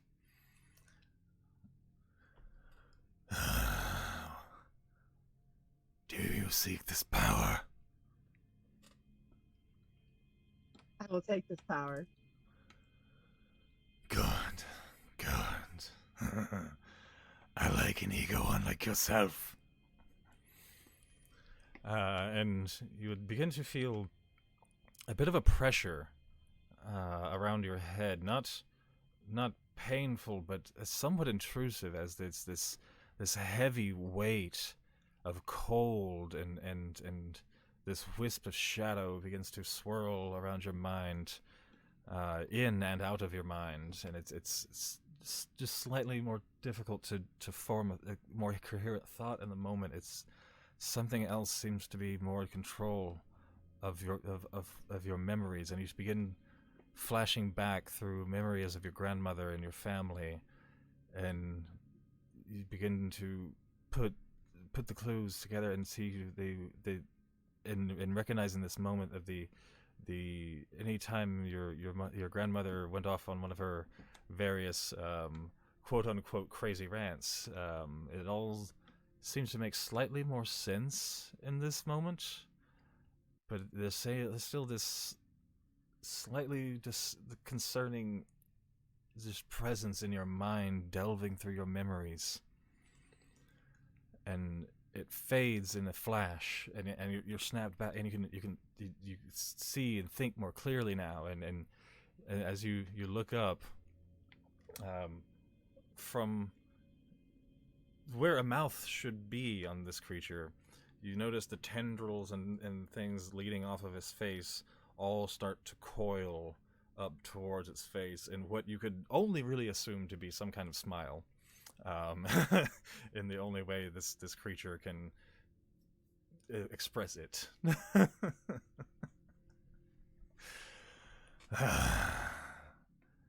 It seems my herald has already made your acquaintance. That one's power is growing more strong than I had anticipated. But maybe the new age will be fortuitous after all. Do you have any idea who I am? Well, I mean, I would have told you about my grandmother for the asking. I understand that you needed to see for yourself, though. Real quick, roll me a history check to see History. if you can remember some of the ramblings of your crazy old grandma. All right. Giving myself some proper room to roll. And what was the There's a history, and you have a +1 to that. Yep, 16. 16. So yeah, as you take a moment to, as you're staring at this creature, and you take a moment to think, you do recall a name that your grandmother had muttered a few times. She had muttered over the course of your time spent with her a few various names, but she always seemed to be referencing the same thing. But the one that would stick out would be the Endbringer.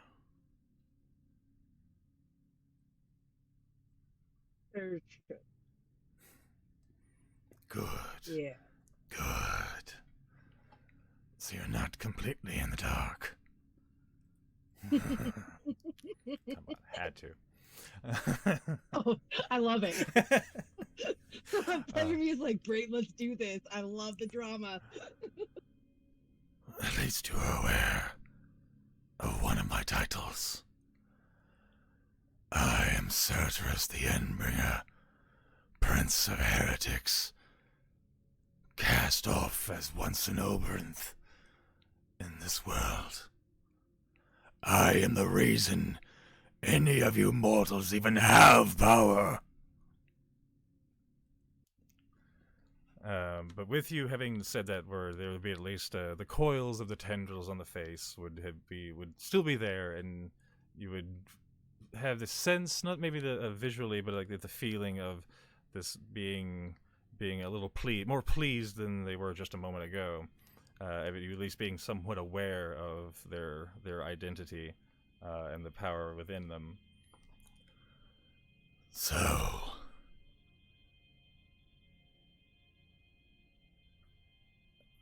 do you wish, still, now knowing who I am, to form this pact with me? Luck is what you make of it. Let's do this. Very good. Very good. And one of the writhing, like almost tentacly, but appendages off of one of the sides of this creature starts to extend to you. And as it gets closer, the little gem in the guard of your scimitar grows a lot brighter, and the shadows emanating from the sword itself begin to expand, almost engulfing the entire blade itself. And as the tendril gets closer to you, you notice that on most of it, not all of it, but most of it, you see these scales and this very almost snake-like, motion to these tendrils as it extends down towards you. And it doesn't go to you specifically, but what it does is it goes and it wraps the tendril around the guard and handle of your blade. And as the contact is made with this tendril wrapping in an instant around this blade, you see that same bright purple energy beam through the various crevices around the surrounding of the gem. So anywhere the tendril isn't, there's a beam of purple energy shooting forth, as well as the rod that is on your hip, as you the rod that you had picked up recently and from that kobold, seems to begin all to take its own form of glow and to start emanate this pulse that starts just continuously pulsing throughout it. Not as brightly and not as intensely as in the blade, but there's still this pulse of glowing purple energy and shadow starting to emanate from the rod of the Pact Keeper you received recently. And as this ends, you hear a deep guttural chuckle as the tendril begins to unwrap from the blade, and the beams of light start to fade back into the gem of the blade itself, and the tendril retracts, and as you hear like the squishy swirling of flesh and cracking of bones as it pulls back towards the body. It is done. You are bound to my service for the rest of your days. You will come when I call. But for this, you shall receive some of my power. Use it well, and use it with intent. For this is not for most mortals to play with. And as those final words were spoken, the glow of the area, the purples and various black swirls of shadow and energy all begin to start blurring a bit, and the form of this creature starts to coil and shift. And as the tendrils and various bits of the body start to swirl and spiral and recede into more of just a mound of scales and flesh and bone with this still glowing energy, as your vision begins to fade, as the details of your surroundings begin to fade, and the glow fades, and all you are left with again... Shit! Yes, is void. Yes. Oh, don't go, buddy! The pact is made. The deal is sealed. The pact is made. The pact is made. The deal is sealed. What does it mean that I'm chosen and bound to Sturgeon? Interesting things, that's for damn sure. As Ithor drifts back off into this void, the dreams are much more vivid and lucid than they had been any dream you could recall having in your life. And you have this feeling of cold scales and skin writhing underneath you as you lay in this bed, still somewhat aware of your presence in this void, but starting to shift and fade back into the material plane. You have this moment of awareness of this, what seems almost like a bed of snakes seems to start to emanate from beneath you as you lay there. And as you would awake in the morning, you would... as you wake in the morning, roll me a perception check. Oh, God damn it. All right. Ah, crap. Okay, that one fell. Do this one. You can re-roll if it's shit. You're fine. Perception 11. 11. I mean, it's on your person. It wouldn't be too bad. Yeah. I was setting it. I was Cool. setting it at 10 just to see what happened. So yeah, you're fine. So you do notice at least that feeling of the bed of snakes embracing you last night wasn't your imagination. As the moment you awake, you see this, for just the briefest of moments, these shadowy figures of scale and just kind of dissipate in an instant as you awaken. And as you kind of like try to like make sense of your dream, it's definitely wasn't the most restful sleep that you had hoped for. But you kind of sit up and kind of like rub your eyes, and as you do, as you retract your hands from your face, trying to wake up, you notice the ring that you had been given not too long ago in Lauren's Rest. It has a different look to it now. The glass bead, or what looked to be a glass bead, has turned black. And there's this little scrawling of what looks to be a sigil sitting in the center of it, and this purple glow coming from the sigil. And you would notice that sigil to be centered on the now black bead in the center of your ring. You can do with that information as you will. And as you're preparing for the day and going through your morning ritual, you bring out your backpack to go through your rations or your water skin or whatever you're preparing for that morning. And as you reach into your backpack, your hand touches something that you're not quite familiar with, that you didn't remember putting there. And actually, I need to pull up the description I sent you real quick. I sent you the description so that I could reference it. God damn it. That's a little... there we go. So as you reach your hand in, you find this unfamiliar object. You pull it from your bag and realize it's a book of some kind. It's made of black, what looks to be leather, but it has that same sigil from your ring inscribed, what almost looks to be blood on the cover of it. The sigil sits almost carved as if the leather were flesh still, and it just sits there, and it has this faintest little glow to it. As the book is still closed, the edges of the pages are also tinted red. Again, almost as if with blood. And would you investigate this newfound item? Oh yeah. Oh yes. Hello. And I wasn't aware that Sertrus liked red so much. The quest for power, the thirst for power takes many forms. As does Sertrus. Right.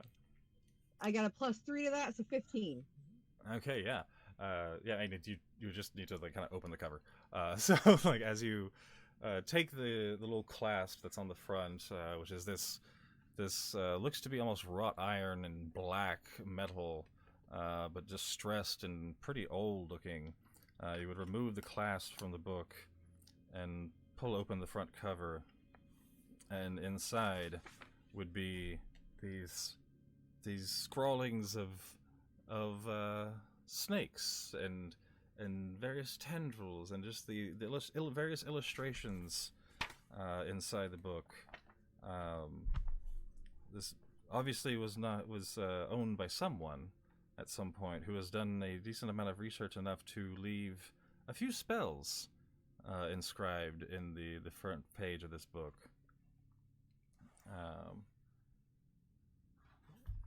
Which, if you'd like to read off for anyone else, you have access to 3 more cantrips now. Oh yeah. Which have been, at least 2 of them have been flavored. Okay. All right. So I've got Oh my god. If you go into features and traits, you can scroll down and it'll be the Pact Boon. There it is. And you can scroll down and it'll show the 3 new cantrips you now have access to. Searing Bolt, Shadowblade Burst, and Spare the Dying. So yeah, Searing Bolt is a play on Firebolt. This is a cantrip that is a just fire ranged attack. And then Shadowblade Burst is just a flavoring of Sword Burst. Ooh. And obviously Spare the Dying, quite useful.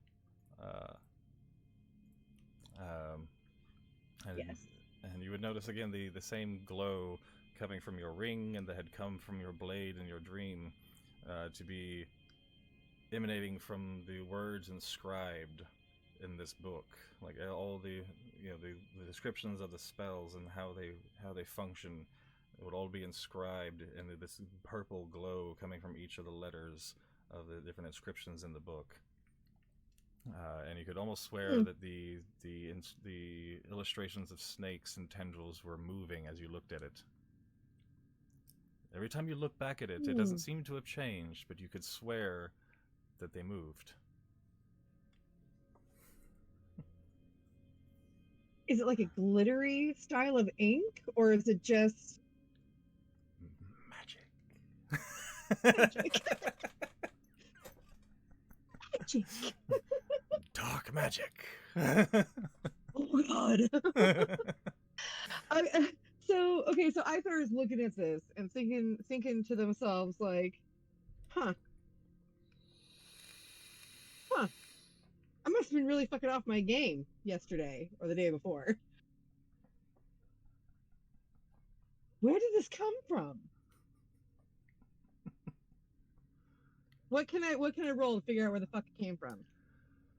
Well, the entire party failed their perception check versus that tiefling's stealth, as during their interaction with you, while they were reading your fortune, had used their tail to slip the book into your backpack. So you all had failed that stealth check. You have no idea where this thing came from.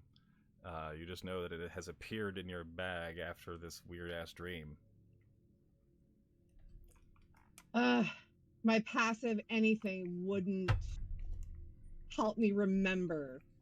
You didn't see it. Any part of that interaction? You could remember the interaction. You could remember the interaction, sure, but y'all failed hard at detecting. At detecting that. It was so bad. It's so fucking bad. There are clues there. You just have to put them together.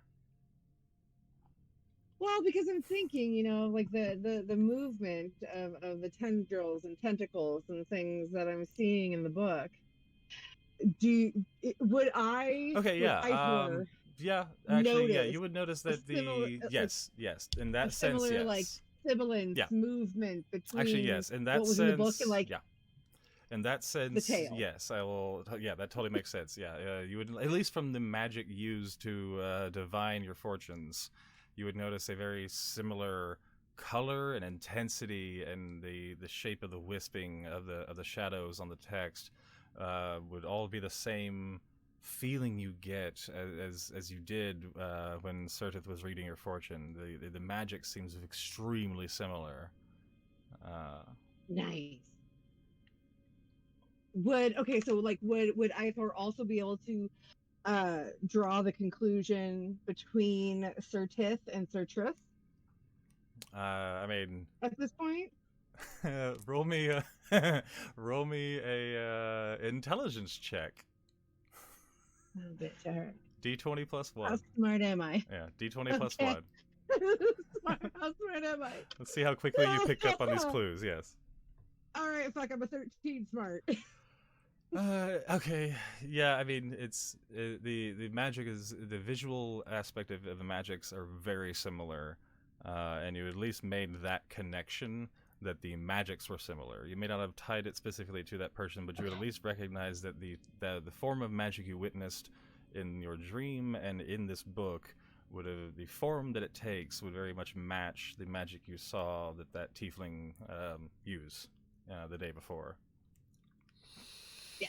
All right. Not necessarily enough to like pin the book to that tiefling, but enough to recognize that the magic is the same. Okay, cool. All right. So this I can obviously, so I know the cantrips, right? I know the spells that were in the book. Is there anything else in the book? In fact, yes. Interestingly enough, the spell scrolls that you had retrieved from the kobold's lair the days previous have disappeared from your backpack where you put them. But as you're reading through the book, you notice two other spells that are they're also inscribed into the book, but not in the same text. Like the inscription there is not in the same handwriting, but does glow. At least does look like it has the same overall theme of the book. It matches the text in there matches the theme of the rest of the text, but it's not the same handwriting. But yes, now in your book, those two spell scrolls that you found in the cave would appear there, and you now also in the book have access to where is it? Counterspell. And where is the fucking other one? And the cantrip Mage Hand. Unfortunately, I haven't figured out a way to just straight up add those to your shit. So they're going to stay in your inventory, but the counterspell uses up one of your pack slots.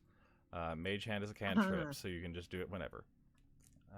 Nice. So yeah, counterspell will take up one of your packed slots when you cast it, but the Mage Hand is a cantrip. Mage Hand will, or counterspell will. Yeah, counterspell will use a pack slot. Will. But Mage Hand is a cantrip. Well, I'm making a note so I don't forget. Yeah, it's in your inventory. They have been edited now. You should be able to see them in your inventory. In fact, the counterspell should be at the top. Yes.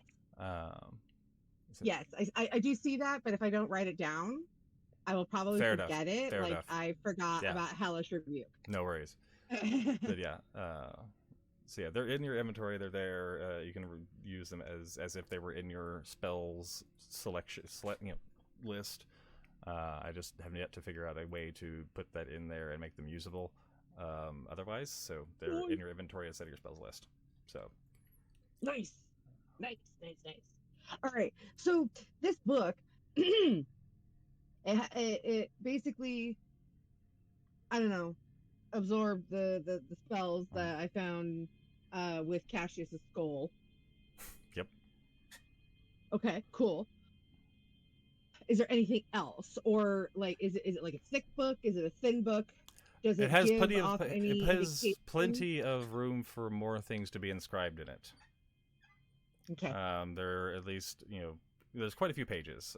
They're all but the first are blank, meaning you can, there's plenty of room. So yeah. Okay, I do have another question. Based on the ramblings of my crazy grandma, would I have any other? Hey, I love it. God rest. No, I love it. It's great. God rest what's left of her soul. All right, but would I have any other? Would I be able to remember anything else or apply anything else that she rambled on about to my experience with the dream and with Sertress? You would definitely be able to recall the ramblings, at least the names that she used, where she had referenced the Endbringer and Sertress. But I believe that's something you'll have to explore as you become more familiar with this power and with what comes with it. All right. That's fair. That's fair. Just like, I'm not trying to get something for nothing. I'm just trying to explore all my options here. No, you're good. Asking questions is how we progress this game. Like, seriously, that's the whole way to do it. It's just ask and you will find out. Mostly at the grace of the dice. So I'm like, Man, if these dice, man, I'm gonna get a third set, you assholes. Okay. So another thing I was thinking about, was how does this world define heretic? Roll me either a history or religion check.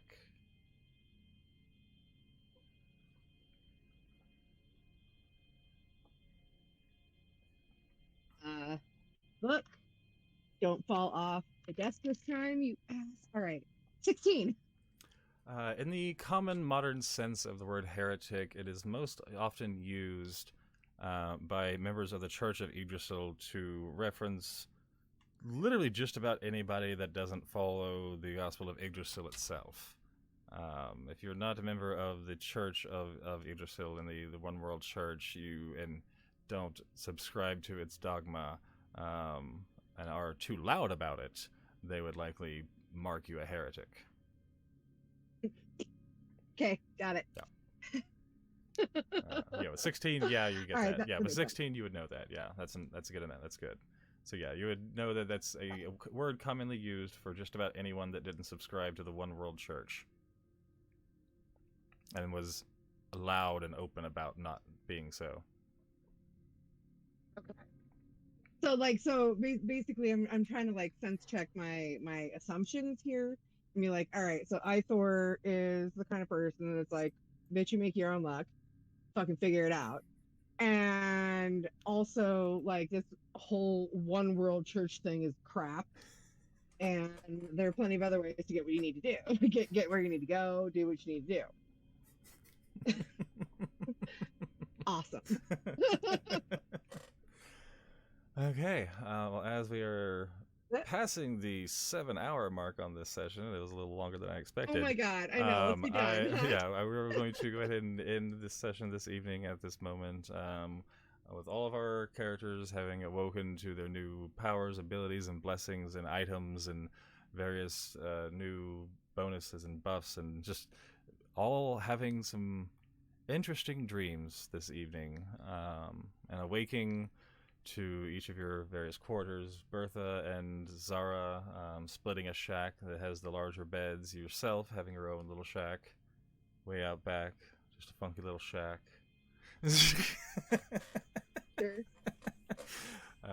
And Tea Goblin having slept in her carriage, and you would all awake having a very not necessarily similar, but very all similarly odd dreams this evening.